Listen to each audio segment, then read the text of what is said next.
Greetings, everyone, and welcome. Here we are all together, and we're going to be talking about Iran, how it affects Ukraine. I told you guys yesterday in a video with Professor Gertis that it was highly possible this weekend that the attacks would be happening due to the markets being closed on Friday.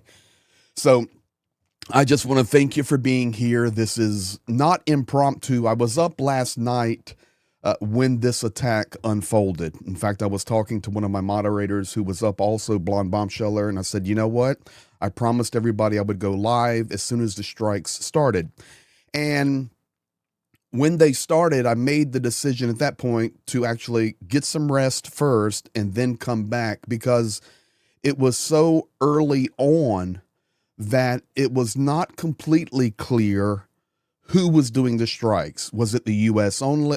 Was it Israel only? Was it the U.S.? At that point, Iran had not responded. Nothing was happening. It was so breaking. So I decided for the best of everybody to be able to give the most accurate information was to go live 7 or 8 hours later. So here we are. We're all together. We're going to go through it step by step. I can confirm to you. And I think the best way to do this is I want to look at just standard Reuters first. And then, of course, guys, I have friends in Iran right now that I can get messages from. I've got friends in Israel I can get messages from.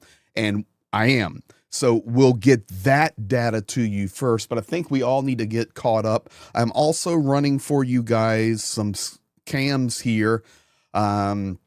This is right after a missile strike in central Israel. And this is what I've told you guys. This is live right now on Reuters. Iran will be able to strike effectively. This is a live view of Qatar. They have intercepted missiles. And this is a live view of Haifa. Haifa's a beautiful city. I've spent a lot of time in Haifa myself. So this is where we're going to start today. And I'm going to just stick with you for a while, and we're going to go through it all. We can talk about how this affects Ukraine. We did the video on that yesterday. I see so many of you in the chat now saying hello and hopping in there. So I say hello and welcome to you all. Let me go ahead and say this right now. Thank you to the mods who I called on with a 30-minute notice. And are jumping in here. Kurt and Dunk, thank you guys. Roger Brown, thank you for becoming a crew member. Dunk on you. $20 super chat. It's the world we've all come to know. Please excuse me for paraphrasing Collective Soul, Slava Ukraini.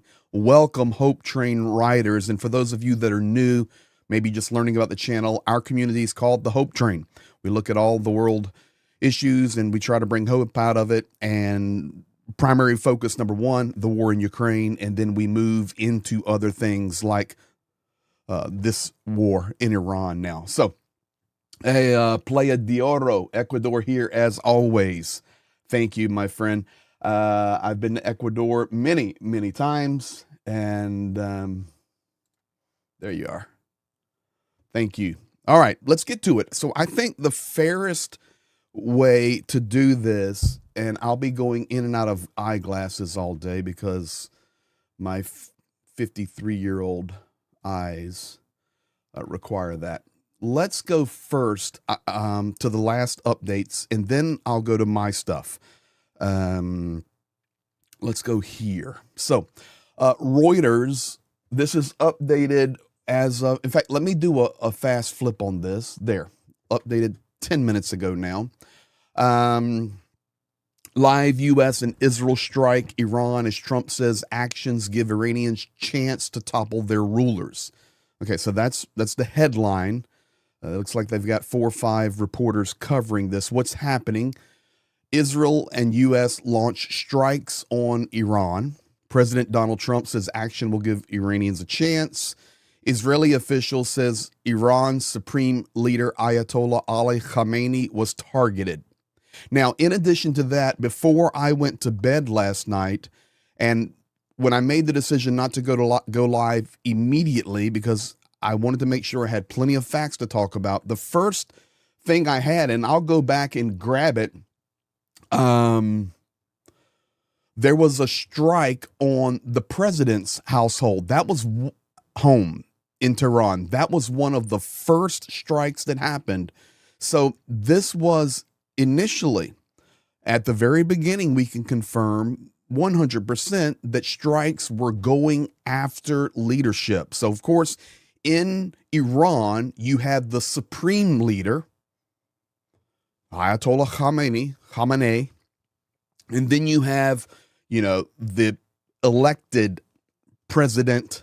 Okay, so these were the two targets. We can confirm through Reuters. Let me get the right button here. Sources say Iranian defense minister and Revolutionary Guards commander killed. Okay, so I'm going to be going along with you in real time with this, and we can analyze it as we go. Let the chat roll. So sources are saying that the Iranian defense minister and commander of the Revolutionary Guards is killed. Okay. That is way up the food chain. So we just going to do this together like I'm preparing for a video like I normally would. That's way up the food chain. Defense minister. That would be equivalent to the United States Hexeth. And Revolutionary Guards commander killed. That would be equivalent to one of our generals in the general staff, joint generals of the armed forces of the U.S. This is high level. Iran has struck Israeli and U.S. bases in the region. Those are facts. In fact, if it's not here, I've got video for you of even other places like Kuwait that has been struck. Saudi Arabia says Iran attacked its territory. We have also had explosions in the United Arab Emirates and Qatar. Global airlines have canceled flights across the Middle East.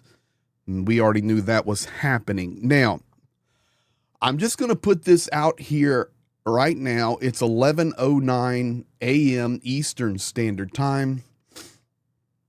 If, and they can do it, if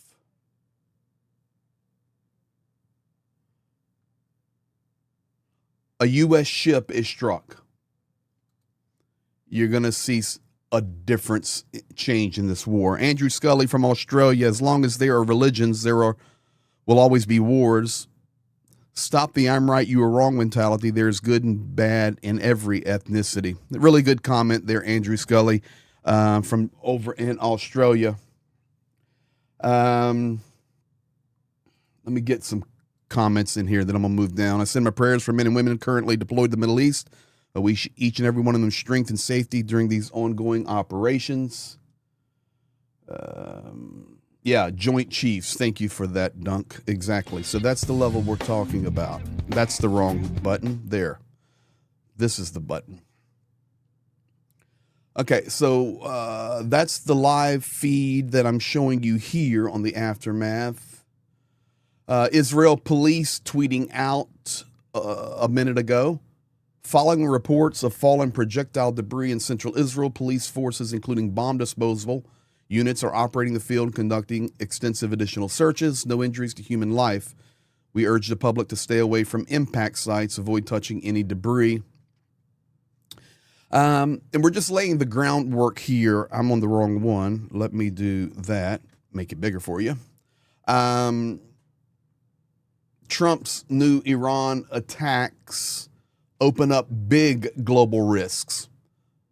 Trump has finally revealed his hand on Iran, a closed fist, after weeks of threats and escalating rhetoric. The U.S. president and Israeli Prime Minister Netanyahu on Saturday morning authorized major strikes on the country's leaders.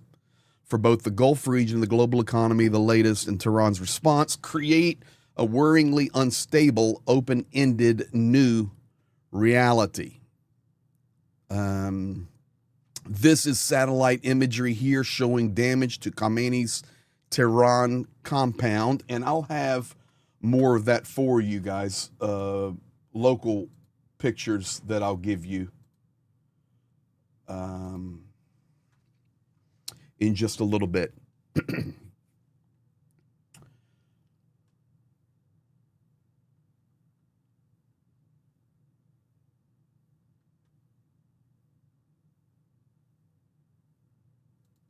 Okay, Ron Moore.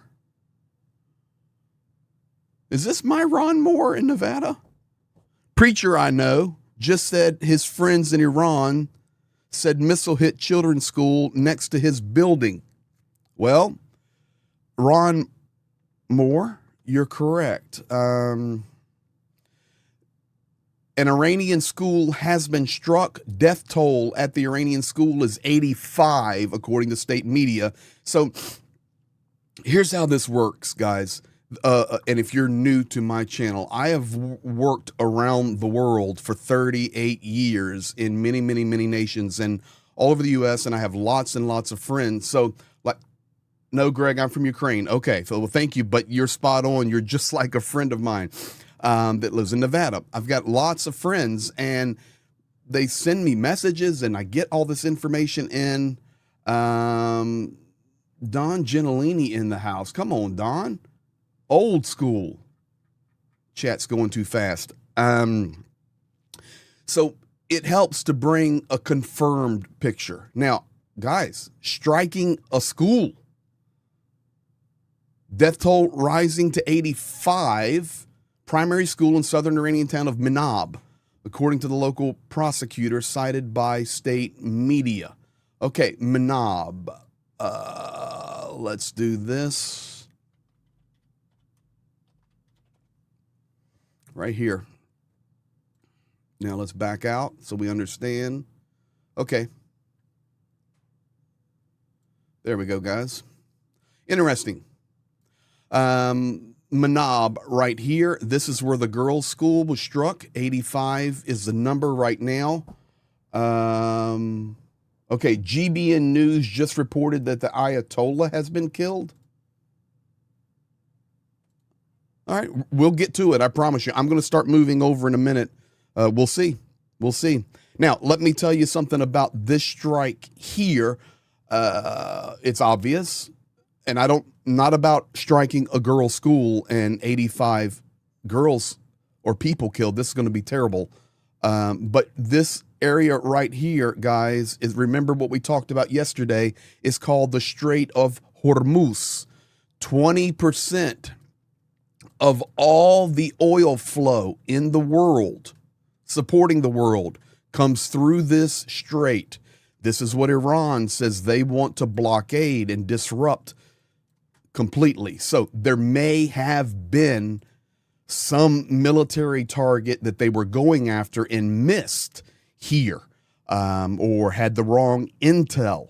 I don't know, but that is where the girls' school is located. It's interesting that it's near the Straits of Hormuz. Okay, now let's continue on. We'll see what comes up. I'm sure there's going to be lots of reports on everything. UAE intercepts Iranian missiles and drones, so they're flying over UAE. 43 minutes ago, Iran's Arakchi, and he is the foreign minister. Zero communication with the United States.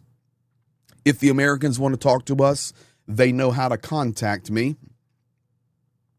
Israeli military says it's currently striking missile launchers in Iran. UN Security Council will meet later on Saturday, French foreign minister says. Now, I won't even talk about the UN Security Council and try to stay away from rabbit holes, but I know that the UN Security Council is switching to the American leadership here next. And, of course, we heard that day one, Melania Trump will be seating at the president's desk to do that job. So, Glenn. Of course, right now, if you go to the Security Council meeting, Russia's sitting there, so that means nothing. Operation Epic Fury, high risk and high reward, Trump was told. Okay, drone strike causes damage at Kuwait's international airport. Now, I do know that because I've got other video on that I can show you in a little bit. But if we go back to the map, let's pull our marker up here. So maybe you guys don't know. Let me make it very easy for you. Israel is right here. And we'll just kind of use this map. No, let's go with a different color. Just for while we're talking right now.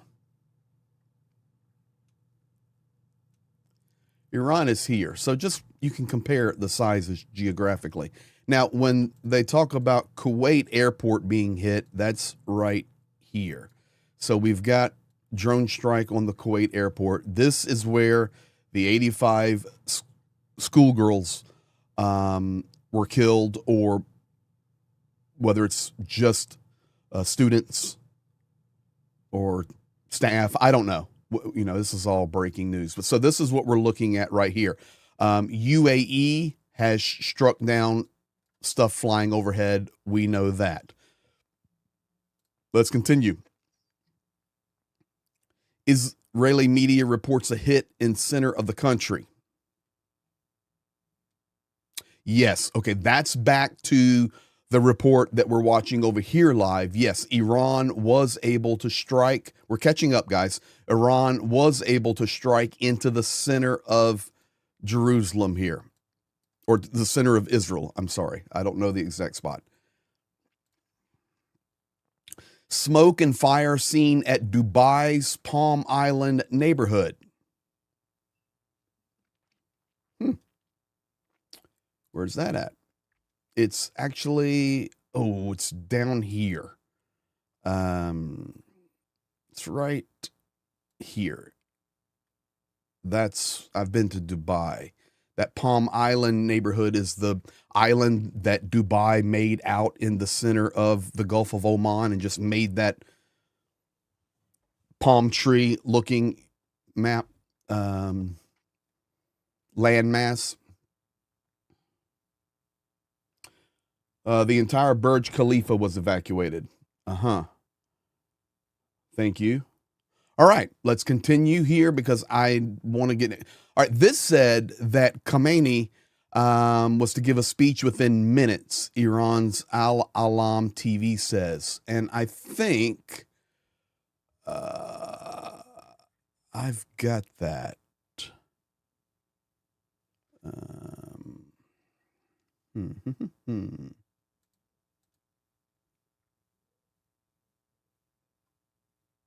Let me see. I've got that somewhere. Hang on a second. Hour and 20 minutes ago, we may have lost a few commanders, foreign minister stated. U.S. says it will retrieve funds being moved out of Iran.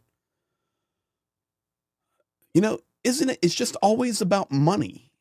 Military action in the region almost never ends well for the United States. This is Representative Jim Himes of Connecticut.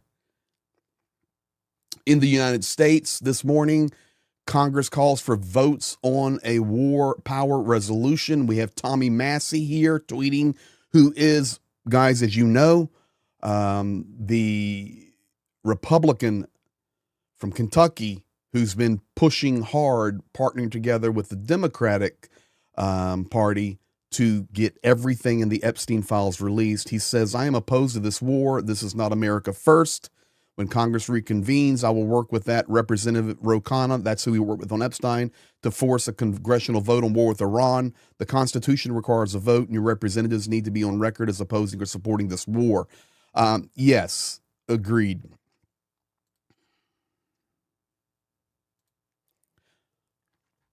Now, I want to go back up because I know some things have been refreshing here, and then we'll go to my stuff. Okay, a few seconds ago, Iran tells the UN it will keep striking until aggression ceases fully.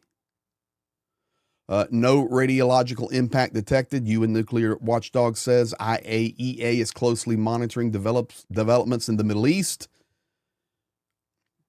Senior Iranian officials killed in joint strikes. Saturday's joint Israeli strike had been months in planning, including the targeting of sites where Iranian officials were convening, resulting in the killing of several senior figures. These sites were gathering of the Iranian terror regime were taking place, were struck simultaneously. Several senior figures essential to the management of the campaign regime's governance were eliminated. This is Reuters asking the questions. Interesting to note. How do we get information from inside Iran? Reuters does not have a presence on the ground in Iran, whose government closely monitors. Despite the limitations, Reuters is in frequent contact with a variety of sources inside Iran. Very good. Thank you. So that's where your stuff is coming from. And I think we're caught up. No injuries but damage on hit. No injuries but property damage on the hit from Israel. Okay. Now, let me take you now and go through my stuff. So that's where we're at right now. There's going to be rumors flying around like crazy, but we shall see what unfolds from that. Let me get to this screen. We're doing all of this live, guys.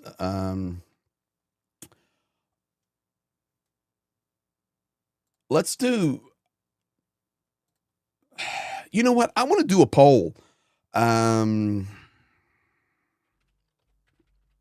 want to do a poll. Let's do a poll. Let me get this done first and show you. Not that. This war on terror is justified, George, dunk on you. Okay, now, what I'm interested to know is your guys' opinion. So let me see how I can best ask this question.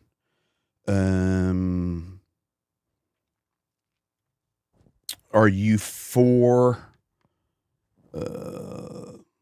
war in Iran? And I'll put it in a poll, / regime change, or are you against it? I think that's what I'll do. So let me put that in the chat here.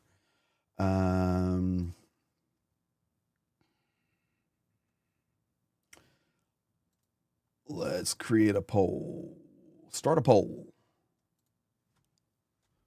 Are you for regime change in Iran?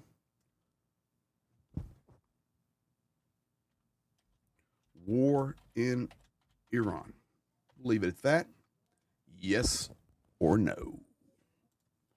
All right. Let's see what comes up from that. There's the poll there, and we'll go with that. Now,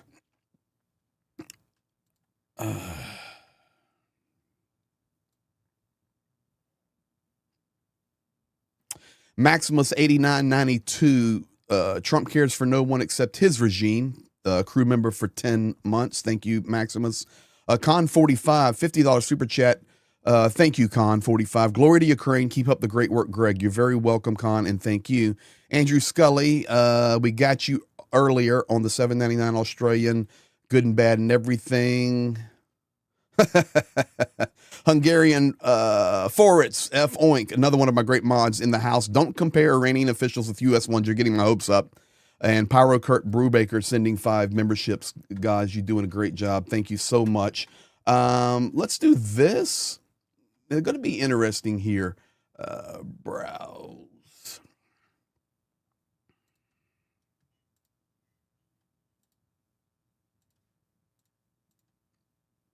All right, I've got that ready to go, and we're ready to go over here. All right, now let me get to my stuff. How is the poll looking really quickly? Let me check that before we go further. Okay, 300 votes. We're already at 80%, 78%, and 22%. So we're probably going to be like a 4-to-1 on the war in Iran and regime change. And I will tell you, this is going to change the world. We talked about that yesterday with Professor Gertis. This is going to have an effect on places around the 4 corners of the globe. You can already think about Oil. That's easy. But I like, especially for this crew, thinking about the relationships with Russia. Vladimir Putin has lost his relationship with Venezuela. Vladimir Putin is losing his relationship with Cuba, whatever that small or whatever it may be, but on the doorstep of Florida. And now we see that Vladimir Putin is going to at least have his relationship with Iran weakened, and they are a major supporter and partner economically and in this war against Ukraine. So we're going to see what happens. This is going to cause further problems in the United States because Trump administration, if you're not American, ran on America first. And basically, since over the last year, we've just been running around in wars and operations. So there will be responses for this. Mertzy, crew member 15 months, we do not need another war. I agree with you on that. We don't need another war. And this time, I'm confident that do not underestimate Iran. That's all we're going to say. So now I'm going to start giving you guys my stuff. And here we go. I think we're up to the point where we can do that. These are some initial blast in Tehran. And these are coming in. You can see people running to take pictures of it, birds in the air. Maybe you do not know what Tehran looks like, but Tehran is it's a pretty place. Ancient. Another blast in Tehran. Behind that green building there. Let me see. Now, these blasts were early onset. This is right when I was getting ready to go live. And I'm going to catch you up with my information. So I'm going to base everything off of Eastern Standard Time now with the sources I trust completely. Everything based off Eastern Standard Time. So we're at 11:30 a.m. The information I started receiving was 1:44 a.m. So basically right under 10 hours ago. So instead of me just calling timelines, let me follow this, my friend here, and you're going to hear what is unfolded in the last 10 hours from Middle East perspective. Not a news organization, but Middle East perspective. And that's where we start. Israel initially was the only country taking responsibility for the strikes, although now we're getting a joint strike information with the United States. That was 10 hours ago. Initially, the strike is aimed at political leadership in addition to military targets. The United States Embassy in Qatar instructed all its personnel to enter the bunkers, and that was at 1:45 a.m. You know, we're in the 9 hours now. The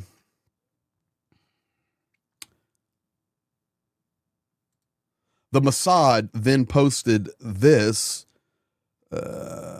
right here, and I know that is written in Persian, Hebrew at the top. But Persian, and the Mossad posted, our Iranian brothers and sisters, you were not alone. We have launched a super secure and special channel for you to communicate. Together, we will bring Iran back to its glorious days. Share with us pictures and videos of your struggle against the regime, and most importantly, take care of yourselves. So this is now, let's go here. This was the strike on the presidential palace in Tehran. So you can see that's just video coming from somebody's phone. And I'm getting it through my guys. But can confirm that this is the area of the presidential palace. This was very, very early on. So I'm going to show you everything I've got, what I promised you. The operation Israel named it at 1:53 a.m. was called the Shield of Judah. And I know that the United States named it something just a little while ago, and we called it out. We'll see it again in just a moment. Haifa is quiet. Doha is quiet.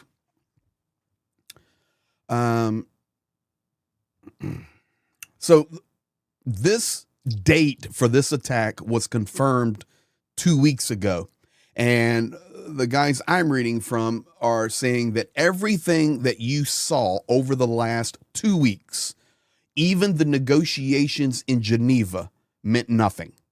Now, I assume that the United States and Israel knew that Iran would not change its stance on, the 4 or 5 key things that they had to do to basically capitulate on nuclear enrichment, had to be moved out of the country, ballistic missiles. And of course, Iran was never going to agree, at least to the ballistic missiles. Never was going to happen.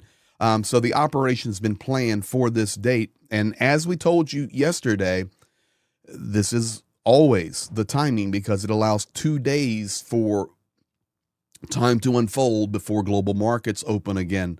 I mean, other than crypto, that runs 24/7. At 2 a.m. Eastern, Israel had information that Hezbollah and Houthis would be retaliating. And then at 2 a.m., the United States finally made their statement that they were working in collaboration with Israel. At that point, 2:02 a.m., United States and Israel put a timeline of 2 to 3 weeks for this operation. Now we go back now to last night. I don't know if you saw it, but the Omani representative who's been dealing with the mediation between the United States and Iran, I've got the video. I'm not going to play it. But I watched the video myself. The Omani says, listen, Iran's agreeing to everything. They're agreeing to everything. And of course, we now see that's not happening. At 2:10 a.m., Ayatollah Khamenei was moved out of Tehran, transferred to a secure compound. And at that point, new strikes happened in Isfahan, Qom, and Kermanshah and Karaj. Let's go back now to the map.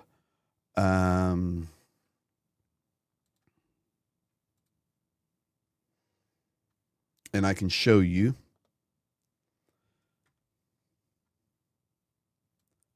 Isfahan, Qom, Arak, Sirjan.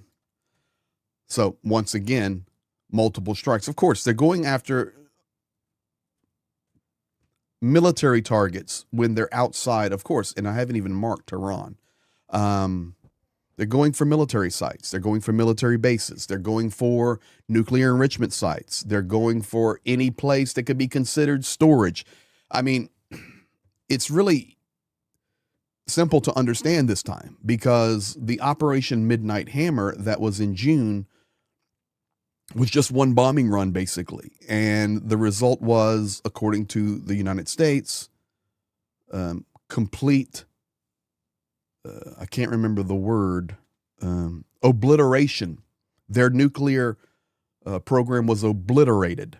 Well, here we are in February, the last day of February, and obviously that wasn't true because now we're in a 2 to 3 week campaign. So this is the targets that I can share with you that have been updated. Now, let's go back and continue on the timeline. Obliterated. Vigo, also political targets. Yes, thank you, Vigo. Let me do this. Let's get rid of that. Let's do this. Let's keep myself up. Let me catch up with the super chats here. Papa Dutch, hey boss, here we go. Crew member for 24 months. Yes, sir. 100%. Johnny Nedregard, Norwegian Island Dweller. Hello, Hope Train. Slava Ukraini, thank you for that. Norwegian Chrono 22. Mercy, we don't need another war. My friend who's been in Ukraine with me and crew member, thank you, Mercy. Papa Dutch, $2. Trump deserves an ignoble prize. I'll get to that in a second. I've got something for you. FOINC, war, what is it good for? Hungarian Forint 1000, exactly. Con 45. This is going to be a good comment here. It just goes by so fast that I can't keep up with it. So Con 45 stating, thank you for the super chat there, Con 50. Iran is a modernized, mountainous country with a horizontal and vertical landscape equal in size to India. All Iranians have served their mandatory 2 years in military. The Ayatollah can recall a 40 million man army to active duty within 72 hours. Khan, I would love to know, actually, and I do not mean this at all. And if moderators, you'll help me watch this because the chat's going by too fast. I would like to know, Khan, with all due respect, your ethnicity, because I see your profile picture and I see your name. I'd like to just to know, because I agree with you on a lot of this. Yes, Iran is a modernized country. Iran has an incredible technology with drones and missile. No question. Yes, and the army has went through their 2 years, but I'm not sure that a 40 million man army can be called to active duty with 72 hours. That's what I'm thinking there. Pete Watson, Brother Wallace, everyone talks on Iranian nuclear NBC. They're forgetting BC stockpiles they have pushed to use. Slava Ukraini. Stay safe all. Yes, correct. Thank you for that, Pete. Now, guys, here's the deal. Here's the deal. Let me get this. I want to go back to this.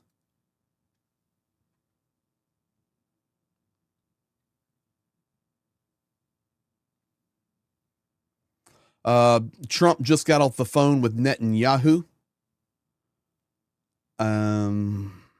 Let's do this first. I'm trying to keep you guys updated. Wrong one, this one. Trump spoke to Netanyahu by phone, White House says. White House spokesperson Caroline Leavitt said Trump spoke to Israeli Prime Minister Benjamin Netanyahu by phone. We'll continue to monitor the situation throughout the day. He monitored the situation overnight at Mar-a-Lago alongside members of the National Security Team. Prior to the attack, Secretary of State Marco Rubio called all members of the Gang of Eight to provide congressional notification, and he was able to reach and brief 7 of the 8 members. The president's national security team will continue to closely monitor the situation throughout the day.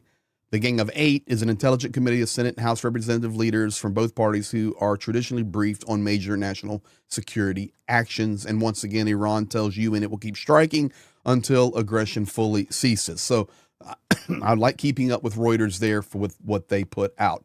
For me, it's simple.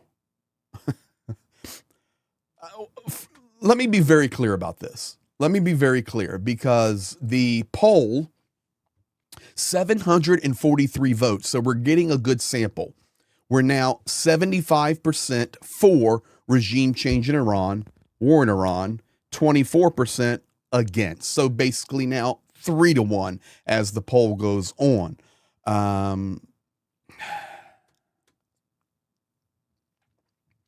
Here's what I can tell you with 100% certainty.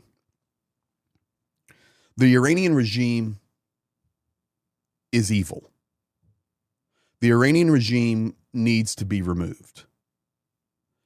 And the Iranian regime does imprison, torture, and kill recklessly. It is a fact. It is undeniable. I think many times we have to enter into a deeper conversation, and that is how we do it, how it's done, the timing of it being done. Because, maybe it should have been done last summer and things would have been different. Maybe if it was done last summer, Ukraine would have benefited from that. Because that technology exchange and supply exchange between Iran and Russia through the Caspian Sea would not have been so simple. And that would be 7, 8, 9 months of a change. I don't know. But yes, Jade, Vindo, yes, it's confirmed. There's about 30,000 people killed from the protests. So there's no question that this regime needs to go away. You get into critical thinking when you have to deal then with cause and effect. And I will just say it this way. The way the United States has operated in foreign diplomacy just leaves a very, and rightfully so, sour taste in the mouths of people.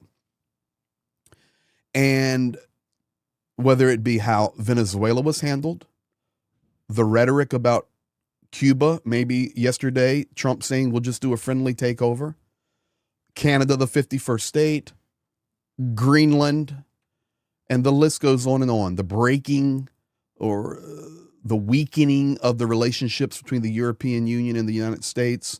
And now we see we're selling weapons through the Pearl program for Ukraine. EU is buying them. But other than that, there's really not much support. All the pressure is being put on Zelensky. No pressure is being put on Putin. In fact, I was boiling last night because Trump made a very direct statement on the camera where he said, and I was going to do a video about it today, but we're going live on this, where he said, I'm ready. When this war's over, Putin's my friend. We're going to be back in business together. So that puts people in a very poor disposition to see that, okay, yeah, the regime needs to be taken down, but it's just how this is being done, not only in regard to Iran. So I hope I'm saying something, that makes sense to you. Like we want to do the right thing. We're just doing it in wrong ways is I guess the best way. So let me get back to my list for you here of updates.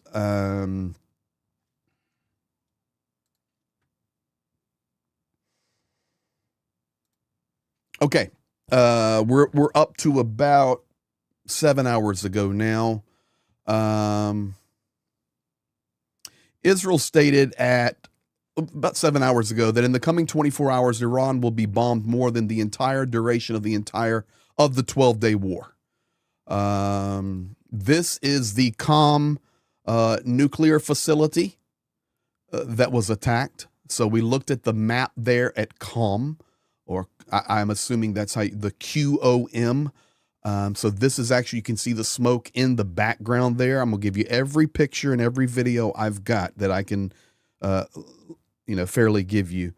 Let me do this. If we go back to the map, just going to be very methodical about this.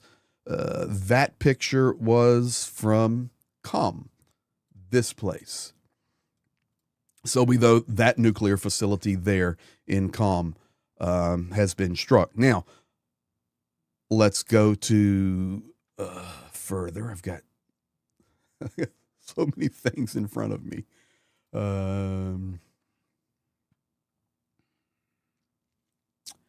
7 hours ago, Israel started reporting that there were dozens of casualties to the Islamic Republic, senior members of the Iranian Revolutionary Guard Corps.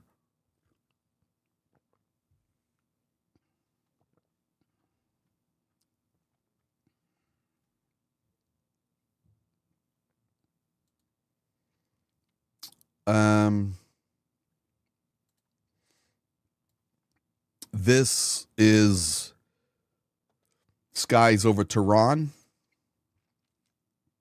That's either an American or an Israeli jet.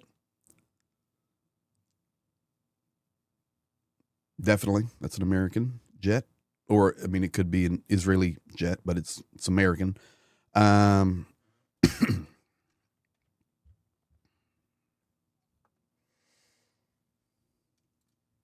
like showing you stuff you can't see anywhere else.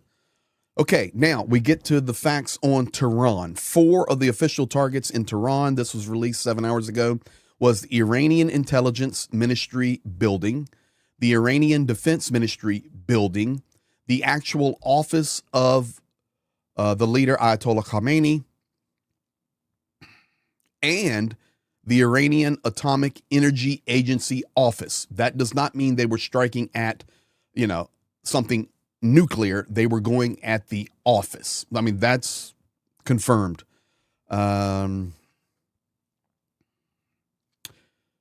Dozens of American strikes carried out from aircraft deployed at bases across the Middle East, and also aircraft was used from the carrier Abraham Lincoln. Additionally, unlike the 12-day war, this time the leadership of the Islamic Republic is a major target, in addition to nuclear and ballistic missile-related sites. 7 hours ago, Iraq closed its airspace.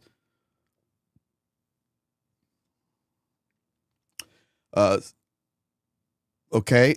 7 hours ago, Netanyahu changed the name of the operation to the Lion's Roar. American Tomahawk missiles have been used in strikes on Iranian targets. That's 7 hours ago.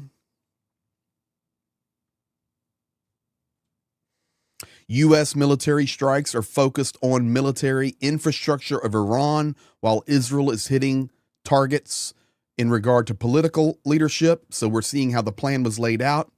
7 hours ago, Ayatollah Khamenei's house was completely destroyed, leveled to the ground. The Iranians were surprised by a daytime attack.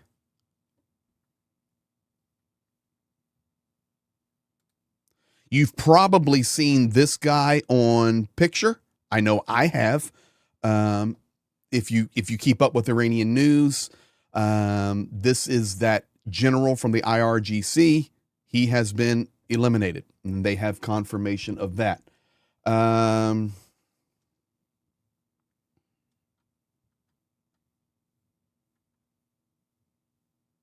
Okay. Thank you, Mitch Ashdown.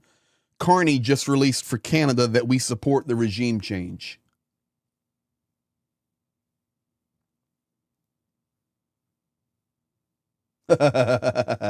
Russia help Iran? No, they can't even help themselves. Now, all they've done, honestly, all they've done over the last few days, Russia and China both, last few weeks, they have dropped a ton of supplies to Iran. That is a fact. Yeah. So you know what? If this is going to go to this level, and I'm going to catch us up to real time, and then we can go a little philosophical. If this is going to go for real time, for the next level, then if there is not a result of a regime change, because Mitch Ashdown just reported, he's Canadian, that Carney has made a statement that Canada supports regime change. So now you're starting to get allies supporting regime change. Even President Vladimir Zelensky, over the last 2-3 weeks, has stated many times, Ukraine supports regime change. Of course, that would benefit Ukraine to get regime change in Iran immensely. So, for success, if we're going this far, and evidently we're this far, there must be regime change. It has to happen. It's just the way I'm seeing it.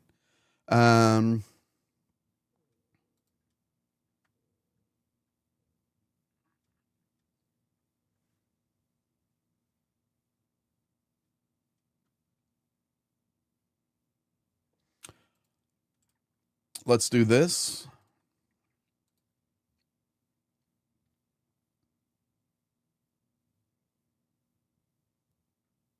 Okay, I think we need to listen to this. I think we need to listen to this. We'll get it in just a second. Let me go back here. In fact, let me change the poll question now. I think we've done enough of that. Almost 1,000 votes, 78% Are you for regime change in Iran? War in Iran. We're basically 80 to 20 there. So let me end that poll. Let me start a new poll.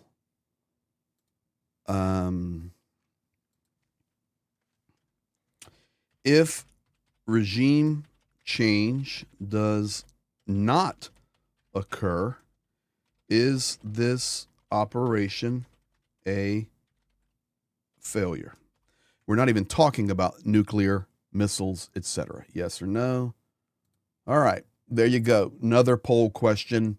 If regime change does not occur, is this operation a failure? So we'll see how that unfolds. Now, I think we need to do this, and I know it frustrates a lot of you guys, and I'm sorry, but we are looking at a war here, guys. Let me do this. Let me change this. Browse.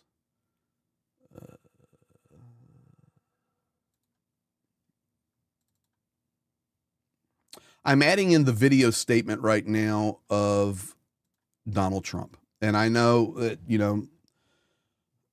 people don't like him. I don't like him either. Okay. But we need to hear what he said about this. We're on the edge of World War III here. So we can't stick our head in the sand. So, I need to take this call, though. This is my daughter. She may be afraid. Honestly, my kids watch everything I do and they get nervous.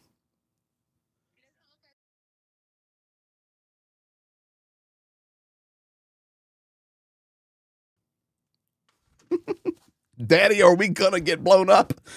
No, we're okay. All right. I want to play the Trump video. I've got two I want to play for you. Let's start with this one, maybe. Our president will start a war with Iran because he has absolutely no ability to negotiate. He's weak and he's ineffective. Yeah. Now, that one's been making its way around. I'm having fun with that one a little bit. So, but let's get to this. This is Trump's official statement here. And I think we need to hear it, and I'll gather more information while we're doing it because it's important to hear. Major combat operations in Iran.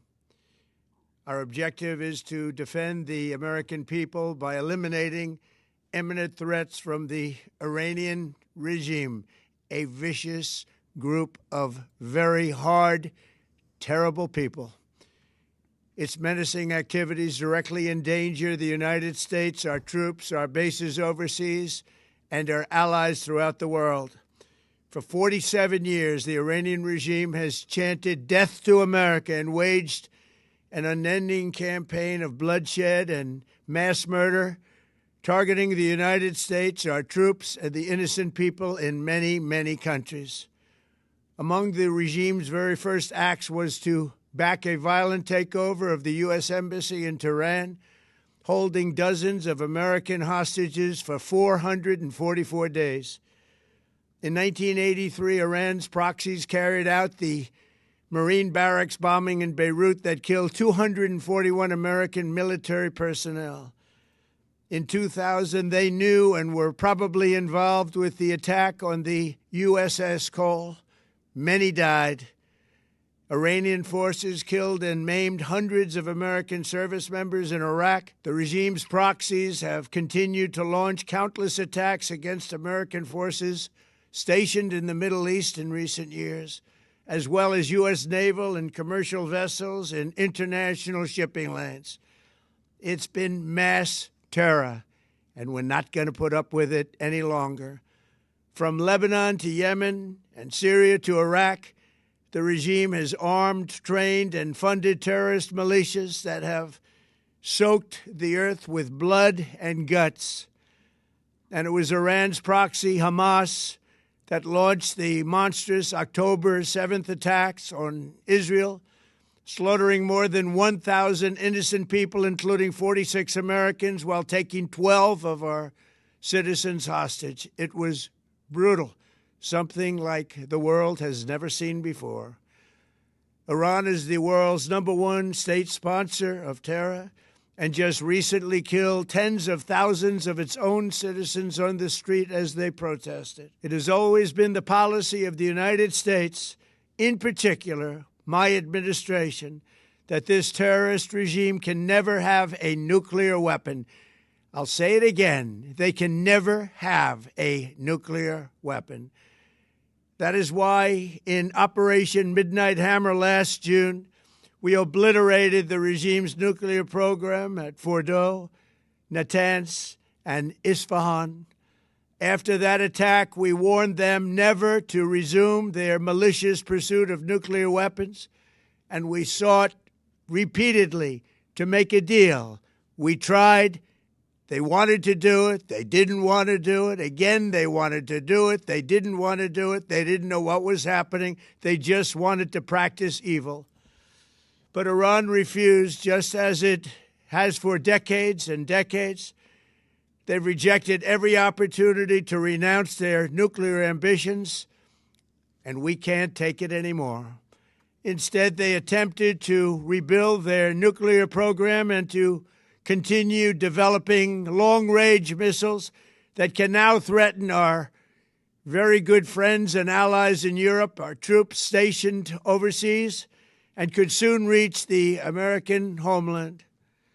Just imagine how emboldened this regime would be if they ever had and actually were armed with nuclear weapons as a means to deliver their message.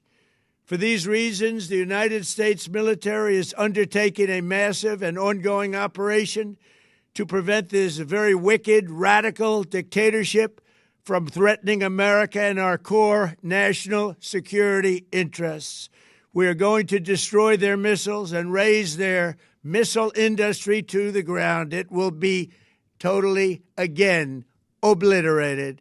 We're going to annihilate their Navy. We're going to ensure that the region's terrorist proxies can no longer destabilize the region or the world and attack our forces and no longer use their IEDs or roadside bombs, as they are sometimes called, to so gravely wound and kill thousands and thousands of people, including many Americans.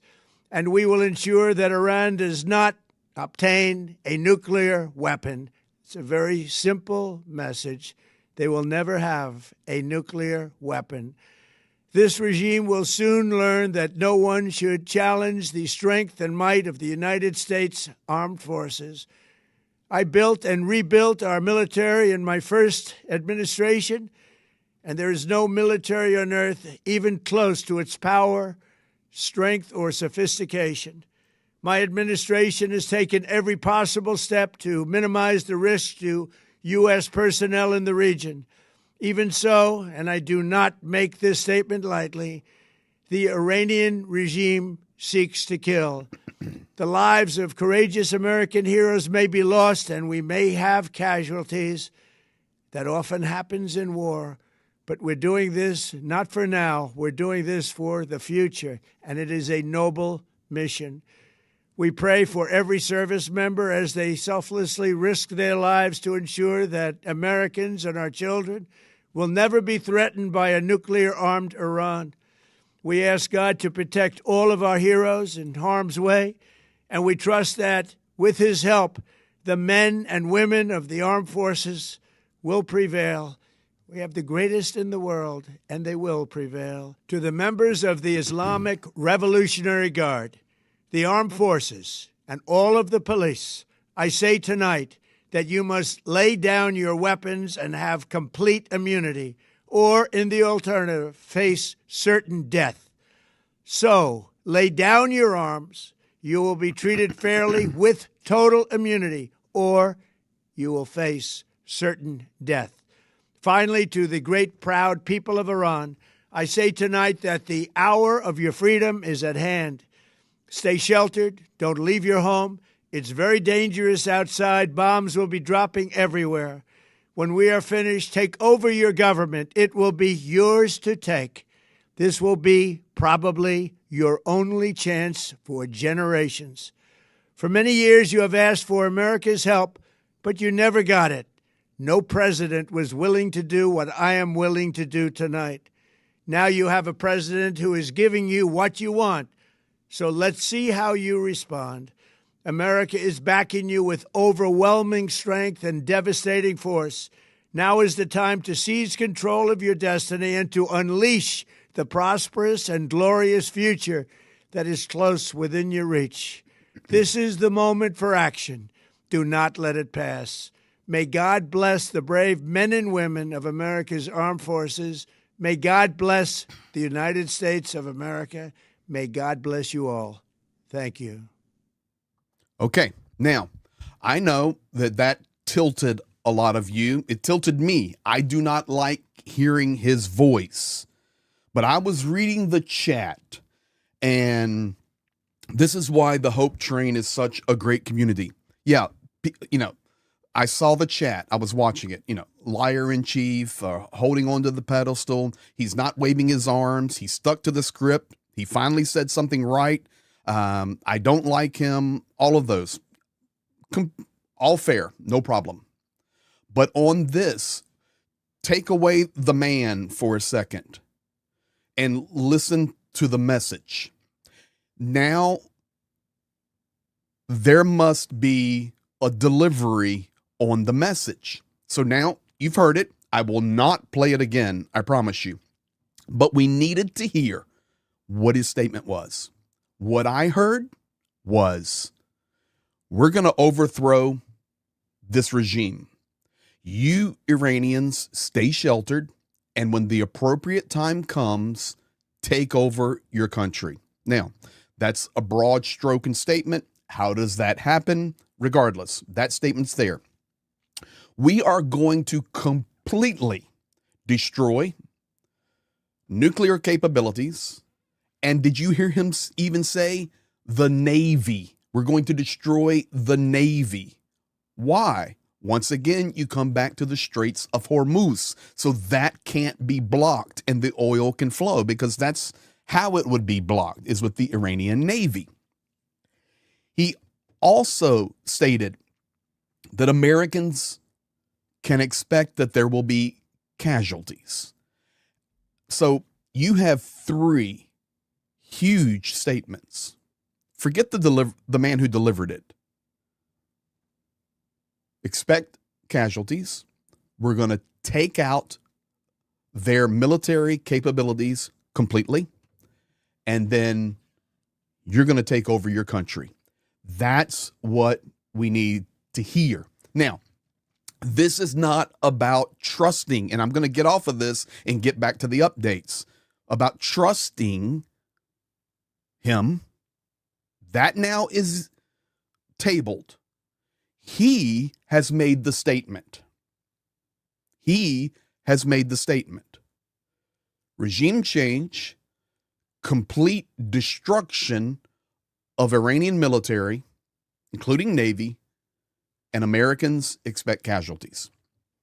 Okay, that's where we start.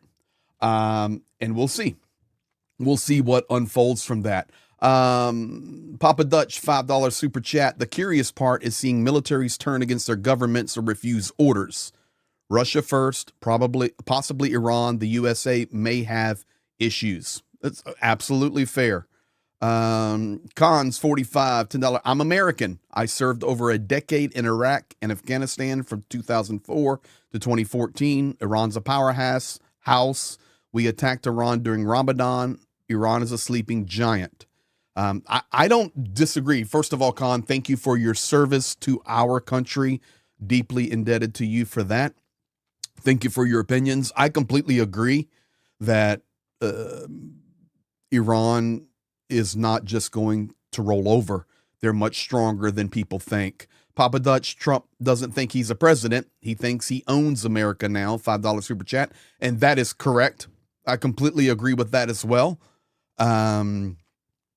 We do not even have a congressional act here, and it's not that we've declared war. So Congress declares war, not the president, but Basically, in that 8-minute speech that we all listened to, that was a declaration of war. And I know that 7 out of the 8, Marco Rubio said, have been informed, but this is just the way it is. And I don't want to go there and talk about this right now, the usurping of political power in the United States, any of that. Let's stay focused right on Iran. But yeah, those are values that we'll see. This is why I wanted to listen to that statement, because now we have 3 at the minimum that must be held accountable. Must. Regime change, complete destruction of Iranian military and navy, and yes, Americans, get ready. We may have some casualties.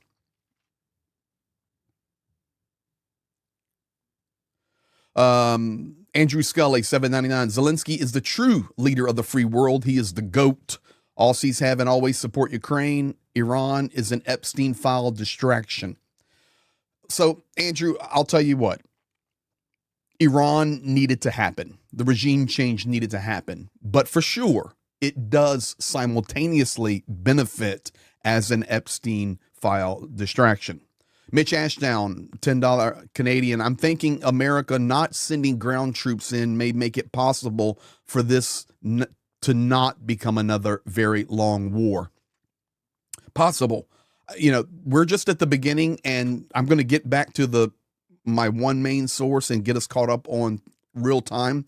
F-Oink, Hungarian Foreign 400, bully Iran for violating his monopoly on terror. Yes.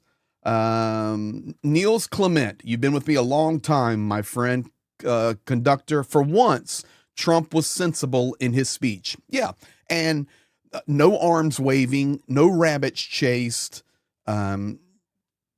He had to make a statement. But for me, the most important part of that, because I know it's just cringe. Everybody's cringe. Don't want to listen to it. You get me too. Me too. But he's put out the bullet points of the goals. Okay. Now we have a ruler to measure up against. Andrew Scully, Australia 299. Trump is a rock spider. He drops an FJDT on me.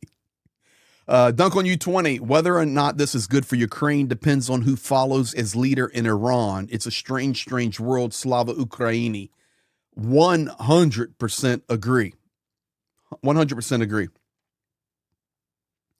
Scotty War, Canadian 5. Are the reports of the unliving of the Ayatollah true or false?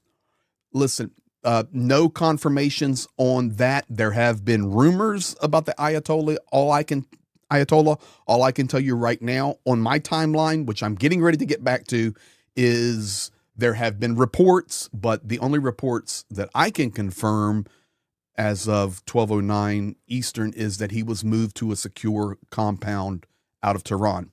Teddy Lenzel, member for 2 months, crew member. That speech didn't seem like typical Trump. No, it wasn't. And that's because I don't know. I don't even want to talk about Trump. All I know is he laid out the bullet points of what must be accomplished. Now we have a ruler. And to me, I think there's a little bit of fear in there because he's been informed this time that Iran is not Venezuela. Iran is not Cuba. Now, I thought this would be interesting for you guys while listening to the Trump statement. I went over here and started reading TASS news in Russia.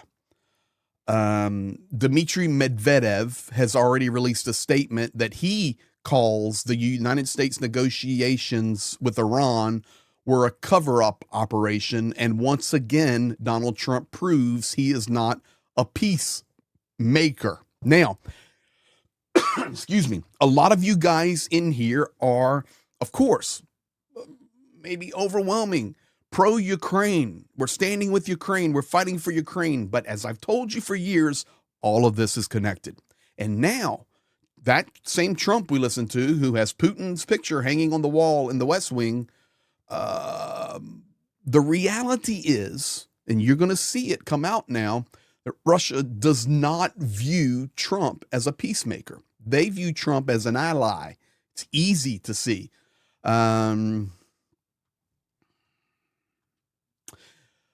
Medvedev went on to state the outcome of the conflict between the United States and Iran will depend on who has more patience to wait for the inglorious end of their enemy.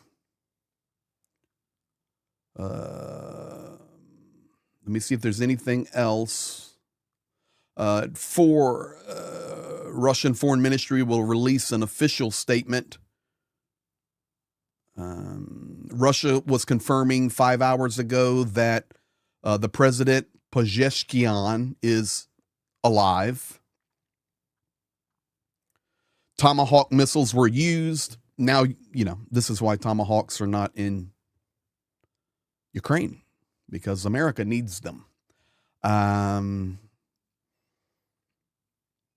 why you will see a struggle with Patriot missile supplies, because until this is over, Patriots will be going to the Middle East. You guys know it. I know it.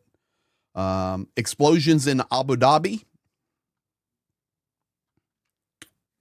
96% of internet is down inside Iran currently.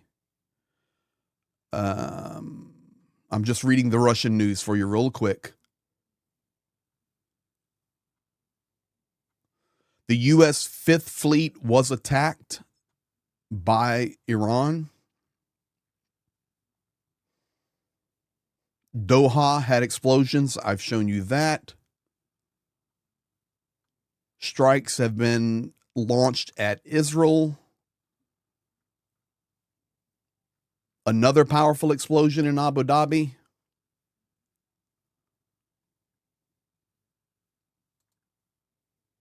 I can show you this right here. This is from TASS. I'm reading TASS right now. This is Tehran. This very well may be the home of the president or the compound of Ayatollah Khamenei, because reports came out that they leveled it to the ground. So this very well could be that. I'm not saying it is. I'm just saying it very well could be, because this building has been leveled to the ground. Oh, and we see, yeah. Sorry, guys. That's what we have there.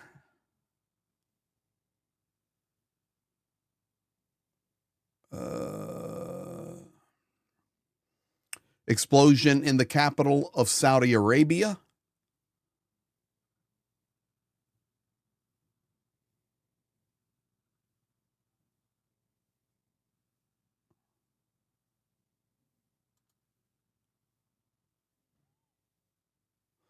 I'm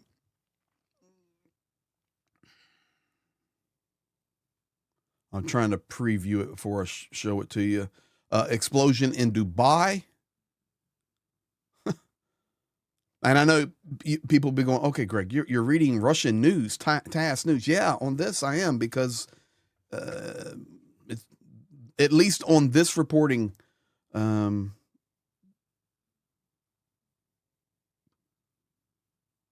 giving accurate information. And I know that's like, okay, they never give accurate information.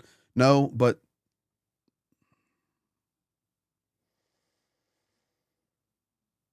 six countries have been attacked by Iran is now the number in the region.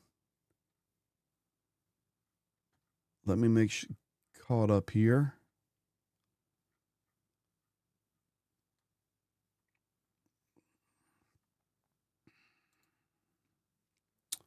I'll show you this. This is the let me preview real quick, guys. I think I just never want to show anything I can get in trouble on YouTube. I think this is okay. I'll keep the audio off. This is the strike on the school. Let's go here.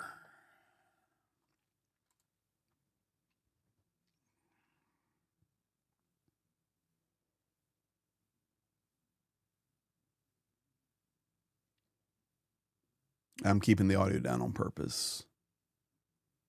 Yeah, it's back over here where this group of people is here. That building's leveled. Russia reporting, TASS reporting 40 killed, but that number went up to 85 or 90 now. Let's go back.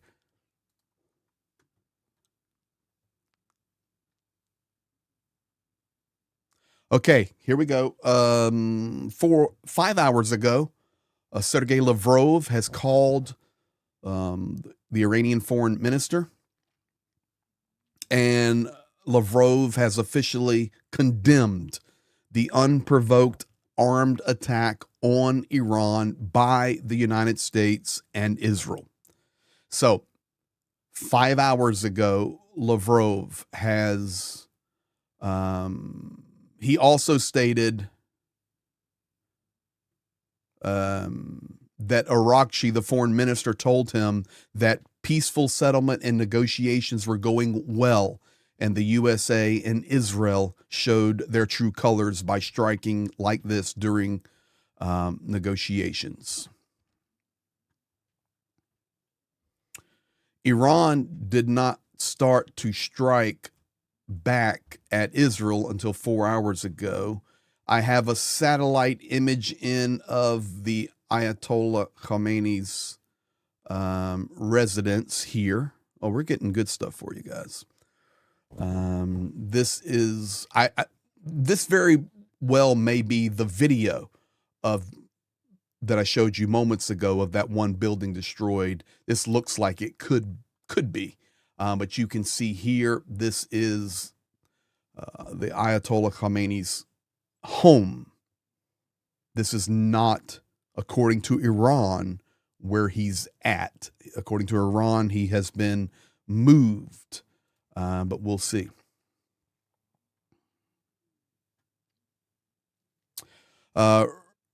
Russia requested an official Pentagon report on targets struck in Iran, and the United States said no. So there you have a disruption.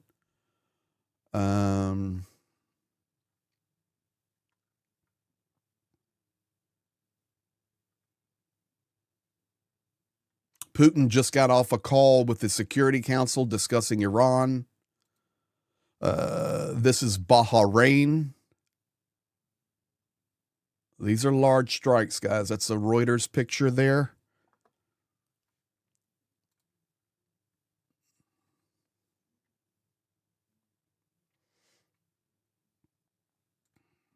These are pictures coming out of Tehran in support of the regime. I do not see a very large crowd there. These are after the strikes.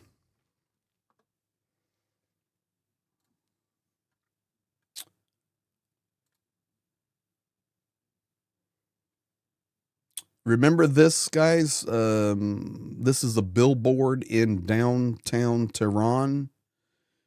It's got the U.S. colors there and flag. If you sow the wind, you will reap the whirlwind. This is what's, happening in Tehran. This picture just came out. People are moving about. Even after the strikes. Explosions have taken place in Damascus, Syria.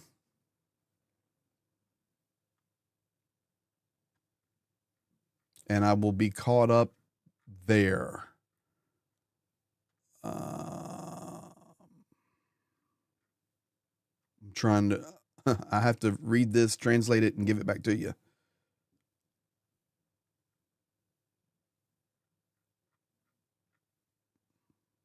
Okay, so we're caught up there. Let me go back now to my guy.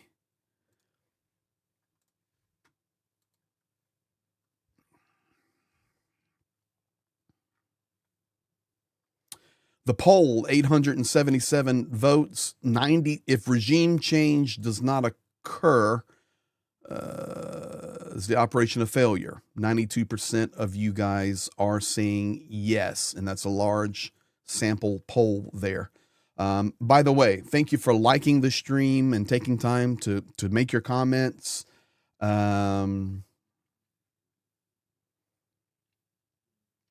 Love to all of you. Seeing a lot of great messages in here saying thank you for doing this. You're very welcome. And we'll get down through more information now. Let me do this right here.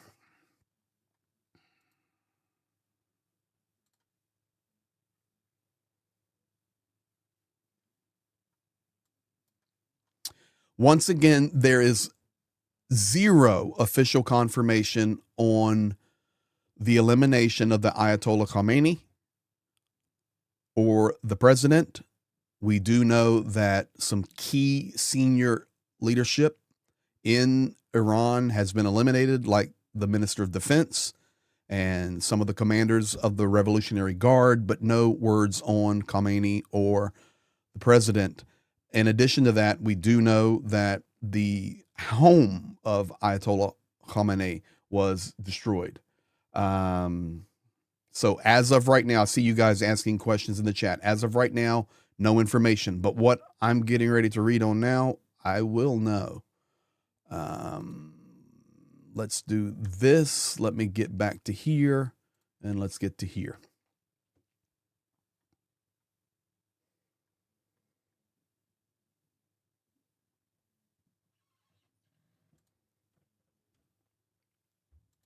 Okay, this is a strike in Bushehr. Bushehr is up on the hill where one of the nuclear facilities that U.S. hit last summer. Let me do this. Bushehr. Bushehr is in this central region here. Let me go there. Okay, so, this nuclear region of Iran is where these attacks will take place. This is where their sites are located. And of course, makes sense. Put it right in the center of the country, away from the borders as much as possible. But we do have a video of the strike on Bushehr. And I remind you guys also, maybe you do not know, but you see this town down here, Bandar Abbas? That's where the Russian nuclear power plant is, in Bandar Abbas. That's where all the Russians are down there working. And that nuclear power plant, the Russian nuclear power plant, they partnered with Iran on. So that's, key for Russia. It's key for how Russia will view this. Is the U.S. going to do anything against Bandar Abbas?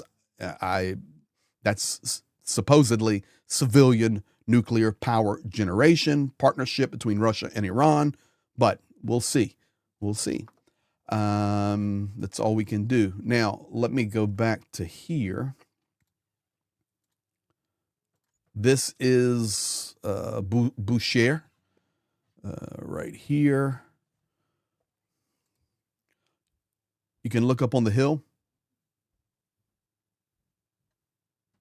Right there.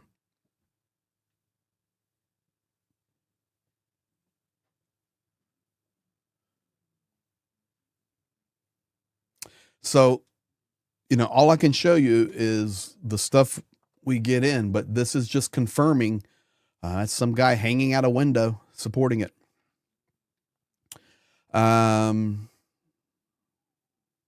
Okay. We're going to move up now to about 6 hours ago. The Israeli Defense Forces just began a mass recruitment or a call-up of reservists in preparations for retaliatory attacks from Iran, Lebanon, Yemen, and Iraq. 6 hours ago, Israeli IDF mass call-up of reservists in preparation for retaliatory attacks from Iran, Lebanon, Yemen, and Iraq. Extensive attacks This is crazy. I was just showing you this on the map. Extensive attacks are currently underway. This is 5 hours ago in Bandar Abbas. I just asked the question, are we going to go after Bandar Abbas? And here it is, back down to this area. This is Bandar Abbas, where the arrows are pointing. I don't want to draw my map anymore for you guys, but down here, this is where the Russian nuclear power plant is. Very interesting. Large-scale attacks in Bandar Abbas. Sports facility just hit in La Merde, Iran, 15 killed. I'll check on that. Thank you, Vigio. I'll check on Reuters in a few minutes. Again, I want to catch up with where I am on my other guy. Let's go back to this. Let's go back to this. And while I'm doing that and transitioning my screens, thank you to all of the mods. You guys are rocking. Thank you. Missiles have been launched at Israel.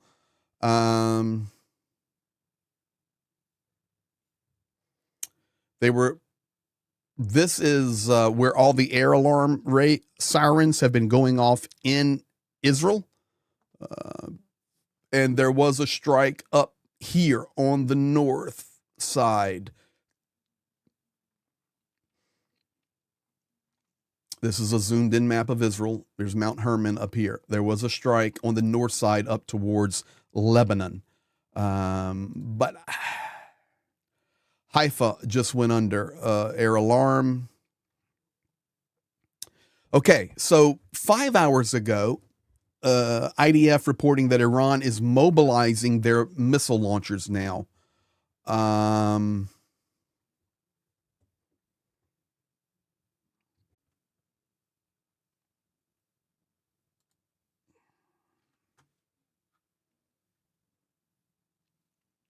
Hang on here, guys. Check 1, 2, 3, 1, 2, 3. Everybody hang on.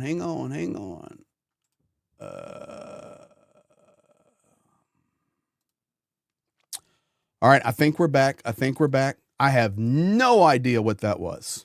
We should be good, guys. Hang on. And we're back. Okay, I have no idea. All my bandwidth, everything is great here.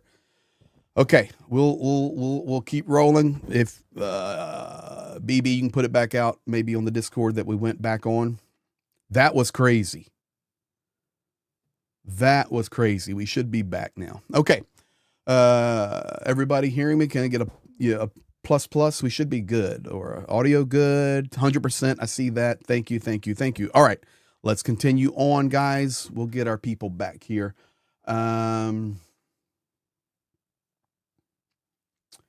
We are back. All right, let me continue where I was before being so rudely interrupted.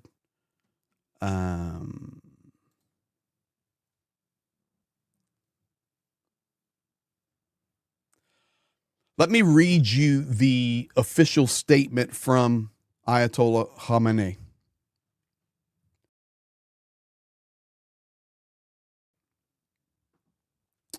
He said, "My brothers and sisters," and this was 5 hours ago, 6 hours ago, citizens of Israel, just an hour ago, Israel and the USA launched an operation to remove the existential threat posed by the terrorist regime in Iran.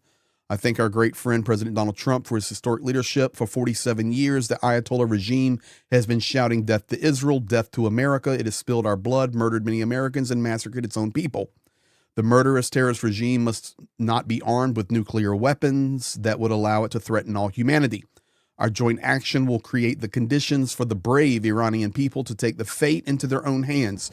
Interesting statement there, because this is exactly what Trump said. We're going to wipe out everything, but then it's the Iranian people. It's your responsibility to stand up. The time has come for all parts of the Iranian people, Persians, Kurds, Azeris, Balochs, and Ahwazis, to cast off the yoke of tyranny and bring about a free and peace-loving Iran. I call on you, citizens of Israel, to heed the Home Front Command's instructions in the coming days during Operation Roar the Lion. We will all be required to show patience and strength of spirit. Together we will stand, together we will fight, and together we will ensure the eternity of Israel. Huh? Okay. So that is the statement from Benjamin Netanyahu. So very similar statement to what Trump says. Although Trump was much more clear, we're going to take out your entire military. We're going to take out your Navy. We're going to take out your ports. We're going. We see the strikes that are going after the leadership.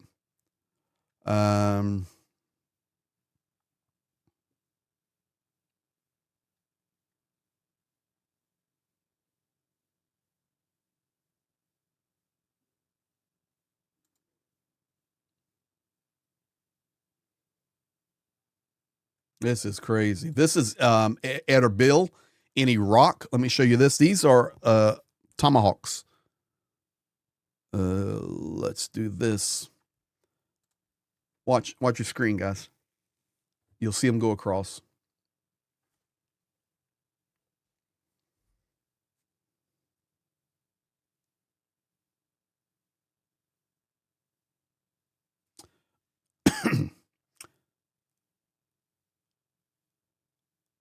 That is crazy. Could you imagine if we had that to go against Putin? Wouldn't that be nice? All right, so that's what we have there. You can see it. Let me pull this back up. Oh, man, everything messed up when I did that. I need to pull your chat back up, guys. There it is. Yes, that was a tomahawk demonstration right there.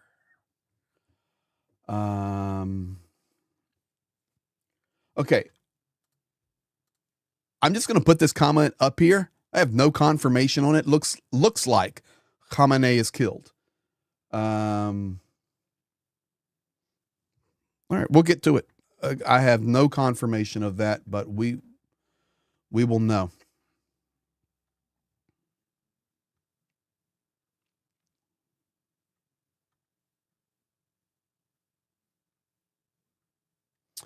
I'm catching up to about 4 or 5 hours ago. 4 hours ago, the Houthis announced that they will join the campaign. The Houthis are down in northern Yemen. They're the ones always striking into the Red Sea or striking into Israel. They are supported by the Iranian regime. Hezbollah has stated that they are joining the campaign. They have already fired.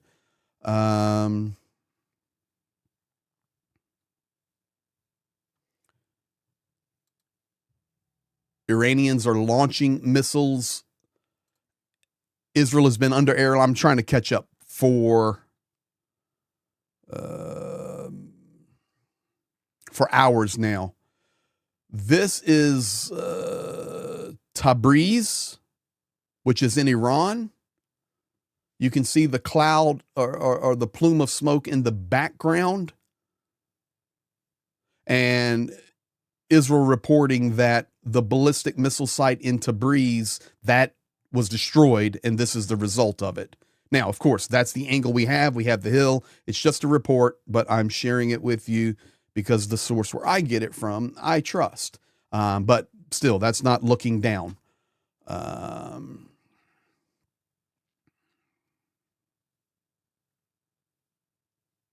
Bahrain has been under attack again. The American base in Bahrain was hit. That's 3 hours ago. The British Navy 4 hours ago stated that there was significant military activity in the Strait of Hormuz.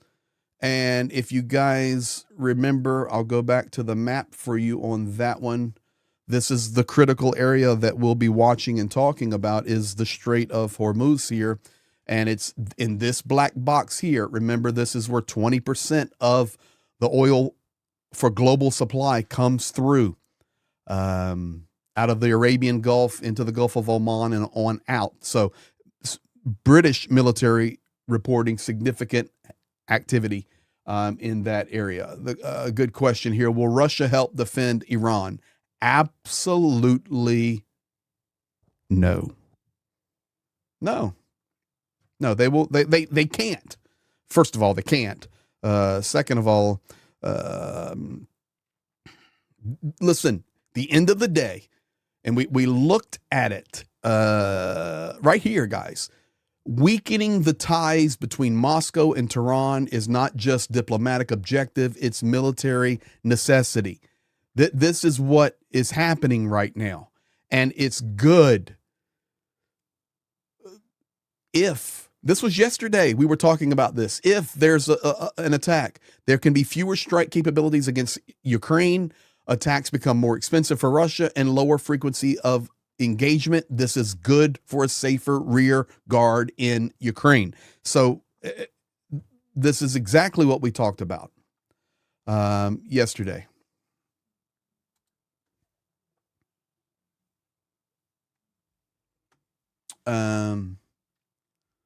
Let me do this.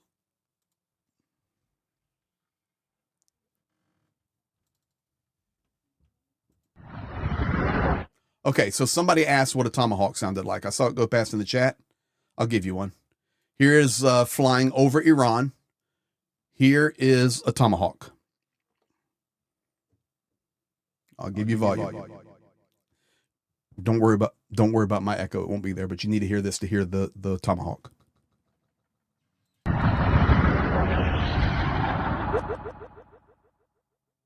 I'll play it for you again.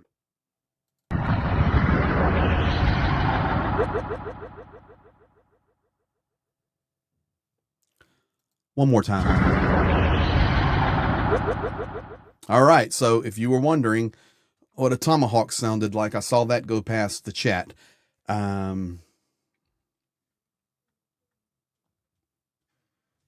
Greg, can you tell us the difference between the tomahawk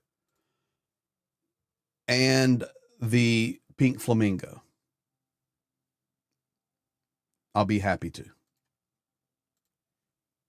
I think we're just enjoying hanging out.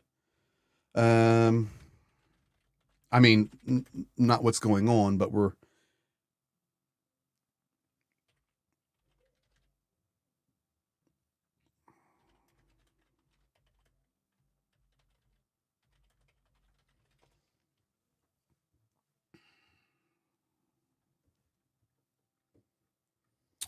Okay, let's do this here. Tomahawk range 1,000 to 1,600 kilometers.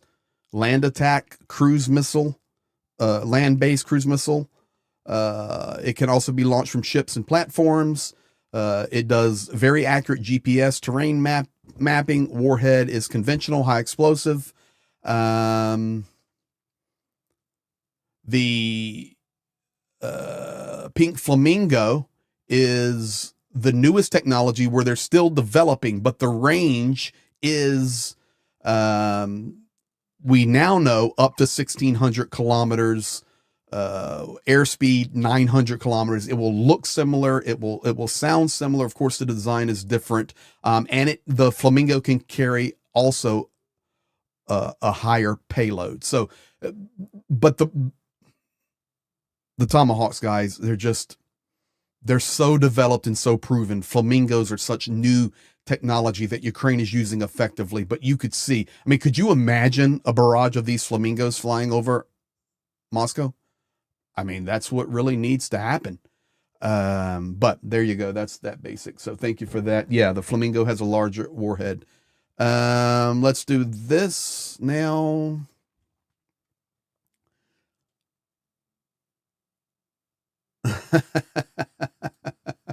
This is here you go. This is Youssef Ragi from Lebanon. Can you guys read that? I can't either, but I got it. I have the translation. It says, Lebanon is neutral, exclamation point. Lebanon is neutral, exclamation point. Lebanon is neutral, exclamation point. Lebanon is neutral, exclamation point. So that's what's coming out of Lebanon.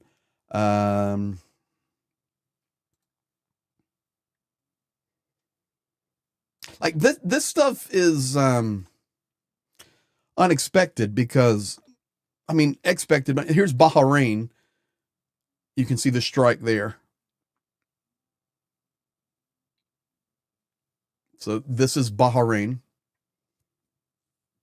Right across, this is where America has bases. Let me do this for you. In case you're wondering where Bahrain is right here. That's Bahrain. So that's where you just saw, right here, Bahrain.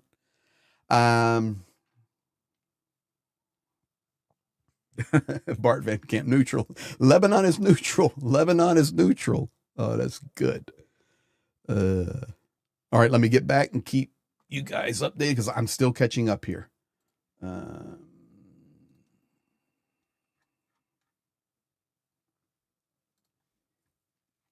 All right. In a moment, I'm going to refresh Reuters. But before that, let me finish with what I have. Yes, so that strike you saw there in Bahrain, the next clip down tells me that was at the base where the U.S. naval ships were. But you could remember yesterday, the U.S. naval ships from Bahrain put out into the sea. So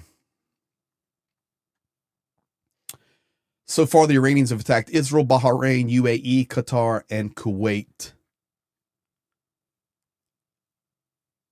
Iran has now named this a war, and they are calling it Sadiq 4.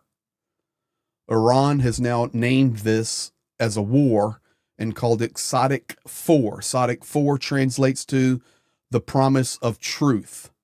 Ben Gurion Airport in Tel Aviv has been targeted. I told you guys yesterday last night that would be a target because the United States has been parking tankers there. Here's an image of the strike on the U.S. facility in Kuwait that happened just hours ago. This is an image of that. Right there. So I remind you, and as of right now, unless you guys are watching ahead, I'm catching up to real time.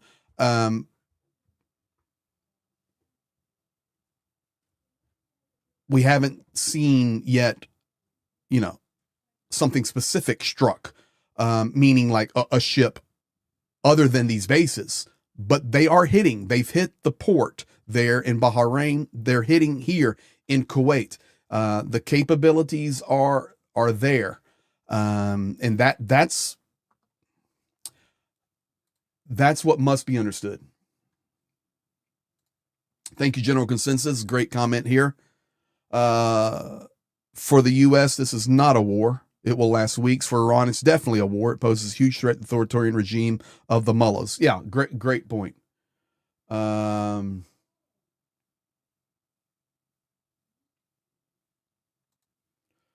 Dutch. Tomahawk missiles were developed about the same time as the F-14. Tomcat fighters are now out of service.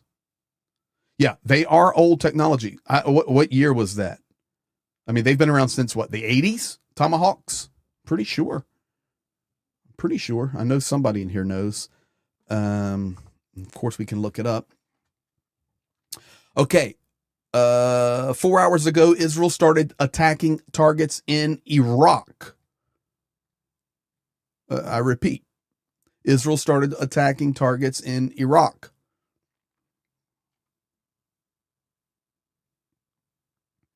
Now, my guy that I trust out of Israel says Israel's operation is not to topple the regime, but to damage its offensive capabilities.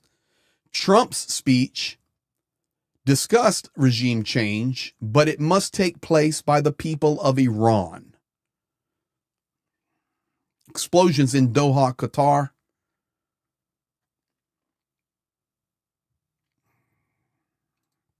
This is the 3 hour ago warning from Israel in Arabic, warning all Iranian citizens do not go anywhere near any military targets or any military bases at all whatsoever.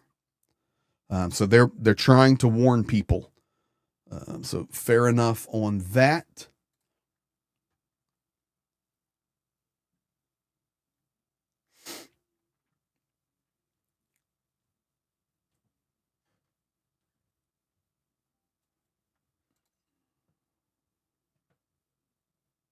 This is the a hit in Abu Dhabi. And of course, you guys see this building right here, very famous in Abu Dhabi. Looks like the ship sail. But you look in the background there, you can see the smoke rising, the missile trail coming in, direct hit in Abu Dhabi.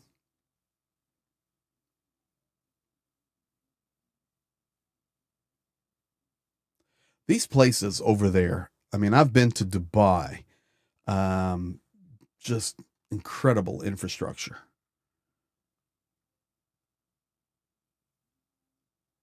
Okay. I guess I can show this one. Remember let me do it this way.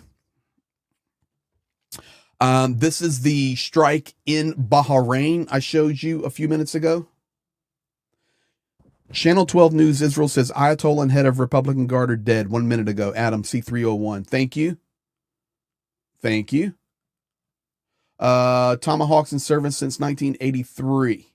Okay, we're getting a lot of messages in the chat stating Ayatollah is gone. We'll get there. Look at this. If you look up in the upper right, that's the Iranian missile coming in. I'm going to move it through like this. Right there. See that frame? That's the missile coming down. So if I go back here, here, here, here, here, here, here. That is a direct hit on the U.S. military base in Bahrain. I can play it real time. I just don't want to get in trouble on YouTube. So there it is in the air. There it is right before ground impact. And there it is on ground impact. Bahrain. Thank you, Razvan. I don't want to kill your ears. Teach me how to say it. Bahrain. Is that better?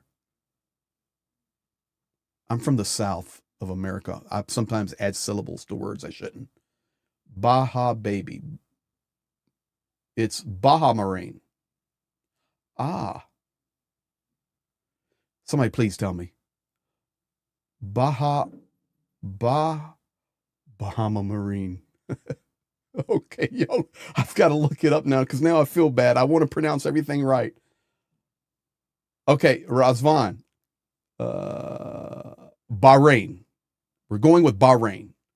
Please, I hope that's right. Bahrain. Thank you. Thank you, guys. Bahrain. All right, we've got it dialed in now. Let's go back to here.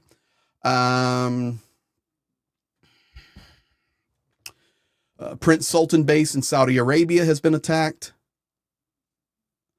4 hours ago, Israeli officials assessed considerable success initial strike against senior figures in the Iranian regime. Several individuals eliminated.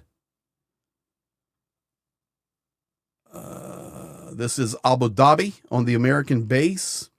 I mean, Iran is striking targets. Now, we know that as of yesterday and the day before, these bases were being emptied of key people. So I don't right now have any reports on any of that. But we're getting the images in.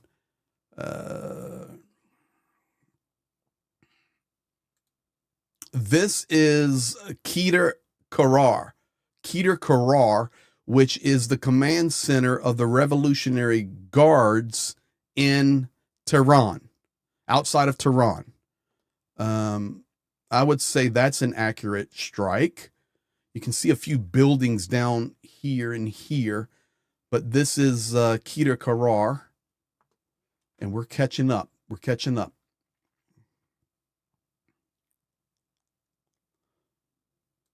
Okay, this is the actual strike on Ayatollah Khamenei's place.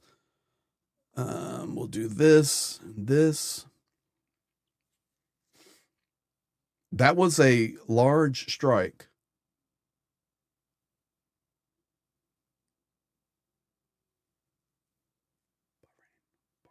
Bahrain.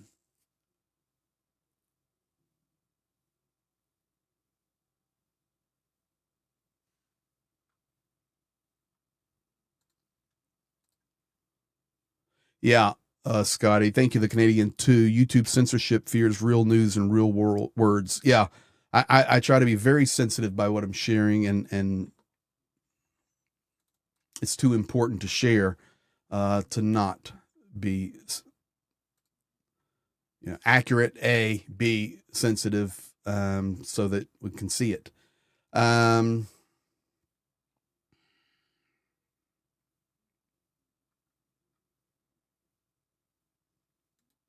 I do have this map here. These are some of the specific places that have been striked up to this point in Iran. Kind of what I drew on my own map. I was marking them for you, but Bushehr, Isfahan, Kermanshah, Tehran, Qom, Chabahar, which is down in the south on the port. I think that is actually called something else. Let me go to my map. Bandar Abbas.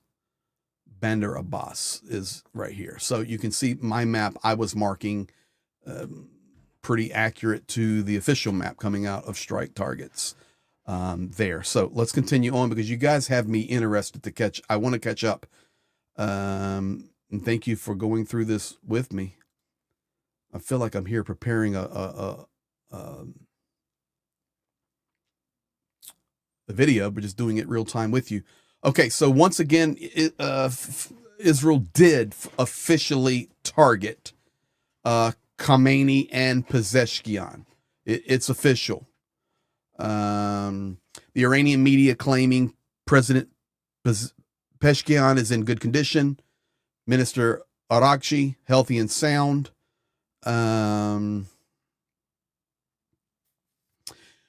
Israel reporting that they feel the commander of the Revolutionary Guard, Mohammed Pakpour, Minister of Defense, and head of military intelligence, Saleh Assadi, have been eliminated. And once again, to confirm that besides Israel, Saudi Arabia, Kuwait, UAE, Bahrain, Qatar, y'all gonna teach me that one too now, and Jordan have been attacked.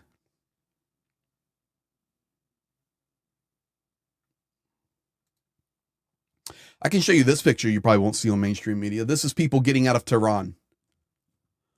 I would say that's a traffic jam right there. People are getting out of Tehran, and it looks like they like white cars, yellow taxis, and blue buses. Well, that's wonderful. They've got the colors of Ukraine there, the yellow and blue. Thank you. I like looking at pictures, just analyzing. You see one of the mullahs, a picture up on the billboard there. But white cars, yellow taxis, and blue bus. Qatar. Thank you, guys. Qatar. We're getting it. Doha attacked.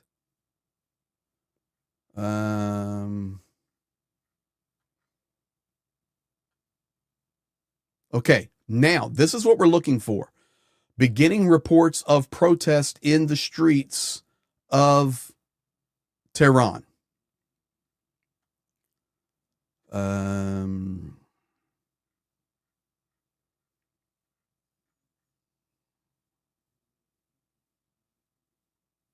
Holy moly. Let me keep going.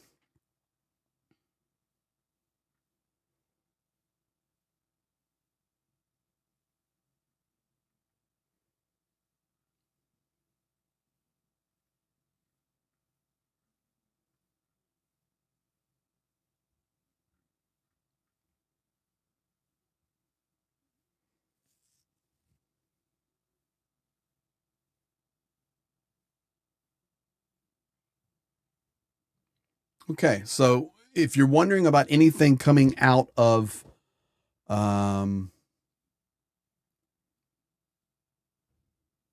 Iran, this has been one of the first official ones. This is from Ibrahim Azizi. These are our footsteps in the region. We had warned this war would expand regionally. And he's marking out bases where Americans are: Oman, UAE, Qatar, naval support in Bahrain, Saudi Arabia, Kuwait, Iraq, Jordan, Syria, and Turkey. Ladies and gentlemen, if something was to strike in Turkey, you're going to be talking instant escalation. The Turks do not play. Just ask about the one time a Soviet fighter jet decided to go into Turkish airspace. That never happened again.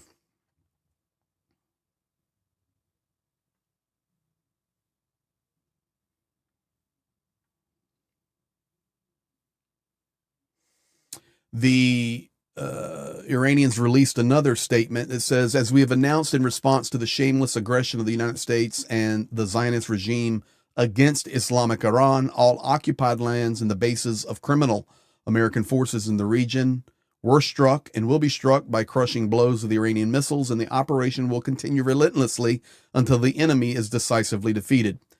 Given the aggression of the American army and the Zionist regime against Islamic Iran, in addition to targeting the occupied lands, all American bases, resources, economic interests throughout the region are considered legitimate targets for the armed forces of the Islamic Republic of Iran. The heroic and brave nation of Iran should maintain their calm. The armed forces will firmly and resolutely defend the country.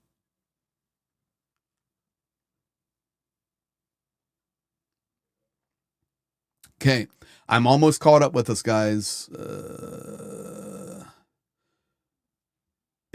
Israel confirms that, yes, they did try to take out Khamenei.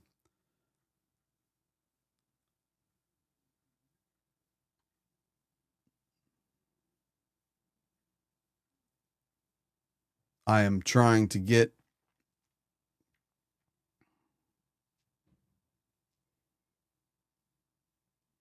the Spanish government has issued a condemnation regarding the attack in Iran.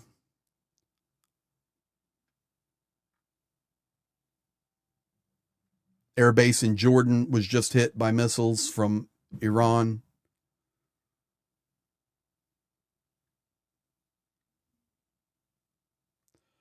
Israel's Air Force One, which they call Zion's Wing, is now in the air.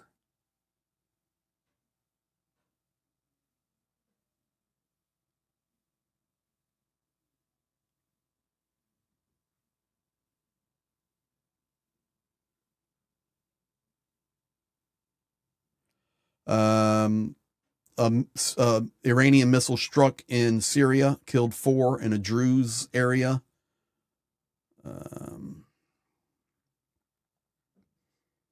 I'm up.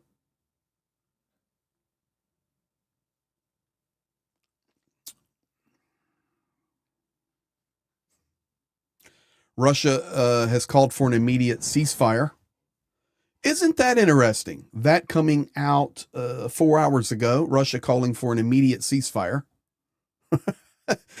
The guys that I get information from responded back, well, why don't you have a ceasefire and stop your war first? Guys, there are so many strikes happening in Iran right now that I can't even keep up with it.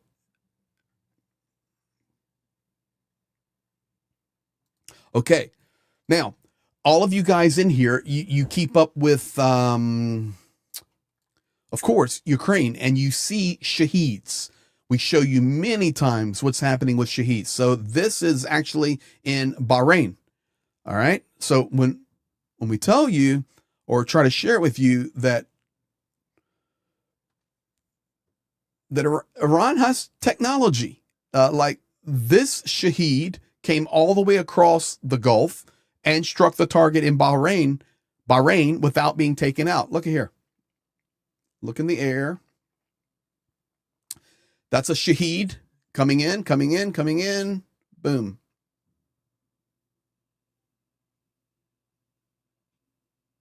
That's right on. And you can see where there was already one strike prior on the right. But that's a shaheed, guys. That's what Ukraine faces every day. And Russia has even, modified them. But look out, you can see the coastline back there in the background, which means that, which means, make sure my audio is right here. Which means that, check 1, 2, yeah. The Iran has the ability to strike. Did I show that? I did. Was that a radar dome? I don't know if that's a radar dome or not. Maybe weather, or maybe, I don't know. But I'll show it to you again. There's a Shaheed coming in. Yeah, it went right after it.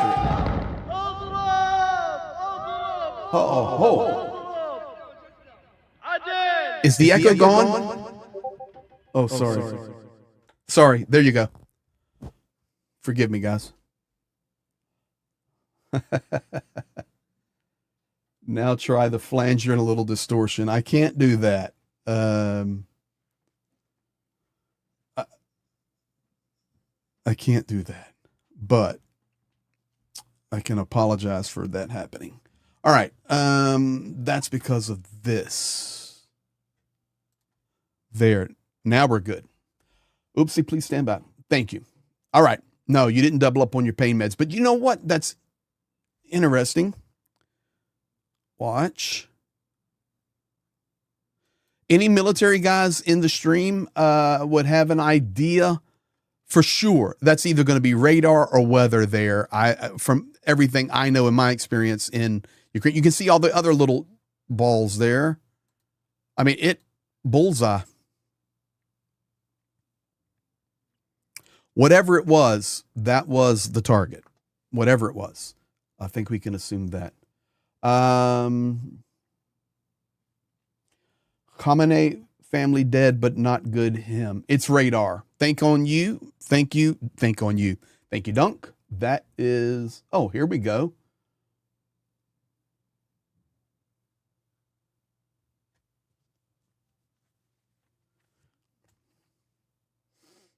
I was there in the early 90s. Okay, antenna mast, radar dome, SATCOM.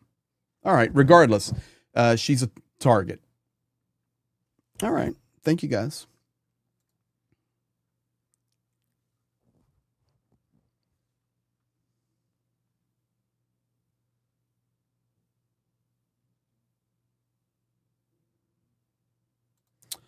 Arakshi has tweeted, this is interesting. He pulled up Donald Trump's tweet from October the 9th, 2012, which stated, now that Obama's poll numbers are in a tailspin, watch for him to launch a strike in Libya or Iran. He is desperate. Here we are 14 years later, and that's Arakshi, the foreign minister of Iran, sharing that old tweet and stating Netanyahu and Trump's war on Iran is wholly unprovoked, illegal, and illegitimate. Trump has turned America first into Israel first, which always means America last. Our powerful armed forces are prepared for this day and will teach the aggressors the lesson they deserve. I saw somebody make a statement that Michael Clark out of UK, who I really like as an analyst, has stated that, this is not an operation, this is a war. Okay, Israel reporting that Saudi Arabia is preparing to join the fight alongside the U.S. and Israel.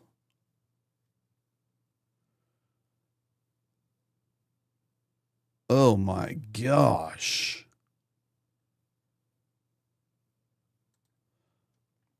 Okay, this is what I talk about a lot of times in Ukraine. I'm going to show you guys this, and I hope I don't get in trouble. In the middle of the air here, this is in Doha, in the middle of the air here is a Iranian missile that was taken out by air defense, but it was just deflected. then it fell straight to the ground. You see it falling there? It's falling, falling, falling. Look at that right there. Right above the people's heads. You can see the entirety of the missile there. These civilians or people running away. Falling, falling, falling, falling, falling, falling. And that's the result of it.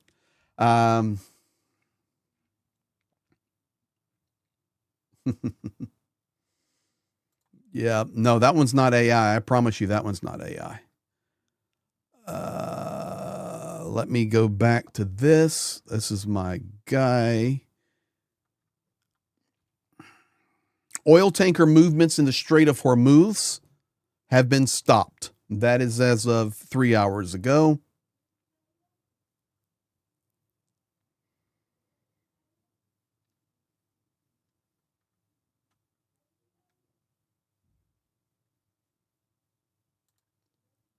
This is another image of where Iran has targeted Israel, Erbil, Jordan, Kuwait, Saudi Arabia, Qatar, Bahrain, UAE.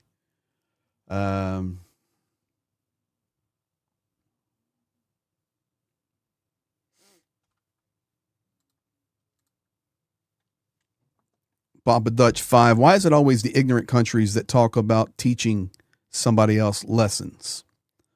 Hope Train Raccoon. He had the icon there.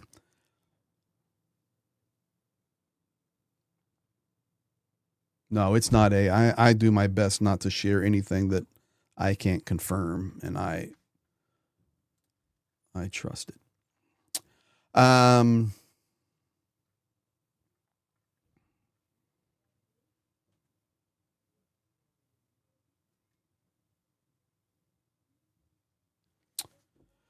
So this is what's interesting, because the Middle East is a jumbled up mixed bag of allegiances.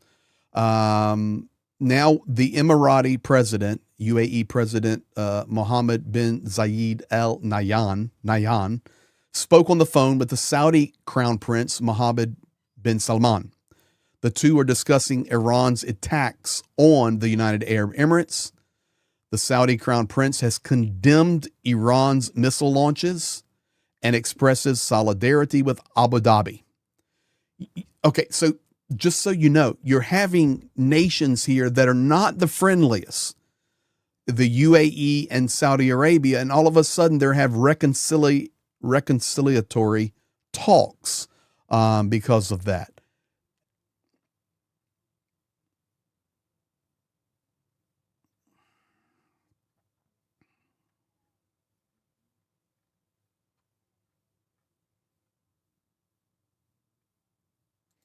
Iran International reporting that Ali Shamkhani has been eliminated. So this comes from Iran.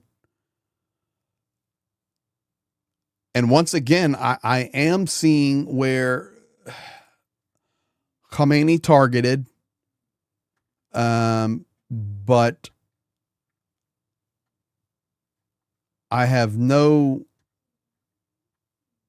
comments on Khamenei, other than 3 hours ago, I have Khamenei will deliver a speech soon. Now, you never know if it's pre-recorded or not. Direct hit on hotel in Dubai. How do we... This is Dubai, direct hit hotel. A pretty good fire raging over there.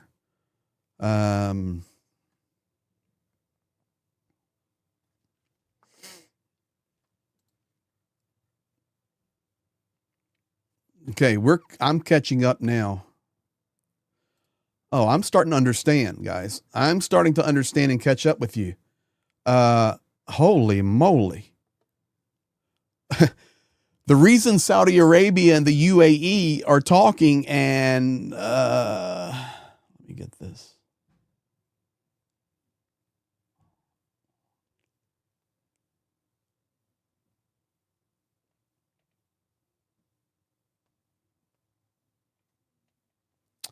This is Saudi Arabia.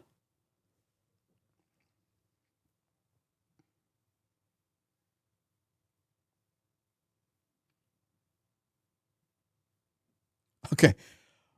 Listen, I know we all cover, we watch, you care, you care in geopolitics, you care about your world, you care about Ukraine, and we've all seen lots of fires.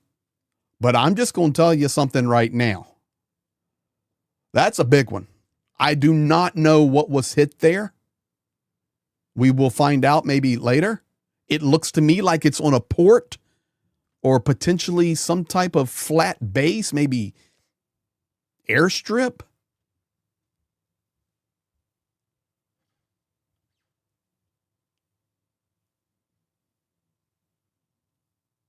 Okay, I do not know what that is, but I'll tell you what I'm going to do. I'm going to save that one because I want to know what that is, and we will find out.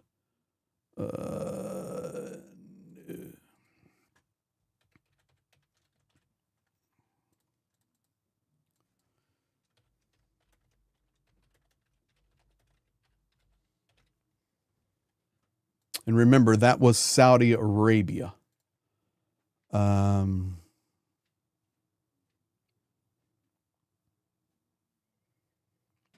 It is dark there now. I had told you guys earlier that Kuwait was hit also, the airport in Kuwait.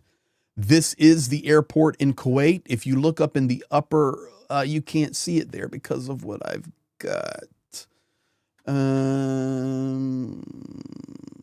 Let me do this for you.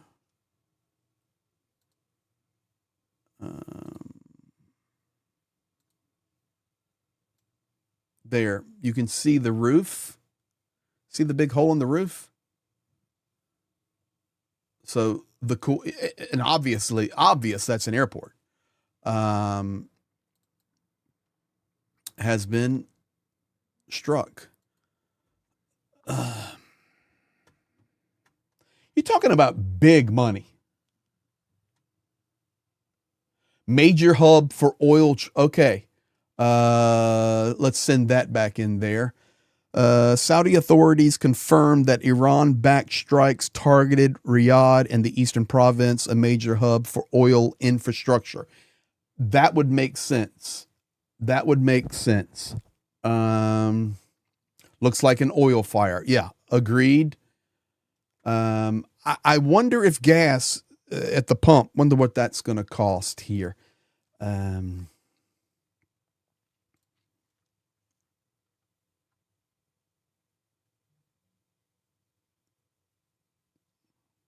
Guys, Dubai is being hit hard.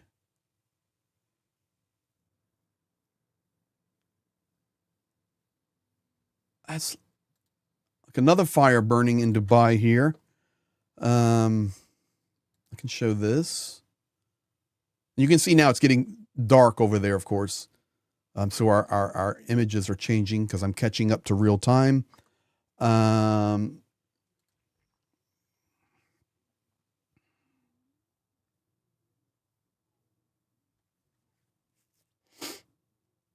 Oh, there it is right here. I'll show you this one too. I hope I don't get in trouble on this stuff. Here's actually the hotel in Dubai. Just watch in front of you. Boom. That was the strike. So, whether it's deflected shrapnel, direct, I don't know, but I can tell you there's missiles flying everywhere.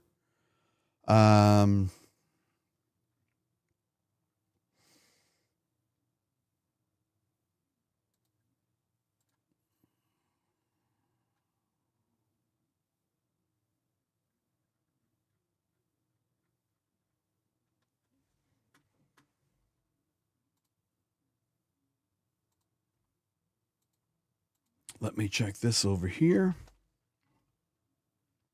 Thank you guys for chatting and being patient. I'm looking at so many sources around me.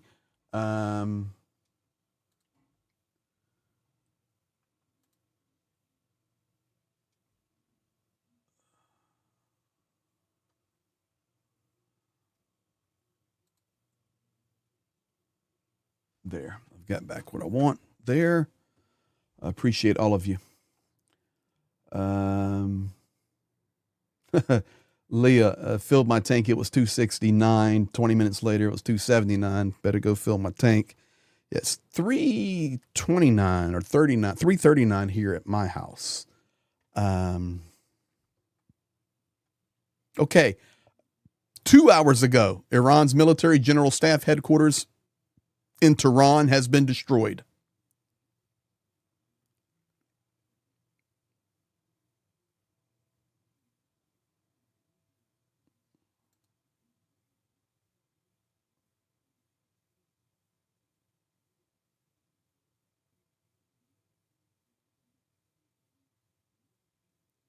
Okay.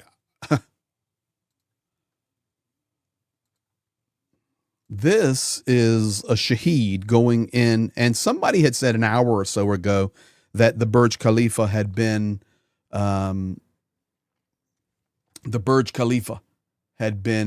evacuated. You can see here, there's a shaheed dropping in right there. Right there. It may be hard for you to see on your screen. Right above the Burj Khalifa. I've been to the top of that joker. It is a big building. And it comes down. People are watching. And you will see, boom, right in the center of Dubai.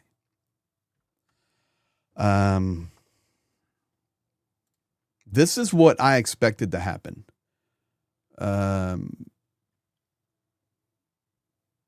Okay. 2 hours ago.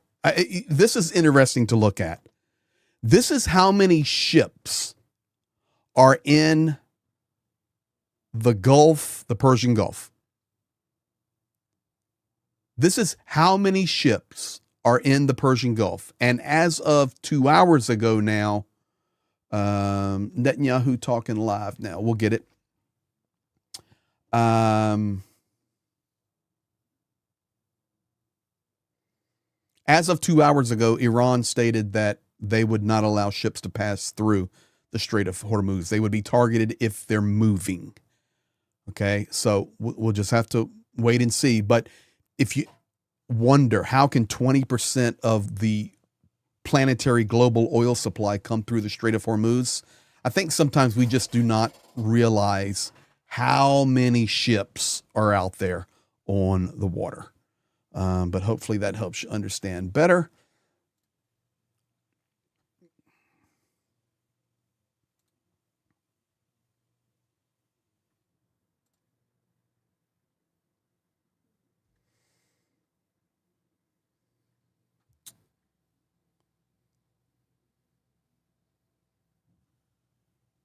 Okay, I'm going to show you this right here.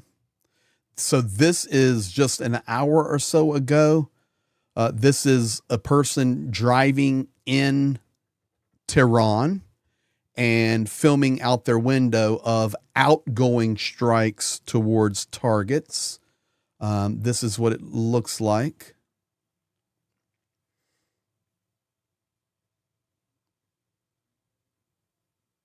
One, two, three, four, five, 6, 7, 8, 9, 10, 11, 12, 13. I see at least 13 trails, 14. So those missile launchers haven't been taken out.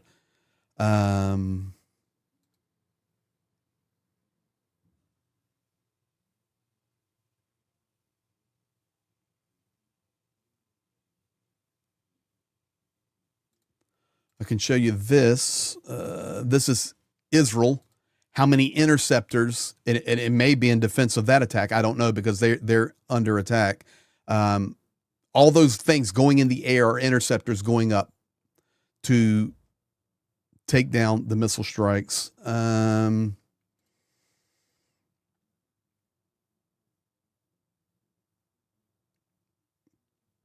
plane with 200 Israelis landed in Saudi Arabia. And now the Israeli Air Force is now operating in the skies of Iran since the darkness has arrived to take out the missile launchers.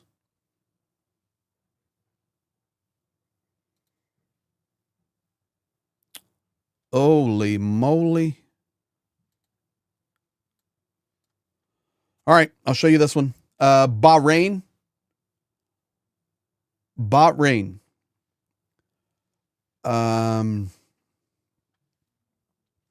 This is a skyscraper in Bahrain.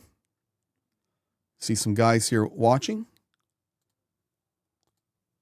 This is the target, or this is what was hit.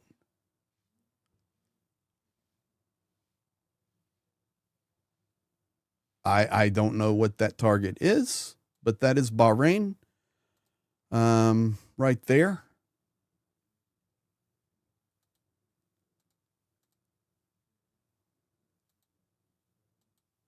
Just trying to be sensitive what I share here. This is not like June of 2025, guys. This is not like June of 2025.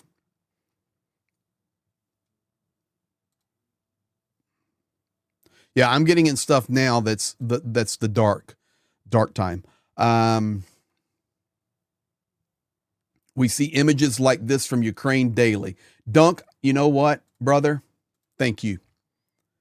Exactly.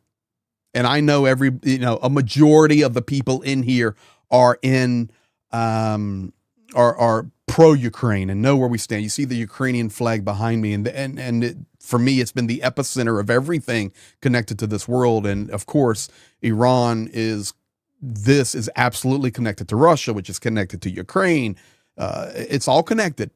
And I'm not a conspiracy theory. It's just a fact. It's easy to see, all connected. And Ukraine faces this every day. Thank you for that reminder. Here is Iran right now, and you can see my video is now changing to evening. What time is it in Tehran? Can somebody Google that for me? They're plus what, 7 or plus 8 from my time? It's like 9:30 p.m. maybe. Jesus Luna, we here with you all day, Greg. I'm not going anywhere, brother. Not going anywhere. All right, here is this is in Iran right now.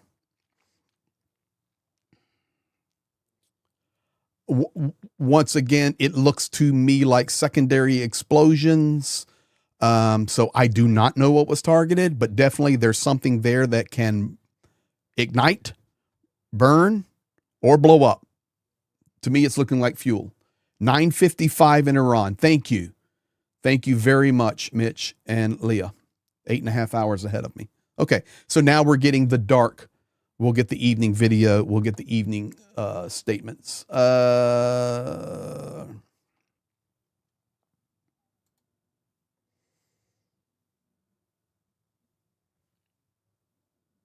Okay.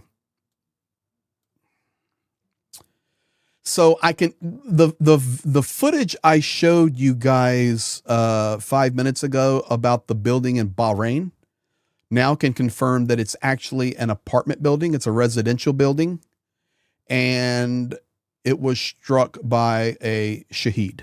Okay, there's another angle of it right there. This is from the other side. And right prior to, you can see right here, the shaheed right there going in straight directly. So of course, do not know if that was the specific target or not. It's irrelevant at this point. It has been struck. And there's no way we're not going to start having casualties and loss of life when you start striking apartment buildings in Bahrain. Okay, yeah, people going to their bunkers or going down basements, maybe. It looked to me like lights were on there. Um, it will not take long for civilian casualties to rise. And then what effect does that have? U.S. ambassador to Lebanon just told the president of Lebanon that if he will control Hezbollah, Israel will not expand the operation on Lebanon.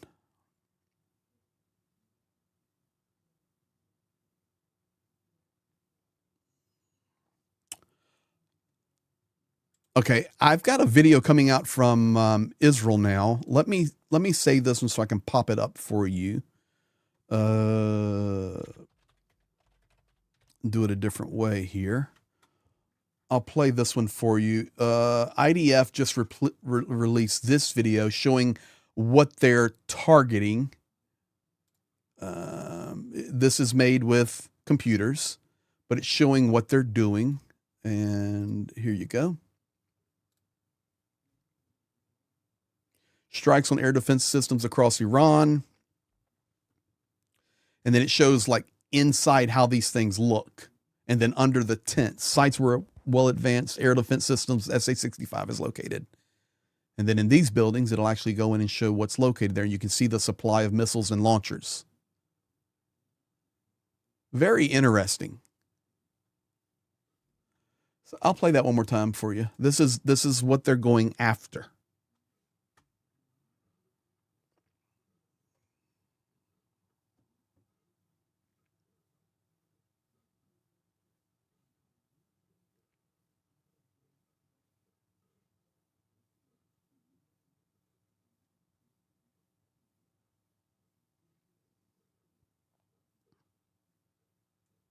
Very, very, it's interesting. It's a unique, it's a different look.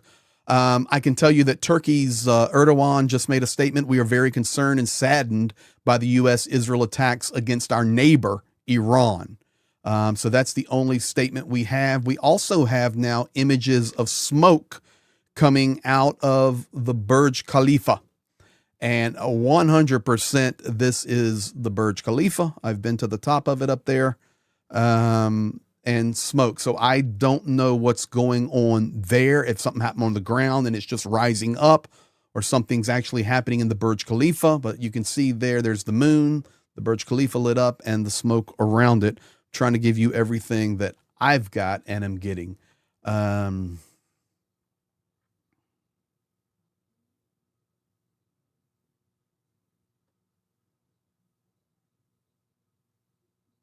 Okay, this is getting a little strange for me here.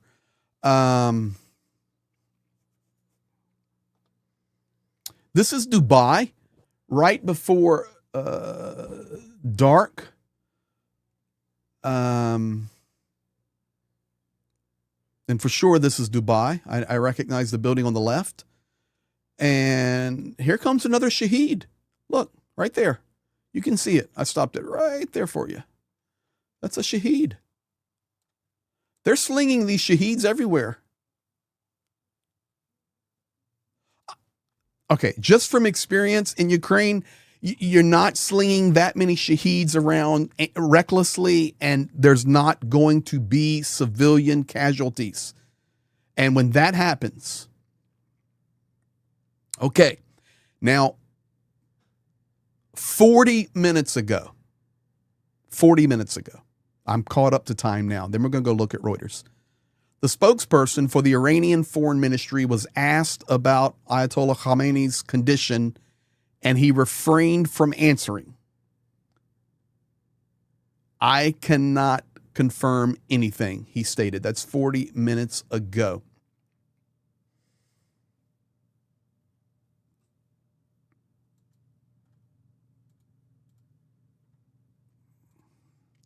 U.S. Central Command has released official footage of this operation. See if I can get that. I'm transferring it. I'm downloading it right now. Or I guess I could do it like this. Let's do it like this. This is CENTCOM releasing their images. I can do it this way.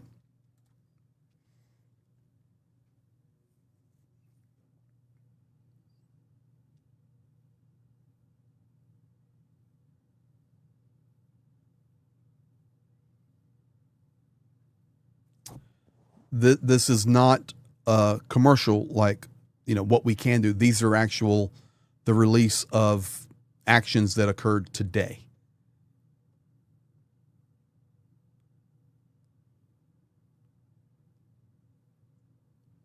Could you imagine if we just used a little bit of that on Moscow, what would happen?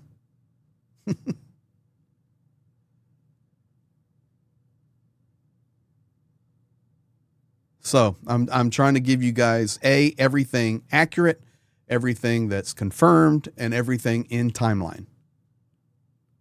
So there you have it. That's the official from the U.S. Now, I need your assistance. If the mods would help me out here. I appreciate each and every one of you. I'm going to go to a still screen because my wife is supplying with coffee. This is my daughter's name. And when I've drank this much coffee and I've been live now for a couple of hours, 2.5 hours, yes, the little boy's room is calling. So I'm going to a still image and I'll be back in just a moment.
All right, guys. Thank you very much.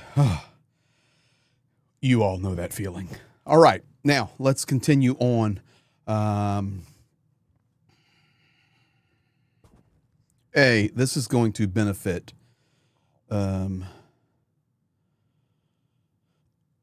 This is going to benefit. This is going to not benefit Russia. This is going to benefit, I believe personally,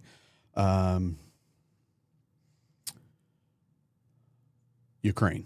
Now, I want to do this because it's been like an hour.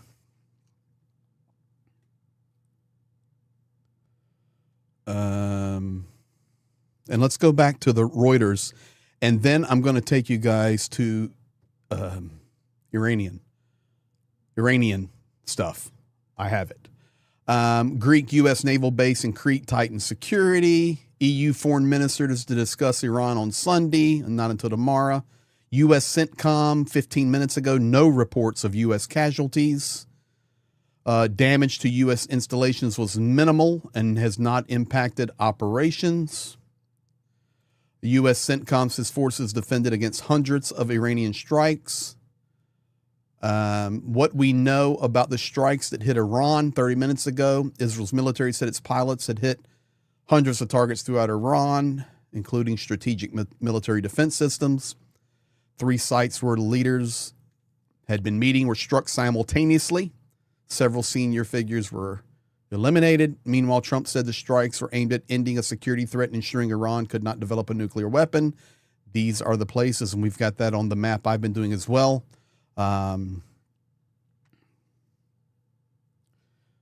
36 minutes ago, aftermath of the strikes.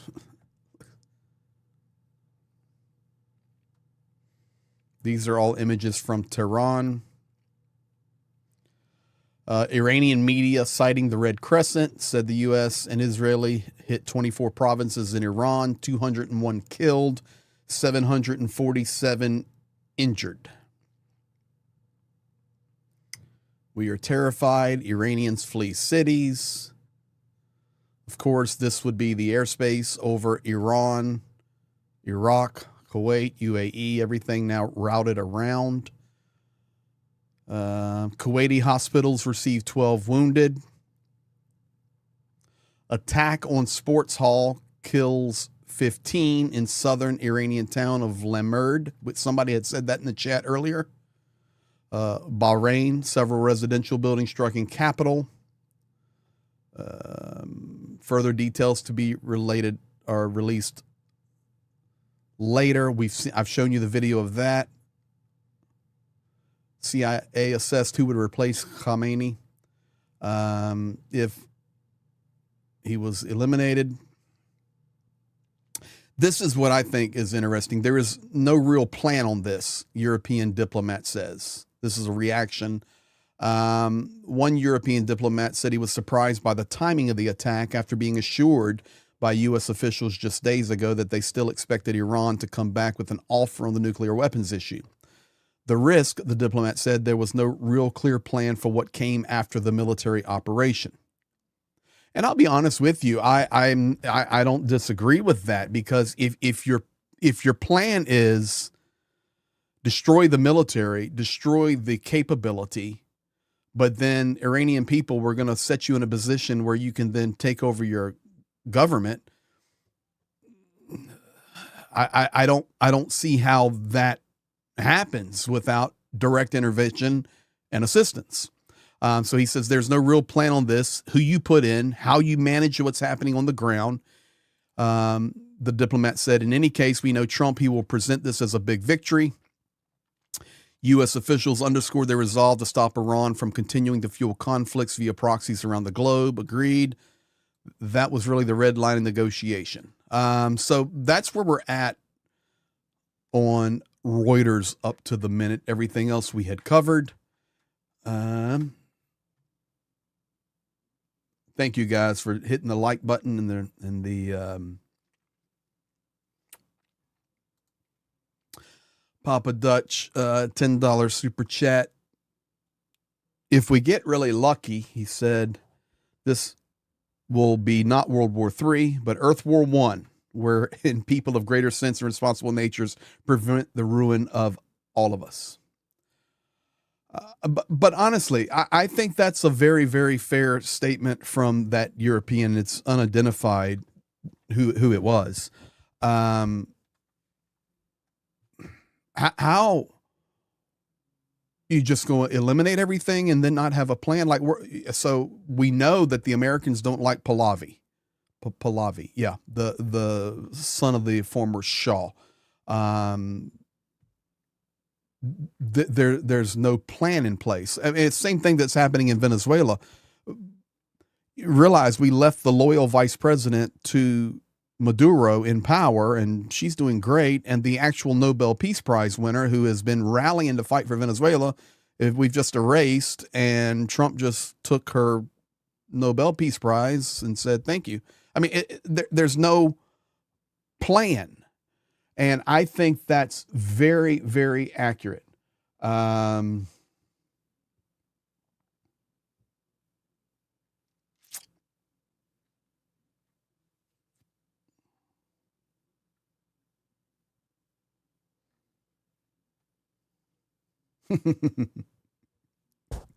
Oh yeah, John Doe official. You can definitely say that 100%. In Ukraine, it's not Trump's war, it's Biden's war. But I got news for you. This is Trump's war, and there's no way to get around that for sure.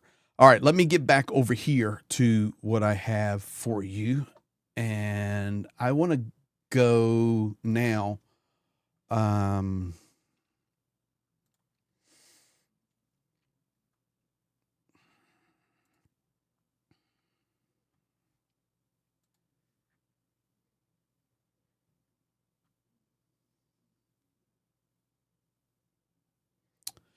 We have a statement from Friedrich Merz. The Iranian people have a right to determine their own future. Germany is in close coordination with the USA, Israel, and partners in the region. We remain committed to peace and security in the region, as well as the security of Israel. So now I'm checking actually Iranian footage.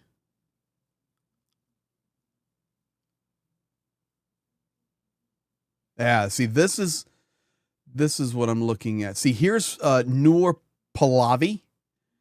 This was when Donald Trump had tweeted out that it was making the statement, the speech. Here's Noor Pahlavi, which is the daughter of, to be the granddaughter of the former Shah, so Pahlavi, and she's saying thank you with tears and a heart. This is where we have to come to a follow-up plan, because it appears. And as I went and used the restroom upstairs, TVs are on upstairs. My studio's downstairs, and they're watching all the channels of what's unfolding. And I just listened as I was,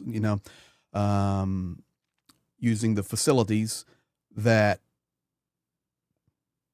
all mainstream media is just saying this is just going to continue into a bigger and bigger and bigger war. So if it's going to continue into a bigger and bigger war, then there must be a plan. And if there's no plan, then we have a real problem. We have a real problem. I want to go back over here.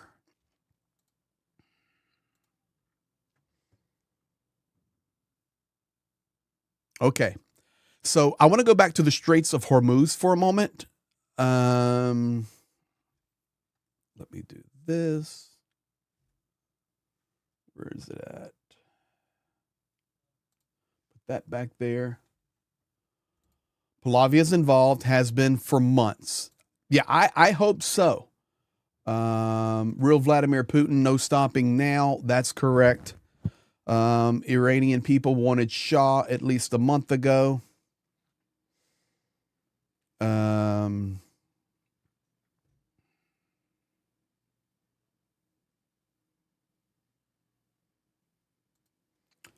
Lillian. Good question here. Why is Iran sending missiles to hit hotels, residential buildings to their neighbor countries instead of U.S. bases, or is it false flag operations from U.S. and Israel? No, it's definitely not a false flag operation from U.S. and Israel, because I can tell you with complete certainty that the video we've seen are absolutely shaheeds. And you have to remember, the amount of electronic warfare that is going on. So just because these shaheeds are in the air and they're hitting apartment buildings and all that, that's going to happen when they're flying at such a low altitude.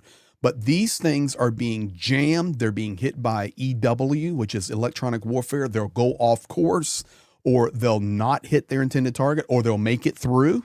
And maybe that building got in the way of what was actually being targeted. I'm not defending. I'm just telling you how these shaheeds work. We deal with them every day inside Ukraine. And this is why you see so many residential buildings hit. Now, Russia is indiscriminate. But here, all these high rises. So no, I don't see that as a false flag at all. But you're going to have collateral damage when these shaheeds are flying around like this. There's no other way. Now I can tell you.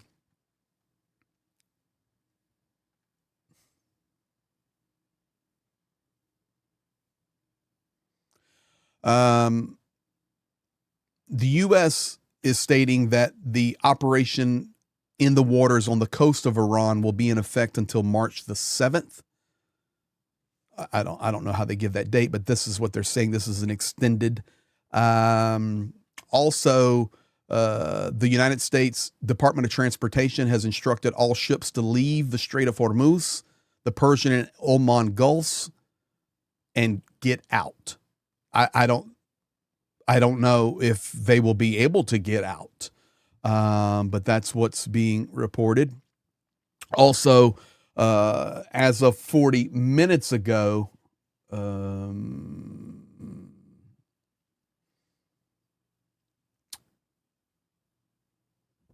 it's being reported that the supreme leader of Iran, Ali Khamenei, is at the headquarters and is directing the military operations. And that's reported by Lebanese TV channel Al Mayadeen. I tell you what, Al Mayadeen, I don't think I would broadcast that if it's true.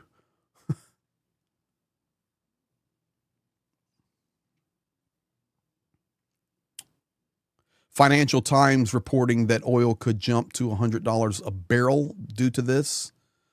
Putin, the IAEA has now called a special meeting tomorrow morning, Sunday morning.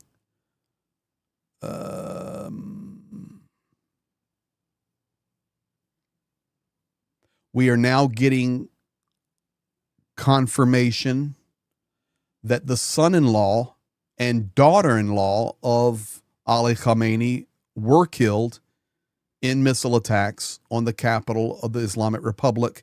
And this is announced by the Tehran City Hall. So we're getting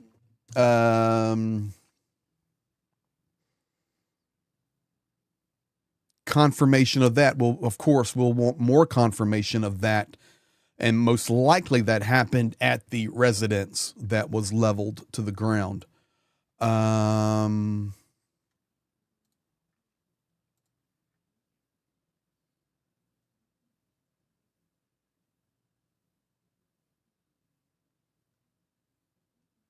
Israel now also reporting that the son-in-law and daughter-in-law of Khamenei was killed. Now, what I would like to do for you guys is I had this before. Let's do this.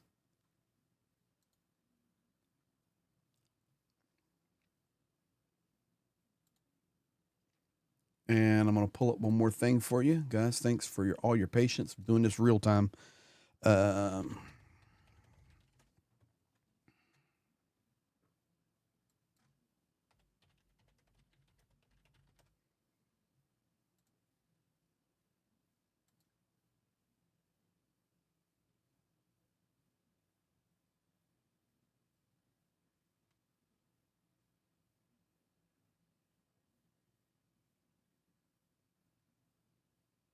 All right, I'm going to give you something here a little different. Let's do this. We'll go straight into Iran now. This is the Tehran Times. Ayatollah. Yes, Vigo was moved to a secure location. I see this comment here from Amizer. Amizer 8076.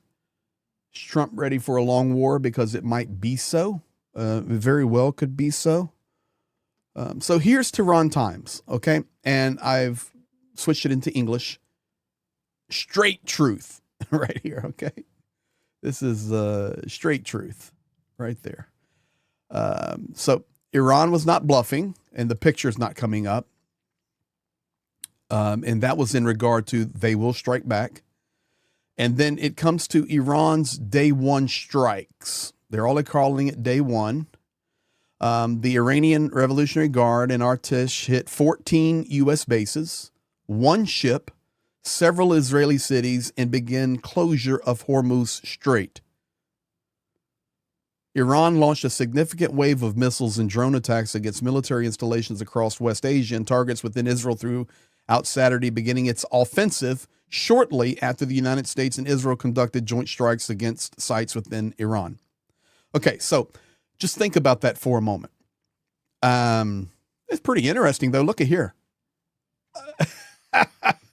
Right beside day one strikes, Epstein news in the Tehran Times. That's interesting. Hello. This to me seems the way Putin and the Kremlin puts out news. Okay. So the Kremlin will say, oh man, we took Kupiansk. We've got the whole city, when they do not have the city. And then Ukraine will come out a week later and say, I'm standing in the middle of Kupiansk. You don't have it. Or Russia says, we have Kupiansk. And Zelensky goes to the sign and says, I'm standing here in Kupiansk. You don't have Kupiansk. If you were just to read that and believe everything that Iran says, you would say, wow, they are bashing. They've hit 14 bases, one ship, several Israeli cities, and they're closing the Strait of Hormuz. But the reality is we've been sitting here for now almost 3 hours, and I've shown you video. We have seen strikes on the radar. We've seen strikes on oil. We've seen strikes on military installations. We've seen strikes on residential buildings. But we're not at this point, and it's super early to get evaluation, but if you were just to read that, you would think that Iran is just leveling everything. And the truth is they're not. We do have this article here. This is accurate. I think the number is actually 90 now.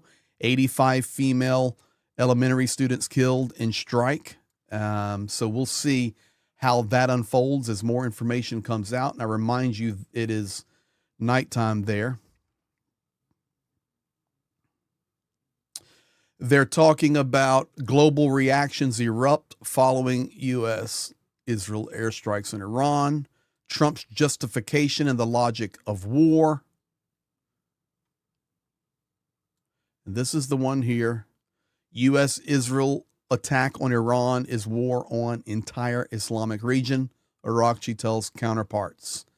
So that's the Tehran Times. I've got a couple more that I follow that I think are very interesting.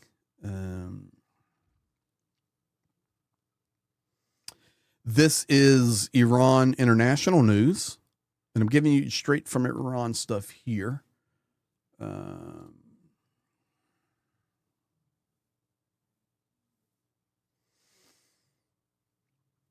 Look at there. Iranian drone attack hits Bahrain residential building. 4 senior Iranian intelligence officials killed in strikes. Map shows targets hit by U.S. strikes. Iran Foreign Ministry, several military commanders killed. Iranian students cheer U.S. strikes, chant, I love Trump. Now remember, this is Iran International, which is against the regime. I should have made that clear. U.S. repelled hundreds of Iran missiles, drone attacks, CENTCOM says. So if we start putting all the sources together, we begin to get really, really clearer picture and understanding in, I guess, what would be best to be called the fog of war, because there's no way, especially as we're moving into darkness over there, to know what the results are. But this does give us picture.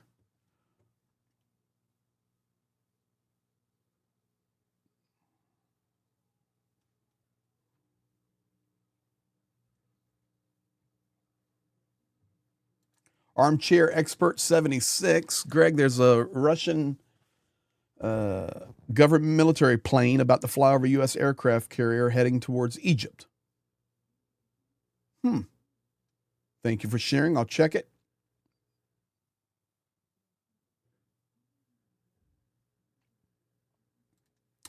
Andrew Scully, $7.99 Australia. A war in Iran just deployed by Trump to buy cheap real estate and build one of his hotels. Aussies don't want him building one in Gold Coast, Australia. I can't deny that. It happens quite regularly. David L. Tehran willing to talk. In an exclusive interview with NBC News, Iranian Foreign Minister Arakchi said Iran was interested in de-escalation and willing to talk if the U.S. and Israel halted.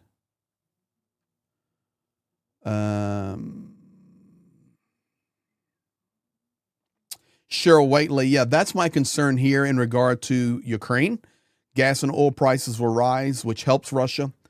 Patriot and Tomahawk missiles will be in short supply or even shorter supply. I completely agree with that. Yep, and deflect from Epstein. All of these things you guys are saying in the chat is because you're very educated. You follow this not just through me, but through many, many others, and you know the score. And these are the things that truly are happening, and there is a cause and effect. Now, interesting on the NBC, David L., do you know if that was old?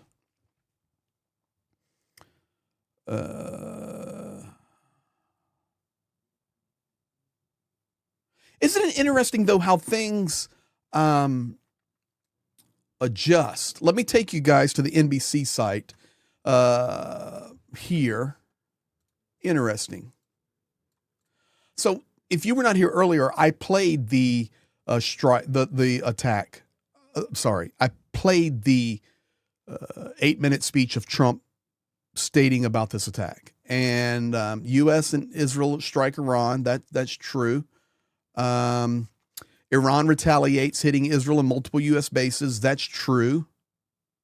All bases are targets, Arakchi says. 8 minutes ago. Tells UN 8 minutes ago. U.S. Central Command giving details.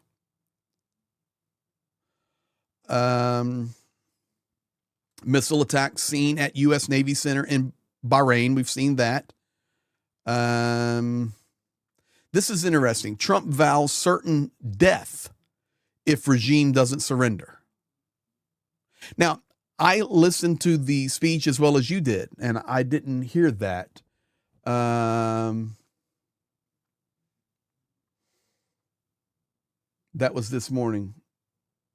Let's be real. Israel is going to slant the stories also. Of course, Democrats and a few Republicans say they'll force a vote to limit Trump in Iran. All right, so that's what we have there. I wanted to check it for you guys because I saw that David L. comment. I don't think we go back from here, to be honest with you. I don't think it's possible.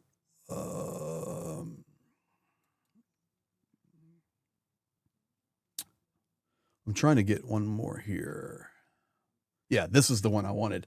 Okay, so I'm going to take you now. I've shown you Tehran Times. I've shown you the anti-regime Iranian news. Now I'm going to go to the Islamic Republic News Agency. All right, this is going to be the other side of the story now.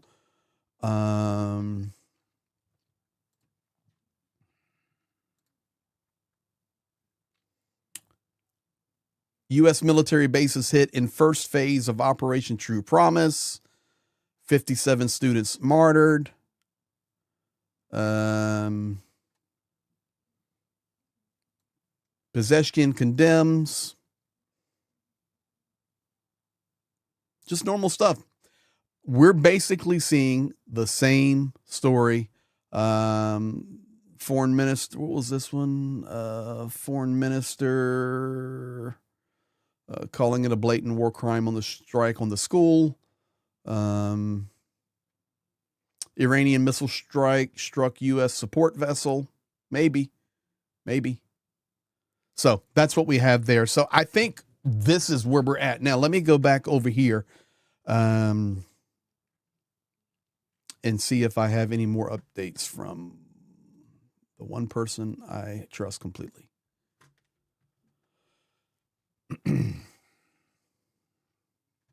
Okay. As of 1:33 p.m., John Hill. Hey, John, watching from Kharkiv tonight. Stay safe, man. Wow. SU 96-5 Russian plane surveyed by Fox News is blaming Obama. Exactly. I wonder, of course they're blaming Obama. Oh my gosh. Don't make me pull up Fox News. Everybody will leave the stream. Super chat from Papa Dutch. Regardless of the outcome, our world has changed and will never unchange. This now becomes a part of at least the modern norm. I think that one of the best statements yet. Everybody's made great statements on this. But yeah, Voices in Espanol. It hasn't been 24 hours. Don't fall for any of the propaganda. I completely agree. That's why I'm going to the one source I trust. I do like looking at what the mainstream is putting up there just so we have an understanding of it. Okay, you guys, why are you doing this to me?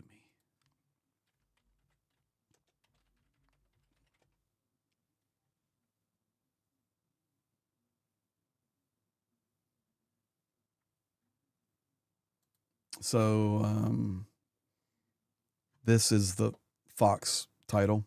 Did they get him? Khamenei's fate remains unknown after Israel strike levels his compound. Regime shaken. And I will tell you, he was supposed to make a statement here any time. And of course, that could be recorded, pre-recorded, or whatever. But the reality is we don't have any statement as of yet that I see anywhere. And we do have confirmation that his son-in-law and daughter-in-law have been eliminated. So this is what we have to go off of.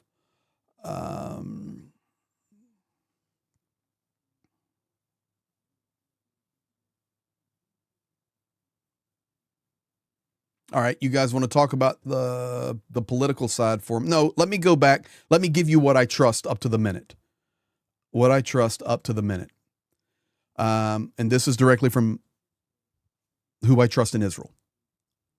Israel is awaiting verified intelligence regarding the outcome of the reported elimination attempts targeting senior Iranian leadership figures.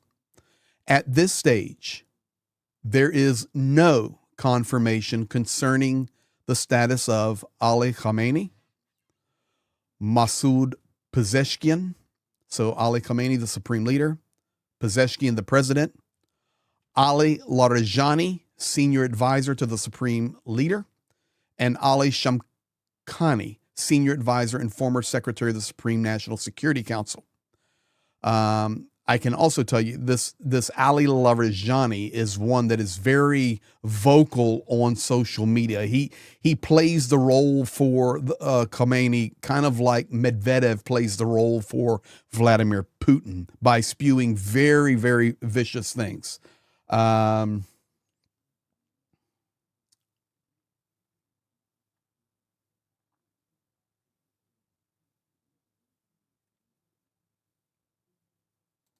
Yeah, no statement is a great statement. Let's look at this comment. I see concern about Ukraine. Getting rid of the present regime in Iran will help Ukraine in the long run. I agree. Even if the short run, rising oil prices now help Russia in the immediate period. I agree with that. I agree with that.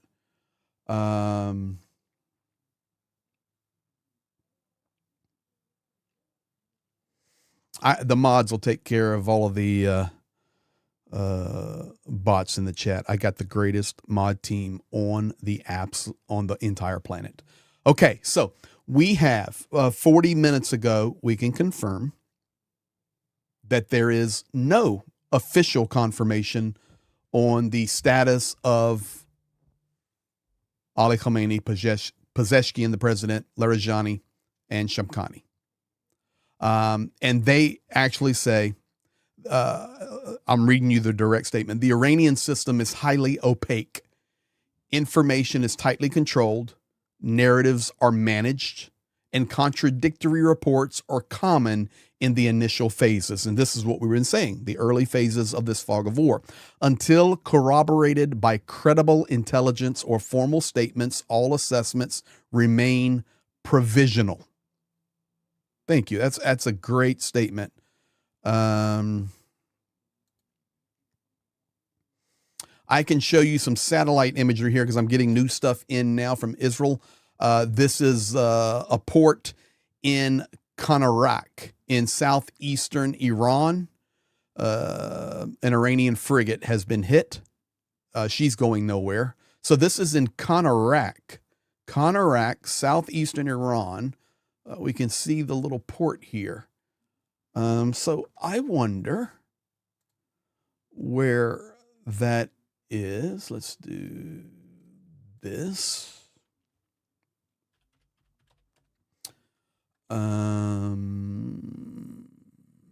Let's go here. Let's do this. I'm going to try to find that. Kanarak,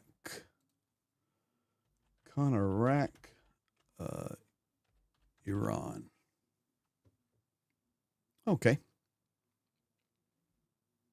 There it is. All right, I'll bring you guys into the party now. This is Kanarak, Iran.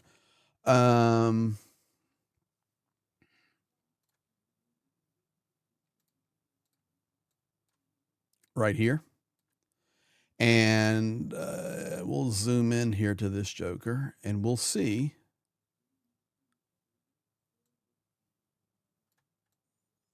this is where, somewhere in this region here, whether it's, we'll look at the picture again as well, but, you know, you see berths all here. Looks like they've created berths here and here. So let's see if we can take a look now. If I go back to the image, jetty's coming out. It's up near the port. Jetty's coming out. It's up near the port of Kanarak. I don't see the similarities because I know I'm looking at Kanarak. So that's the image release. Definitely there's something on fire there, and it's a ship, 100%. But if I come back over here, it looks like it was an inland berth a little bit. Found it. Yep, we got it. All right, guys, here we go. This is why you have to look. All right. So for sure, Kanarak. I can now show you. It's like I'm preparing for my update videos and you guys are watching. This is what I do. And this is what I do when I'm preparing to make sure everything's accurate. So this is where we were looking at, but it's actually right here. And that ship was right there. You'll see the little jut come out here, the little jut come out there. I'll zoom in and you can see a little better now. Like this. Right here. This ship was docked.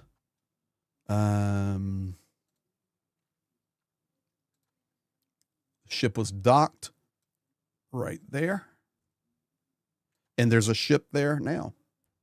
Or when this picture was taken. And this is where we're seeing the explosion. And these are the two jutties. I call them jetties, whatever, coming out. And now I'll take you back and we'll have that joker confirmed. And there you go. Now we can say 100%. There you have it.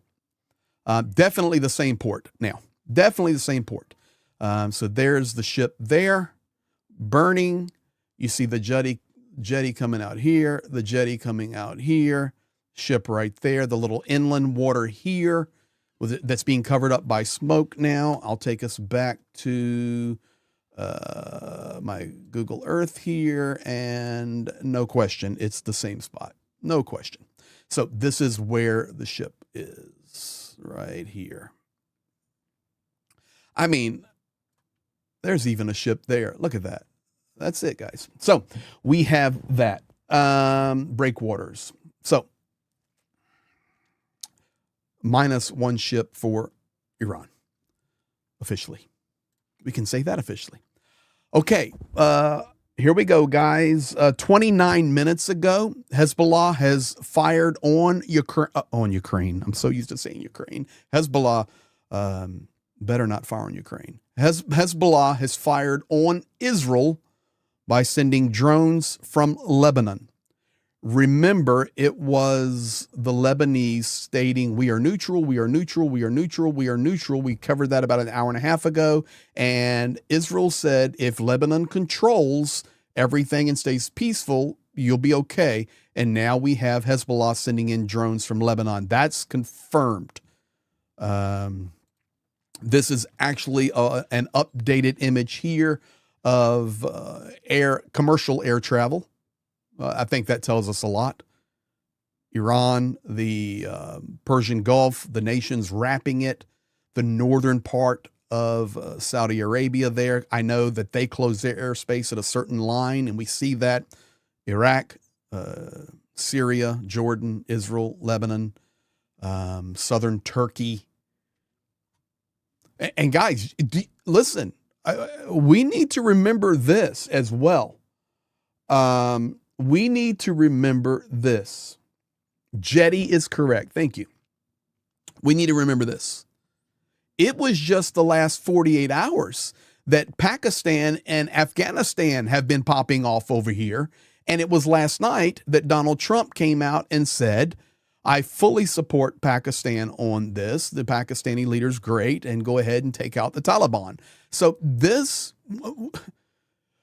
we haven't even talked about that.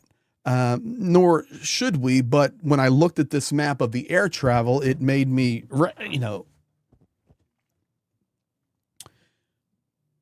it made me recognize that we're at a regional potential massive war here. And everyone has been saying that this will be a regional war, and we're already witnessing it. So let's go back because I'm getting newer stuff in now. Stream.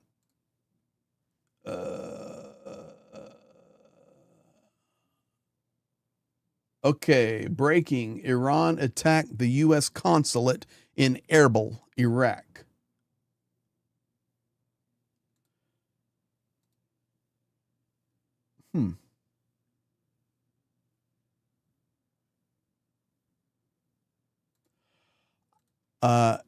Has the Iranian submarine been hit? I don't know if you're referring to my zooming in and we identified together that location there of that strike. That was looked like a frigate type ship, a small frigate destroyer type ship.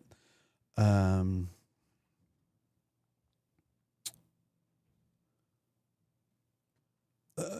see a couple of you guys mentioning that the stream is lagging. Everything this time on my side is looking really good. Mods, can you let me know everything's okay here?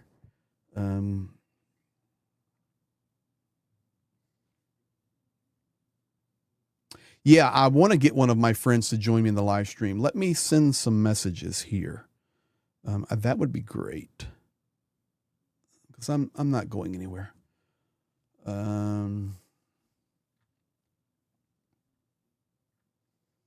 I need to get my paper out here. Papa Dutch coming in, $5 super chat. We are neutral. We are neutral. We are neutral. We are neutral. But now we are not. Perhaps we will be again later. That's accurate. But that's what we're seeing, because that statement came out. We're neutral. We're neutral. We're neutral. And now Hezbollah has officially sent drones into Israel from Lebanon territory. That no question, can confirm. We'll see if we get more information. Stream's fine in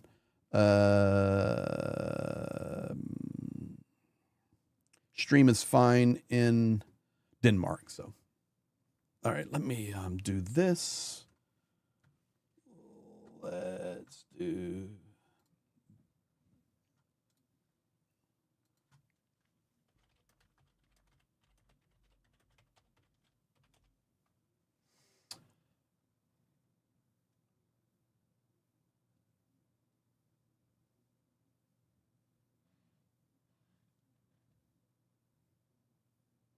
All right, I sent a couple of messages. We'll see what we can do here, guys. Now, let me go back to what I was on, just here.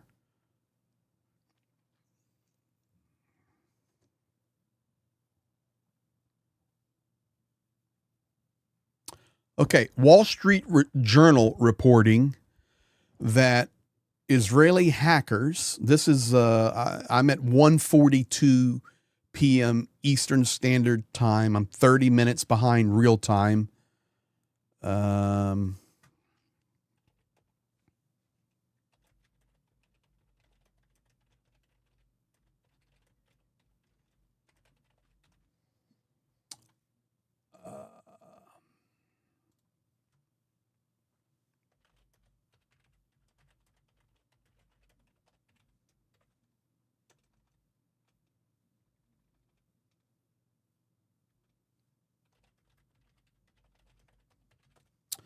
Wall Street Journal reporting that Israeli hackers broke in to an Iranian popular prayer app this morning, gained access to the phone numbers of millions of Iranians. Through the hack, Israel sent messages to military personnel and Revolutionary Guards calling on them to defect and revolt against the regime. So we were asking, how is this going to happen? We have to have a complete plan. So this is a step here. Israel trying to get the people, the military, the Revolutionary Guard, political people to revolt and defect, stand up against the regime. I'll tell you what. Do I think that Israel had the capability to actually hack into that group and send millions of messages? Absolutely, 100% yes to that. And the answer to why, we can remember what they did with beepers a couple of years ago. So that would be pretty simple. I mean, not for me, but for them. Kuwait has summoned the Iranian ambassador to reprimand for the attacks on Kuwait.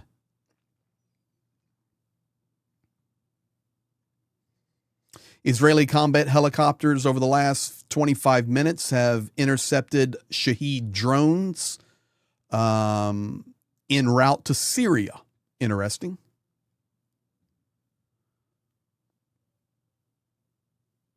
Okay. Ladies and gentlemen, breaking news here. Breaking news. If you guys are with me, which you are, and I appreciate you. 30 minutes ago on the dot. In the last hour, indications have increased regarding Khamenei's fate after this morning's, I don't want to use the word, elimination attempt. It is highly likely that Khamenei did not survive the attack.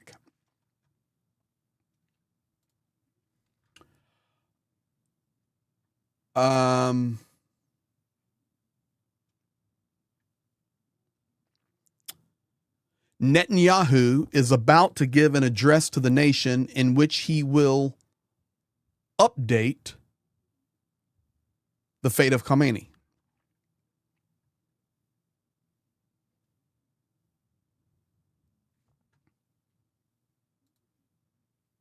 Let me check one thing here, guys. This is huge. This is big.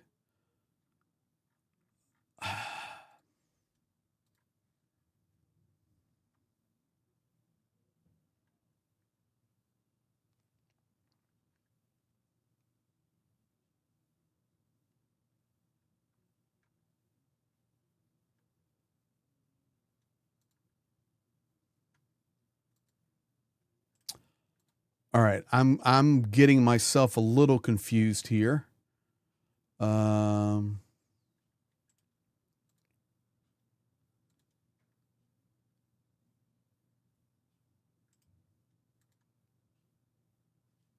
Save.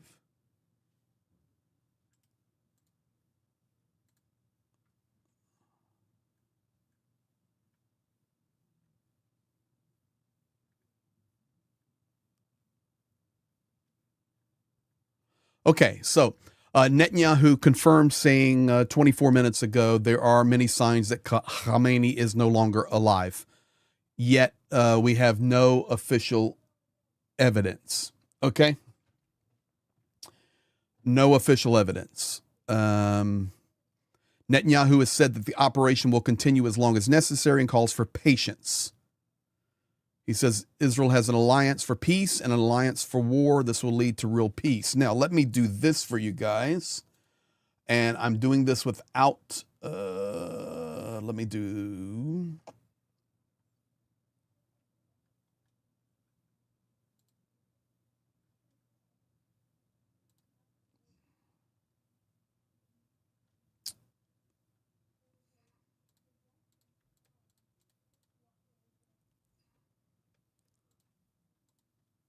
okay, let's do this.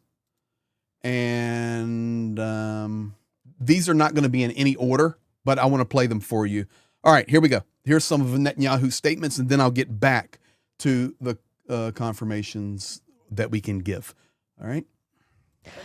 Today, in the opening attack, we have targeted the site where Khamenei was, this tyrant who has spread the terrorism across the world, and who was the architect of the plan to destroy Israel. This plan has been destroyed completely. The destiny of this tyrant today, we have killed several major leaders that are involved in the nuclear program of Iran, and we will continue to target several sides of this regime. This is a chance and an opportunity that will not come again, because you will have your moment, a moment where you will be demanded to take to the street in order to finish the work and to topple this regime, this vein. And the support and aid that you ask for has arrived. That's why you should all rally for this historical moment. Iranian people, all the different confessions, the Kurds and the other confessions, this is your time, this is your chance in order to topple this regime. Okay, so those are the statements of Netanyahu. And what I find interesting about it is this is exactly what President Trump stated. You need to now topple your regime. And we then see the other information I gave you, that Israel did an operation communicating with millions of Iranians saying, revolt, reject the regime, rise up, do whatever you need to do. So great. My concern, though, is unless you absolutely demolish them militarily, and take out that leader, then we could see some real ugly bloodshed in the streets of Tehran or other cities around Iran. So once again, we're early on at the fog of war. Early on.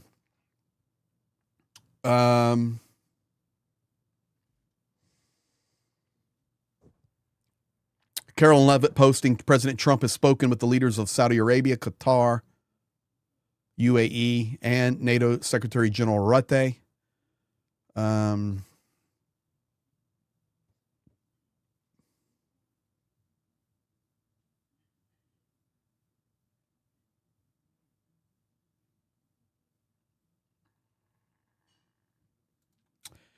Okay, I don't want to get, we're not going to get political on this. We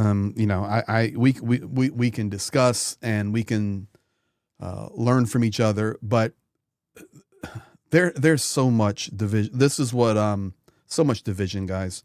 I hate division. Mamdani posting, he's the mayor of New York City. Today's military strikes on Iran carried out by the United States and Israel mark a catastrophic escalation in an illegal war of aggression. Bombing cities, killing civilians, opening a new theater of war. Americans do not want this. They do not want another war in pursuit of regime change. They want relief from the affordability crisis. They want peace. It's so interesting now. Mamdani is sounding actually like, this is so weird, but it shows, I want to keep right on focus here, but it shows how fragile the American system is right now, because these are going to be very similar statements to what Marjorie Taylor Greene will make. You have a hard left Mayor Mamdani. He's a Muslim in our largest city, New York City. He meets with Trump or speaks with him quite often, making this statement, America first, no more war. And Marjorie Taylor Greene, who's far right, used to be MAGA queen, is gone from MAGA now, fighting for Epstein release and whatever else. While she resigned Congress, she'll make the statement the same way. So it's just a very, very interesting time right now.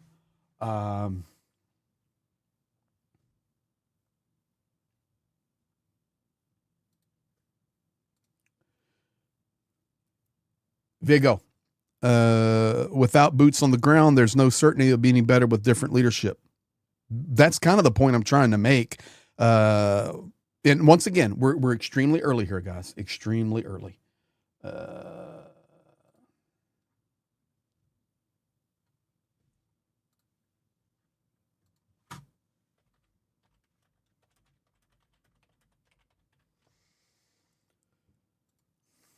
All right. I just got a message from Johnny Pierce. He may join us. He said, Greg, it's possible the Ayatollah has been eliminated. I said, yeah, we're on it. I'm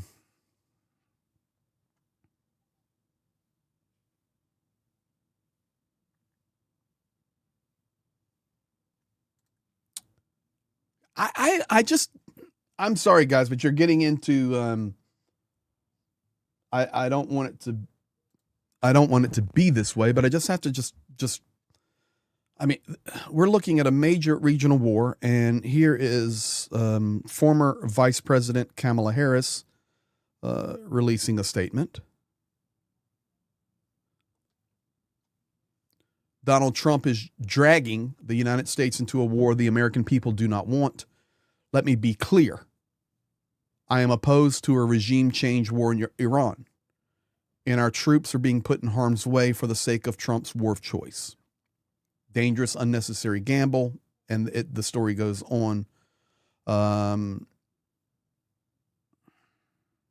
During the campaign, Donald Trump promised to end wars rather than start them. It was a lie. Then last year, we obliterated Iran's nuclear program. That too was a lie. But here's what I find interesting.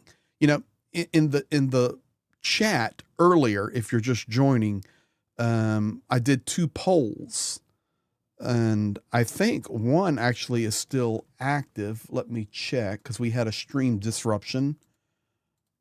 Yeah.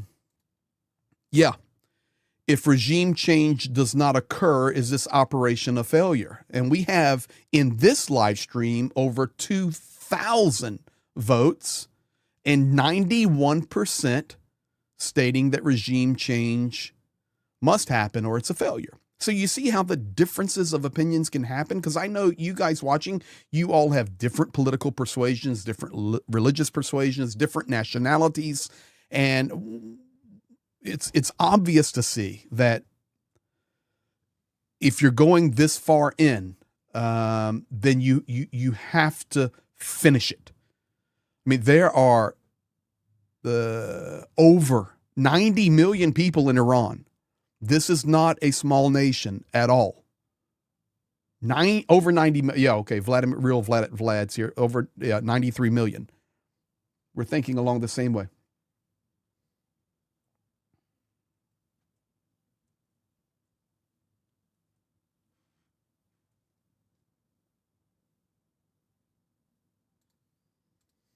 Taking out the leader and another goes in his place. Seen this movie before.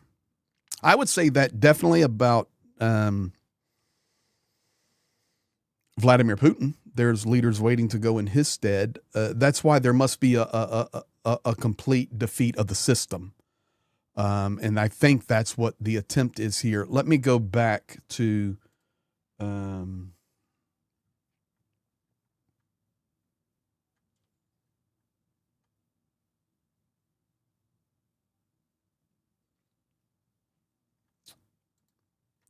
this is Ali Larijani. This is one of the gentlemen that was targeted specifically by the United States and Israel.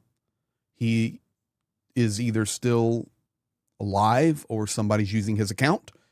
He states, "We will make the Zionist criminals and the shameless Americans regret their actions. The brave soldiers and the great nation of Iran will deliver an unforgettable lesson to the hellish international oppressors." This statement released 12 minutes ago. I'm caught up to real time now, pretty much, guys. 12 minutes ago.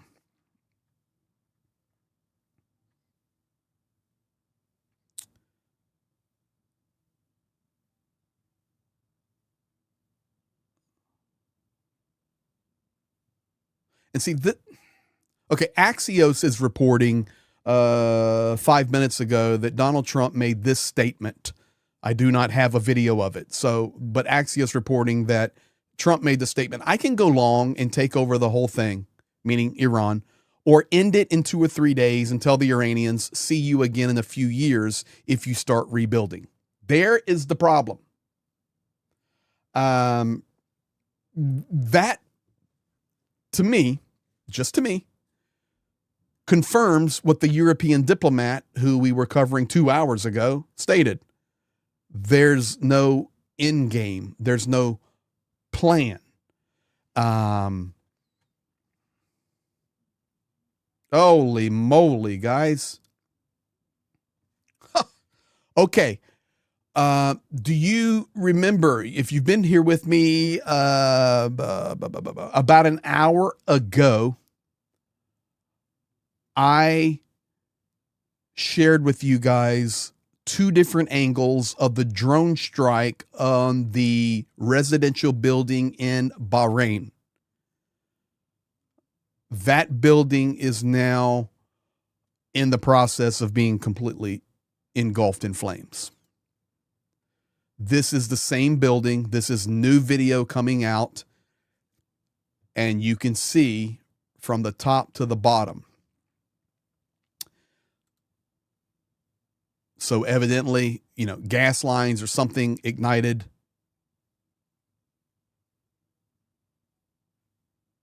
Now, I remind you, we confirmed, I showed you the video. That was one shaheed. It struck up towards the top of that building,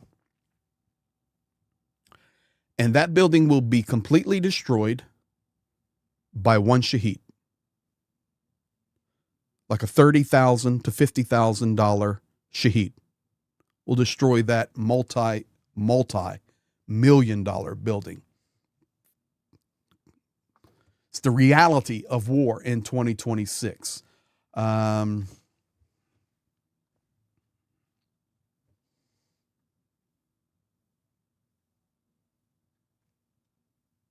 Okay. Breaking news. I can't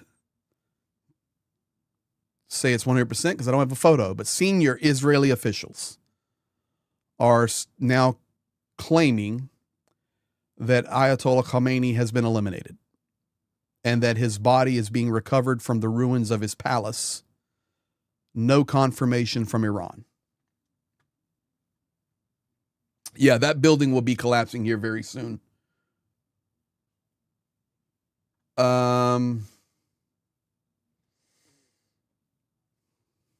Now, I'm just waiting for things to come in. We're up on real time now.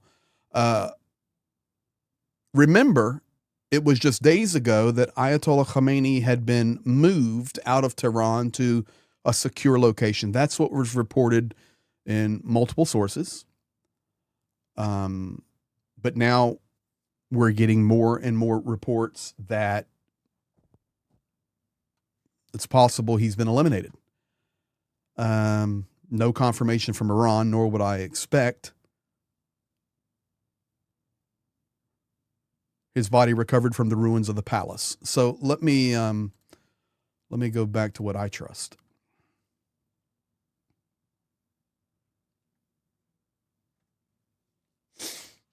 Netanyahu has stated just moments ago that in the coming days we will attack thousands of designated targets across Tehran. You know, guys, the United States has been airlifting. All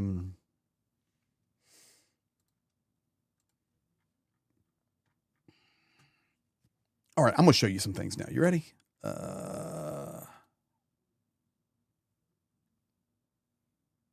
This is what we've been preparing. This was as of February 27th.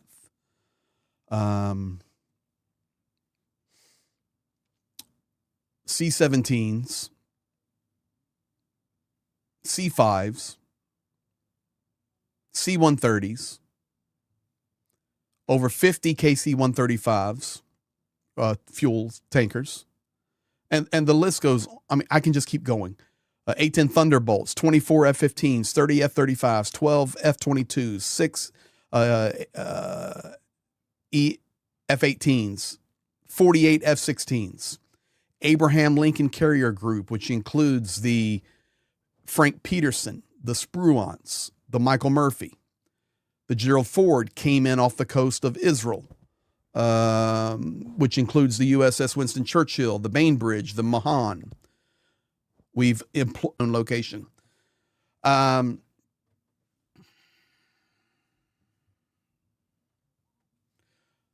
We've got a ton of stuff. So when I hear or see that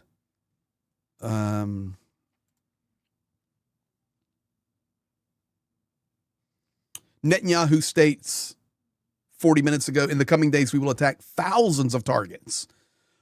They're prepared. They being Israel and the United States, prepared to attack thousands of targets. That's a fact. Now, this is interesting also, and I'm going to come back, but okay, this is for you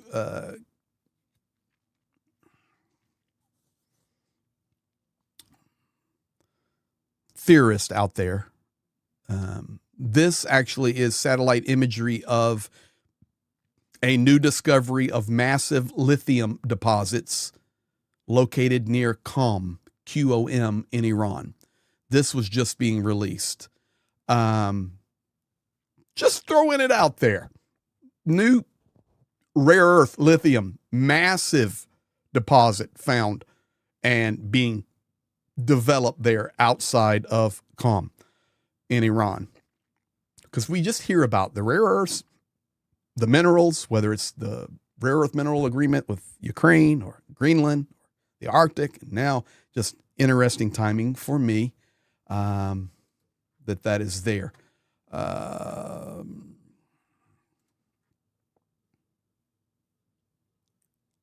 Okay. Axios reporting right now that Israel's ambassador to the United States, Leiter, has updated several senior officials in Washington that Ayatollah Khamenei has been killed.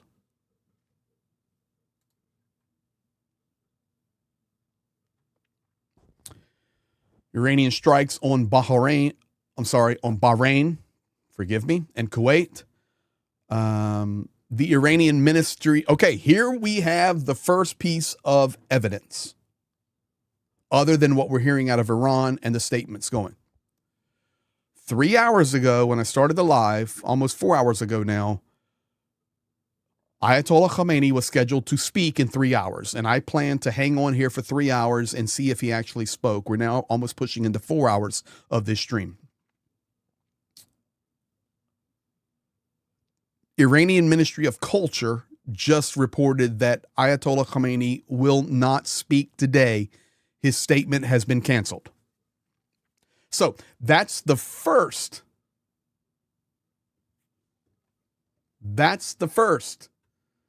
Kind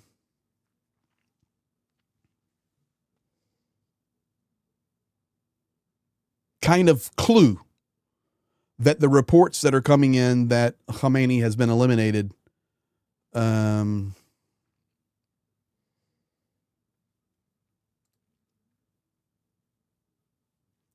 breaking news, Iran not confirming, but Israeli Channel 12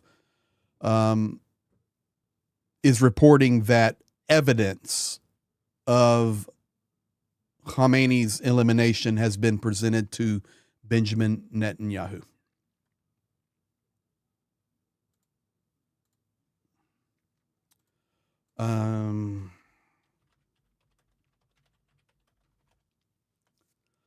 Let me see if I can get this here.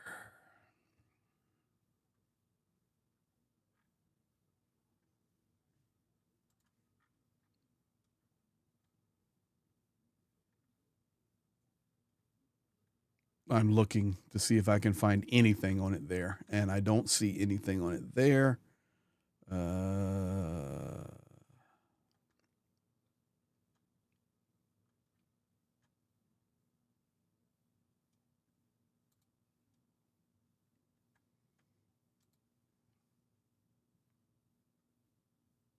Okay, I'm going to take you now to Israel's Channel 12.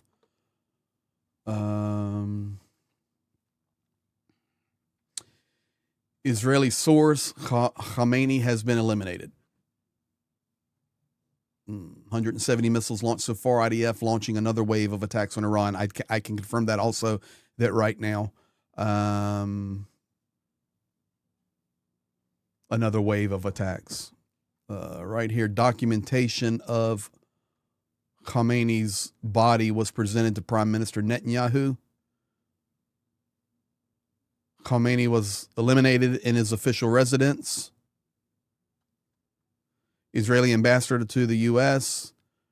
has dropped a letter to Washington or informed them that he's eliminated. Oh, this is nice. Okay. All right. We'll leave it there, and we will see what we'll come up with. $5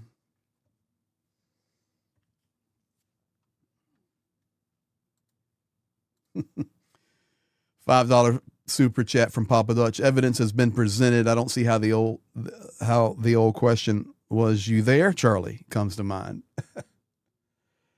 Ladies and gentlemen, we got him. Indeed, he can't just be hiding. How will that affect Putin that Khamenei is dead?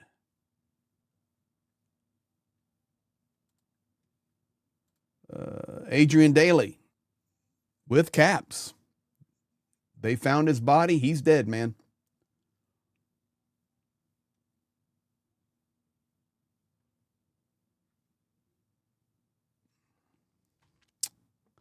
All right, we're going to find out.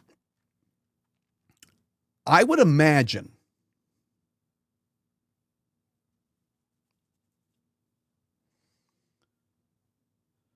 that the vacuum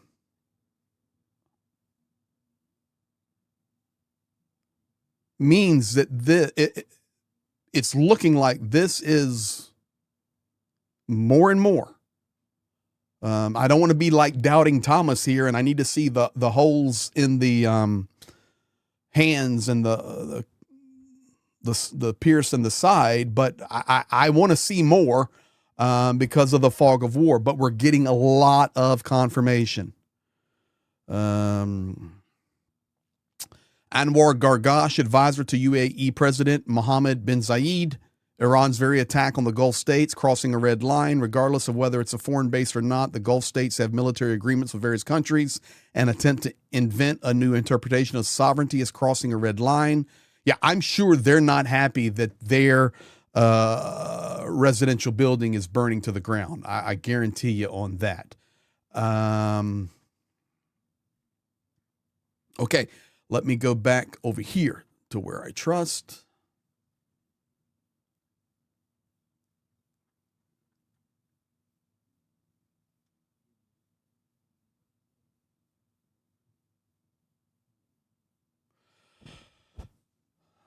Israel reporting a couple of things. Number one, the The individual I trust completely is now stating, my sources are telling me that we can confirm it. He's eliminated. So the evidence is building more and more and more. Papa Dutch is not going to be a believer until he sees the video. I still keep thinking, how many times did we ice Muammar Gaddafi? That's the wrong button. That's the right button. That's the right button. John Hare, a lot of confirmation from sources that lie. Wouldn't you guys love to see Putin right now? In fact, I need to check on Russian news. But let me read this to you. From the source I trust, my source is telling me Ali Khamenei is eliminated, confirmed. Okay, good. All right. Second, just a reminder of several realities. There will never be a decisive victory by air power alone, number one. Number two, a regime change scenario relies on degrading the regime from the air to the point that the internal collapse becomes inevitable. And number three, even if the regime ultimately survives, it will emerge substantially weakened and strategically diminished compared to its current state. That's where we're at right now.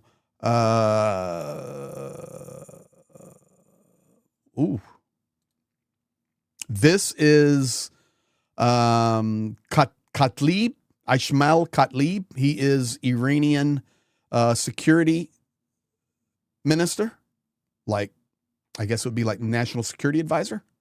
He has been confirmed eliminated.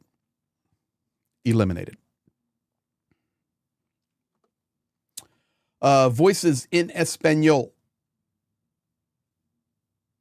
Imagine if Trump had the same enthusiasm for regime change in Russia.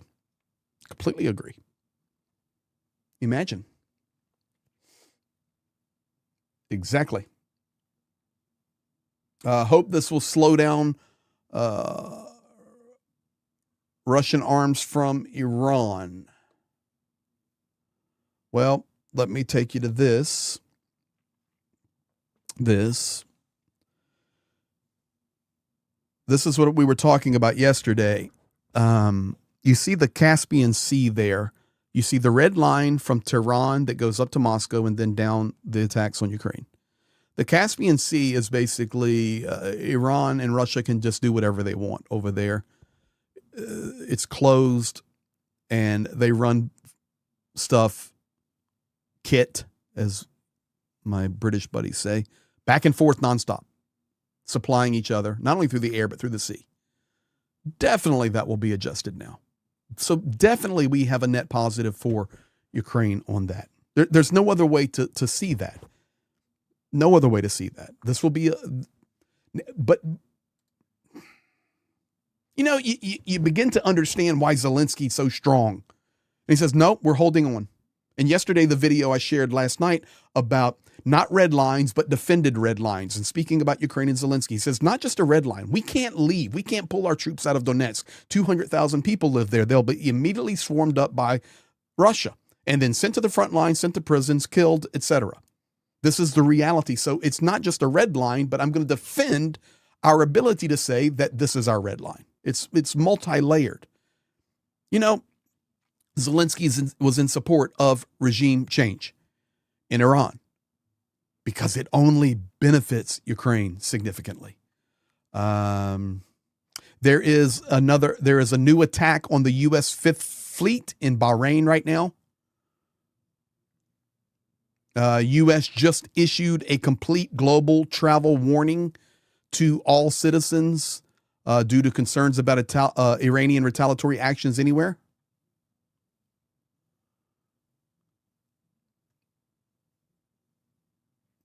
More reports coming out that the body of Khamenei was found in the ruins of his compound. Iran preparing now for a massive launch following the assassination or elimination of Khamenei.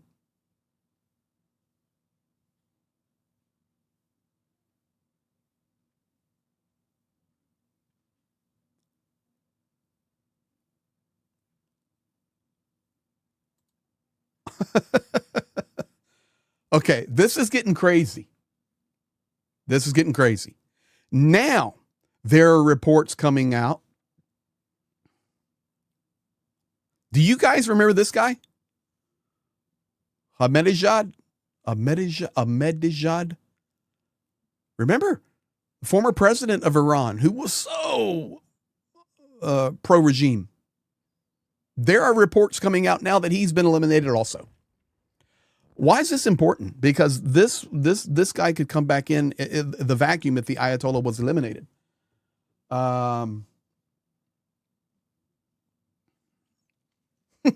This thing is growing by the minute.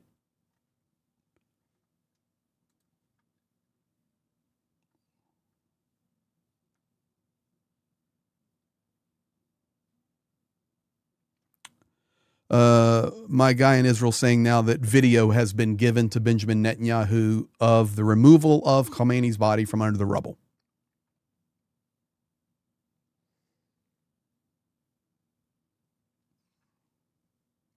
Reuters now quoting senior American official, we had indications that Iran was going to carry out a preemptive attack. That's why we rolled. No, I think this plan was in place, personally, 100%.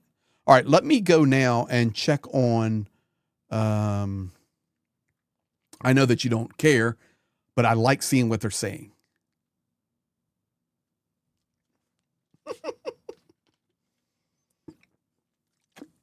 All right, I'm going to read to you TASS news now.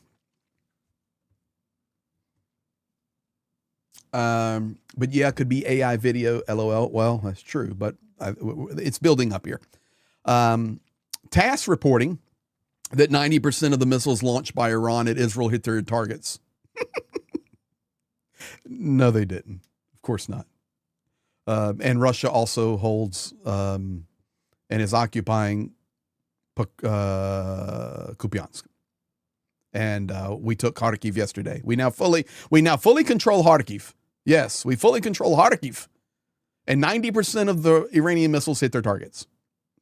No, some missiles did hit their targets, and definitely Shaheeds have hit, whether it's target or not, but have hit, but not 90%.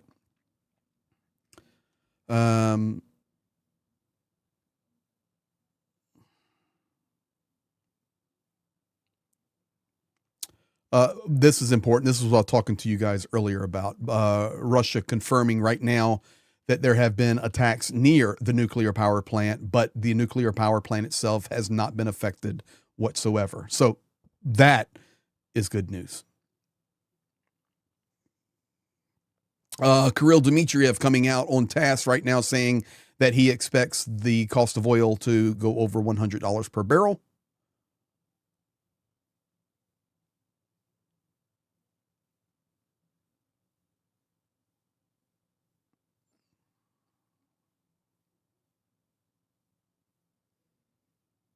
And now TASS News reporting, quoting, not referencing Netanyahu, that Khamenei has been eliminated. Okay, when we start getting Russian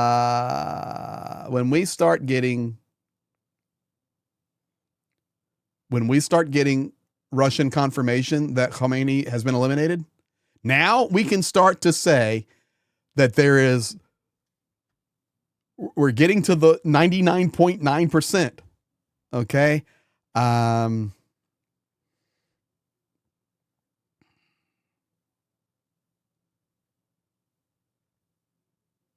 That goes back to the video I showed you guys earlier.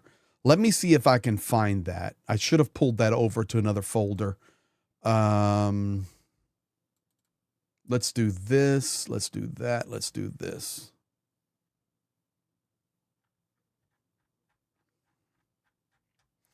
Ali Khamenei,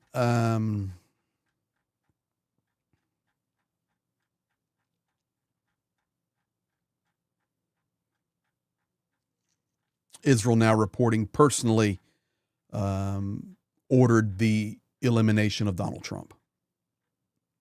So now let's just go layer on top of layer. And And I'm trying to find, I've got so many files here. Because when I'm live, I'm not organizing them as I go. But I think we need to see it. Let's see here.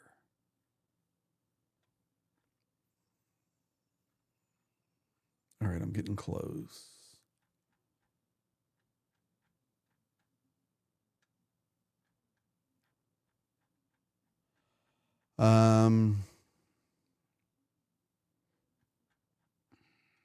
Right here. This is a still image. This is Khamenei's compound. So very, very easy to see here that this building was leveled.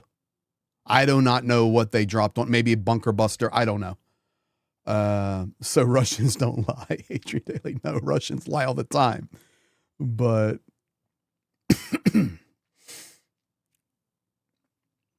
that building is gone, leveled. So that's the compound. And I think I have the video of it, I believe.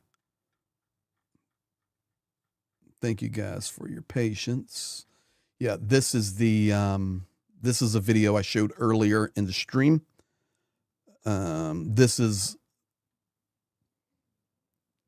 I can't say it's geotagged, but this is the resident. This is the strike on the building that was Khamenei's compound and residence. So, yeah, that's a strike. I showed you the picture, and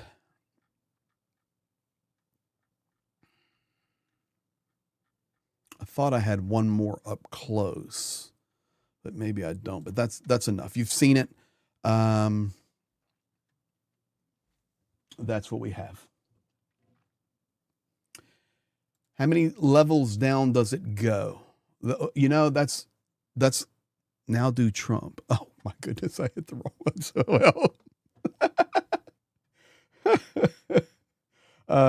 How many levels down does it go? Misfit Toy, been supporting Ukraine a long time. I would feel comfortable to say that the United States probably dropped one of those bunker busters on that residence. And at that point, it probably doesn't matter. And if they drop multiple bunker busters on it, it would kind of be hard to stop it, to be honest. They're extremely powerful weapons. Mike Doucette, got to go now. Great stream. You're very welcome. You're very welcome. I want to go back now to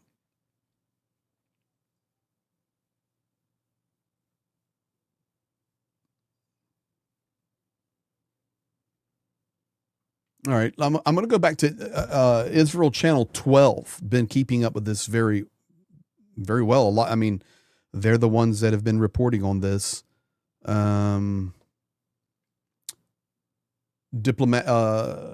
All of this in the last 12 minutes. Diplomatic sources tell the Lebanese Al Jahid channel international messages have been sent to 3 heads of state in Lebanon, the army commander, and Hezbollah leadership, emphasizing again any launching missile from Lebanon towards Israel will have very serious consequences against Lebanon.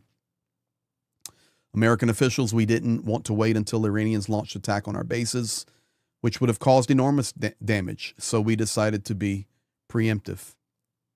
Defense Minister Katz, every element of the Iranian regime is a target. Any of our enemies who try to intervene will pay a very heavy price.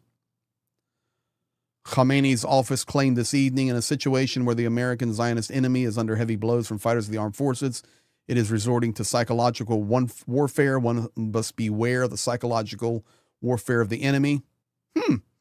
That's confirming. Remember what I shared with you, that Israel hacked into the prayer group. Definitely can confirm that. The source is solid. And sent that message, it's time now to rise up and overthrow. And if you're in the military, revolt, et cetera, et cetera. And now Khamenei's office claiming about a psychological warfare attack.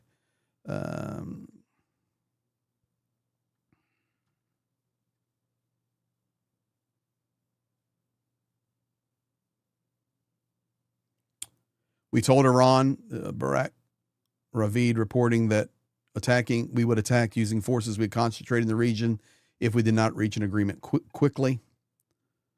Then now Channel 12 is picking up what I shared with you 30 minutes ago about the tweet of the mayor of New York, Mahmoudani.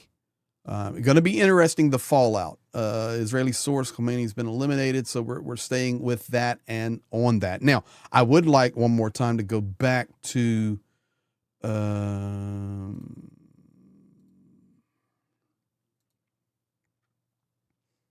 I want to go back.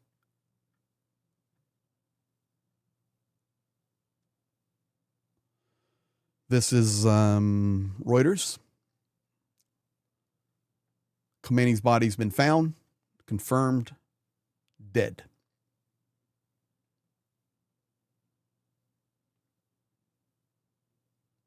Khamenei, 86, ruled Iran since 89.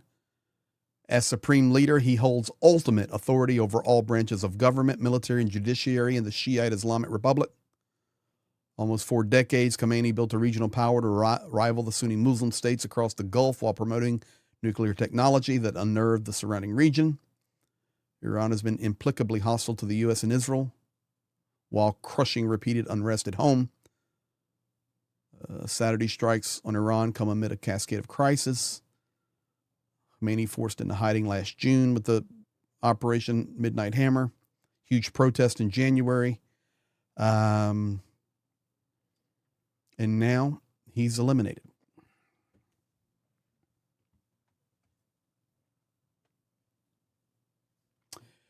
This is going to get interesting. This is going to get interesting. Because there's so many stories at play here. So many stories at play. Let me see if I can do this.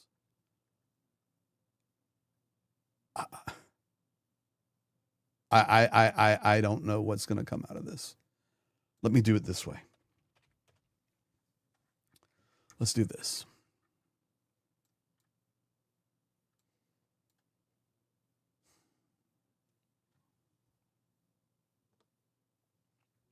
How about this? Okay. USA. I'm just showing you how I think here. USA. Canada. Because Mark Carney came out supporting regime change. Of course, U.S., Israel here, and then everything is bullseye on Iran.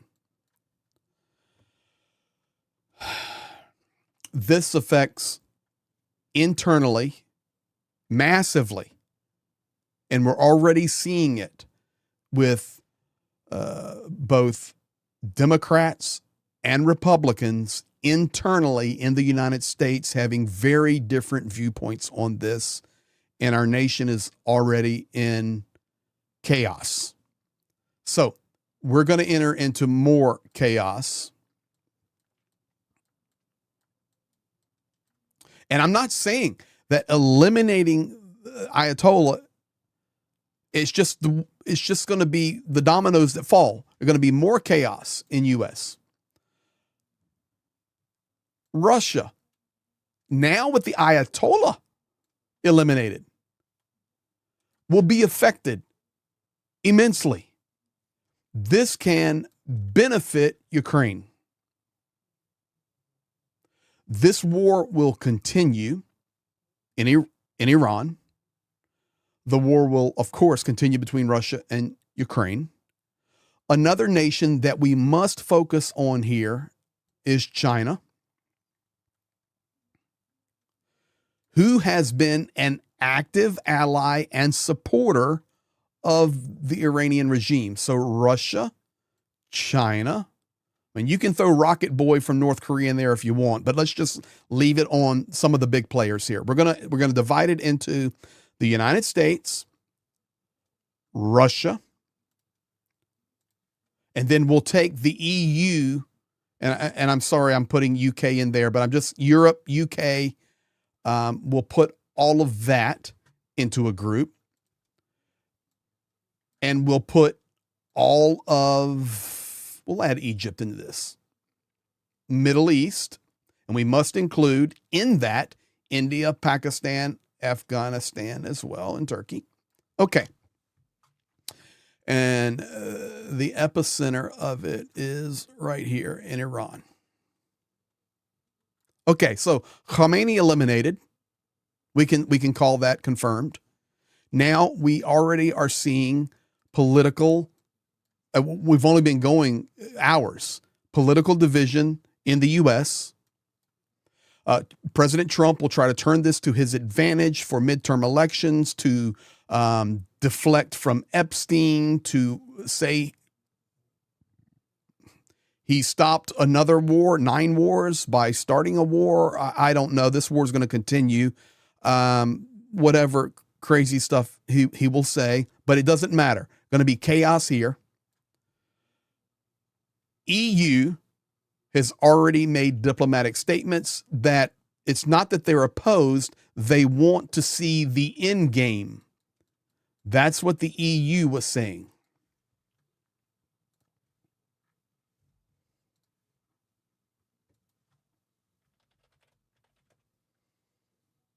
I got a message from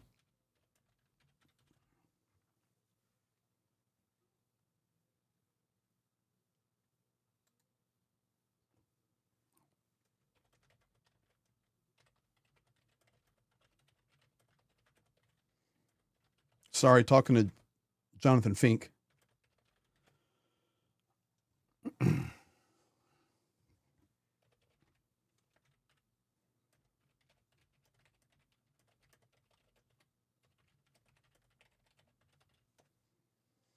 All right, so back to the EU.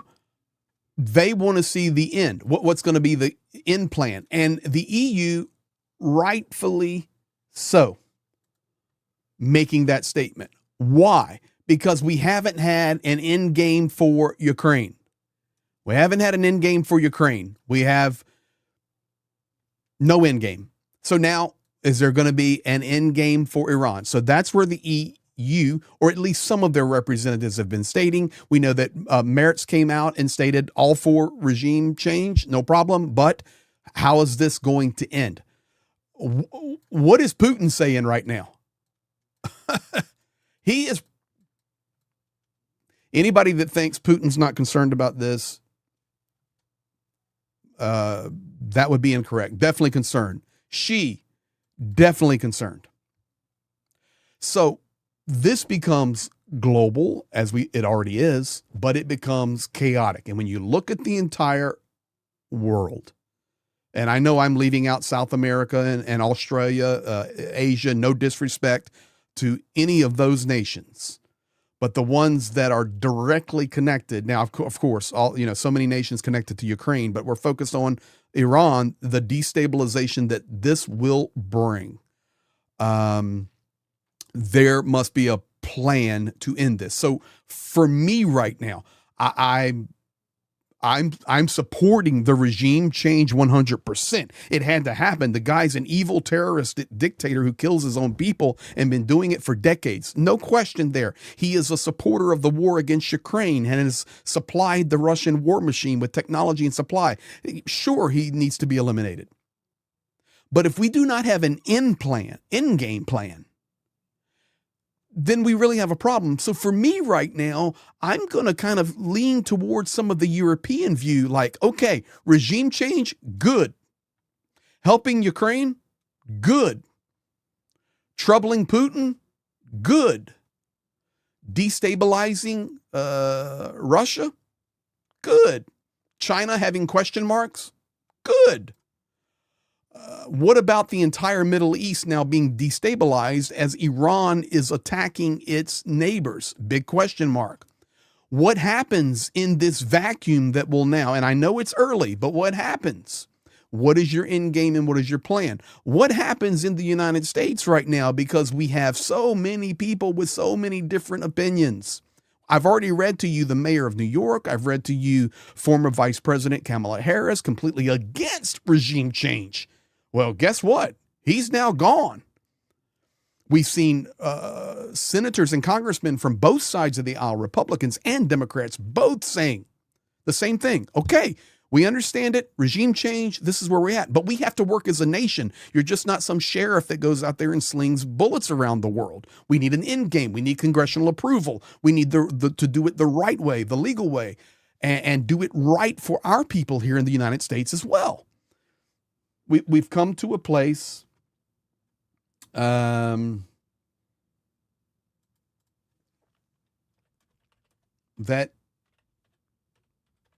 just raises a lot of questions. I hope that made sense for you guys.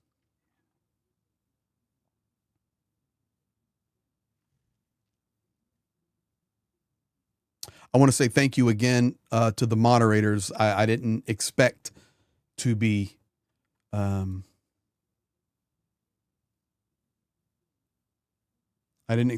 streaming this long.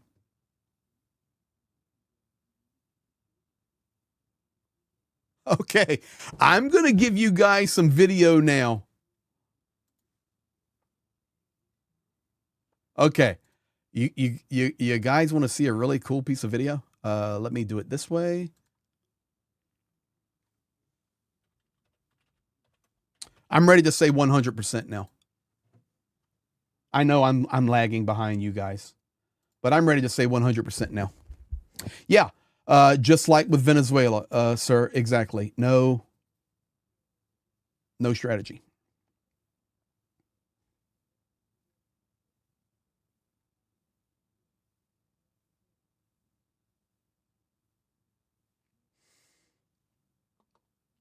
Okay, let me show you guys something. Probably not going to see this anywhere else.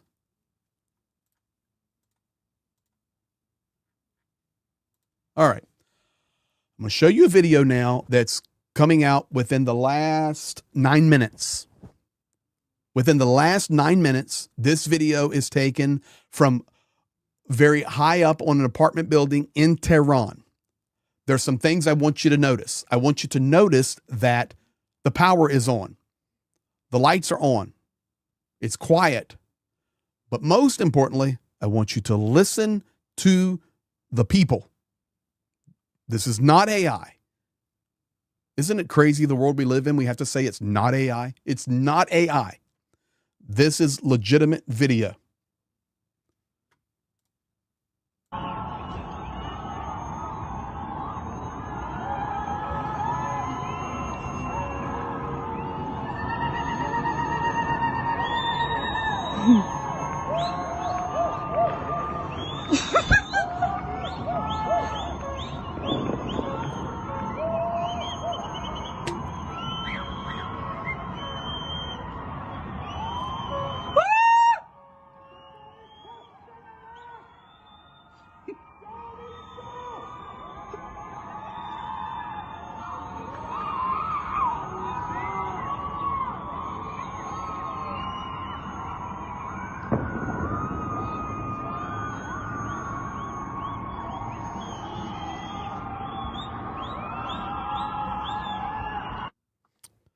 I'll tell you what, that is called a burst of joy.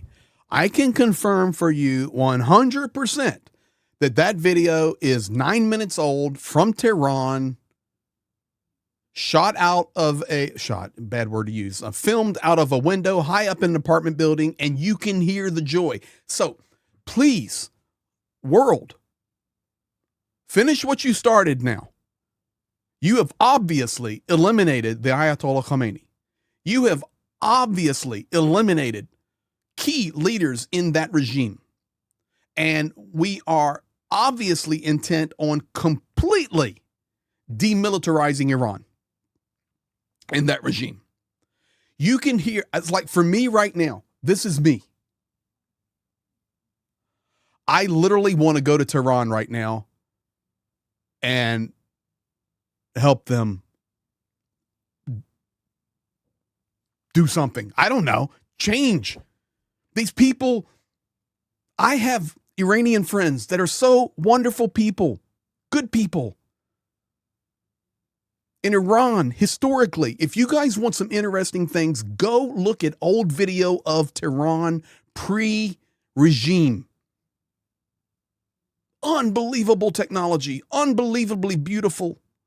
I have friends that have went into Iran over the last few years and went out into the communities and the cities and just met people and filmed video about it. And they were wonderful people. And those bursts of joy in Tehran right now, that's real video. Wow.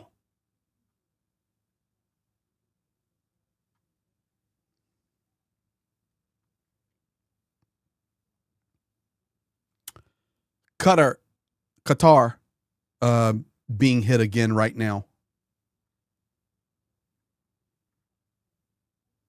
Man, you know what? I'm going to play that one more time. We've been streaming for 4 hours now. We've come a long way, guys, catching up with all the information. When we first started, just rumors about Khamenei, maybe, or then he was going to make a speech, and now he's gone. And to hear people, this is freedom, guys. This is freedom.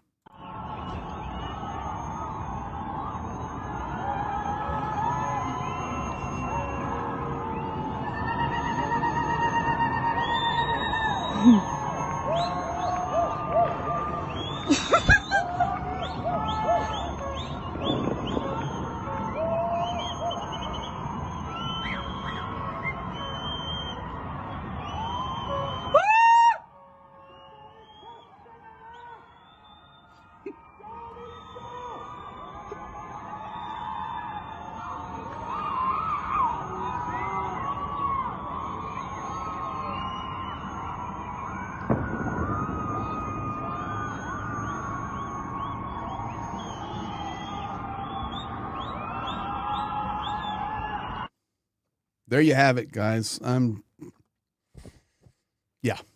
just like it. I like hearing people with joy, and I know you do too. I know you do as well.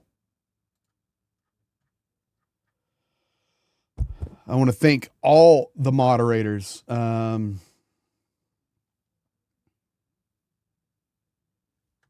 Thank the team. I'm checking a few last things here.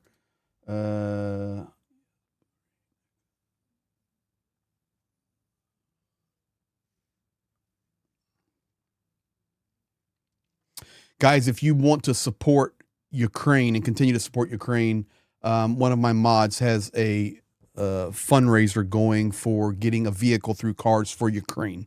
Blonde Bombshell, you can drop that link, no problem, because this doesn't take away where our support, and it's only going to be more and more and more.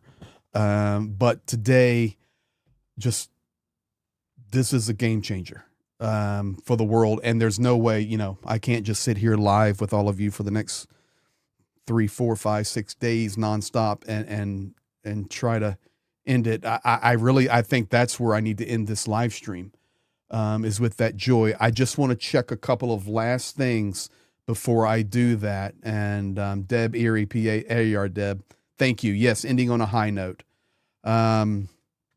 I think that's what we do. I want to thank everybody for being in here. I want to check the last few things. If you guys would just bear with me, make sure we're not missing anything.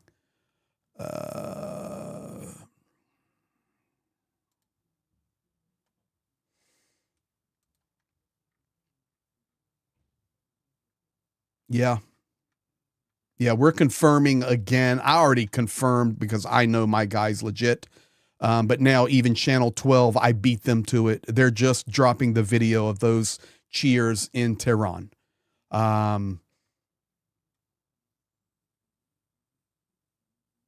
It's right. I'll give you this screen right quick.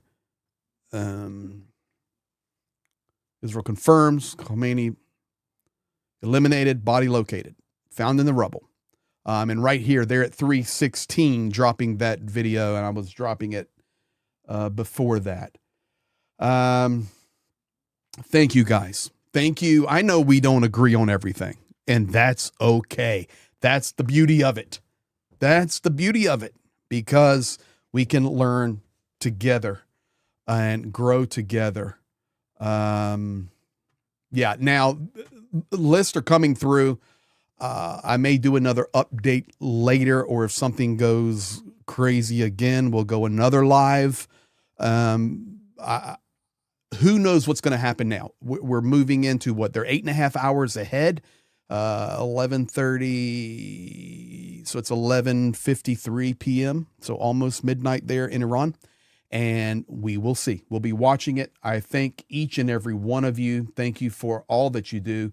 Let me make sure here.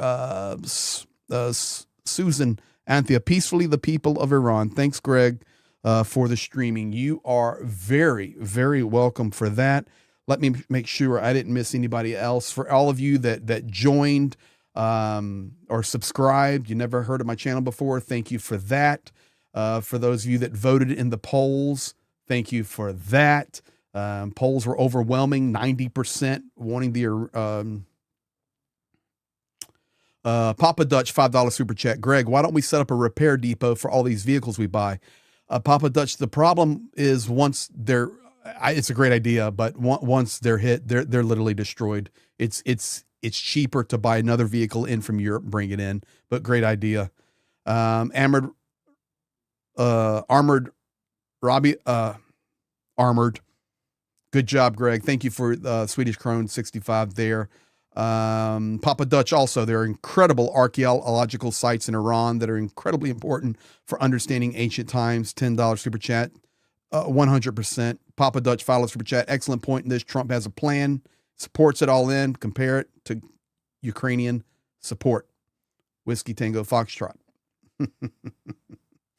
I know what Whiskey Tango Foxtrot is, Papa Dutch. Papa Dutch, I'm glad I don't smoke whatever Khamenei did. Nice shirt, by the way. Yes, it is a nice shirt. It's a Papa Dutch special. Oink 70, thank you for all of your support. The targets were air defense missiles. The air, yes, Shaheed hit their targets. That's correct. That's correct. I think we've caught up on it. So thank you guys for all of that. I feel good on that. Thank you again to the moderators. I'll give one last check here. And we now have confirmation that Ali Shamkhani has been eliminated. Listen, right here. Now it's confirmed. Ali Shamkhani's eliminated. Regardless of your viewpoint. And we're in the same boat here. This is good. It's going to create a power vacuum that needs to be managed and filled. We need to support the Iranian people for freedom. We all agree on that. We agree that this will not impact Russia so well. It can be beneficial for Ukraine. That's good. Other than Patriots, air supply, air defense, it will affect Ukraine negatively on air defense potentially. But in all other scenarios with that Ayatollah Putin Xi connection, this is a potential game changer for Ukraine, which is positive. This is going to create disruption and chaos in all corners of the globe. Oil prices may rise. We're going to see, but we definitely can't figure all that out in a 4.5 hour live stream. But we've got it figured out up to this point. So thank you all for what you do. You guys are the best. Make sure you have that notification bell on. Thank you for all the new subscribers. And Mod Team, you guys rock. You guys be blessed. And I tell you what I'm going to do. I'm going to play that video one more time and end the stream on that. We are caught up to the moment. Be blessed, and we'll be back on either a video update or a live.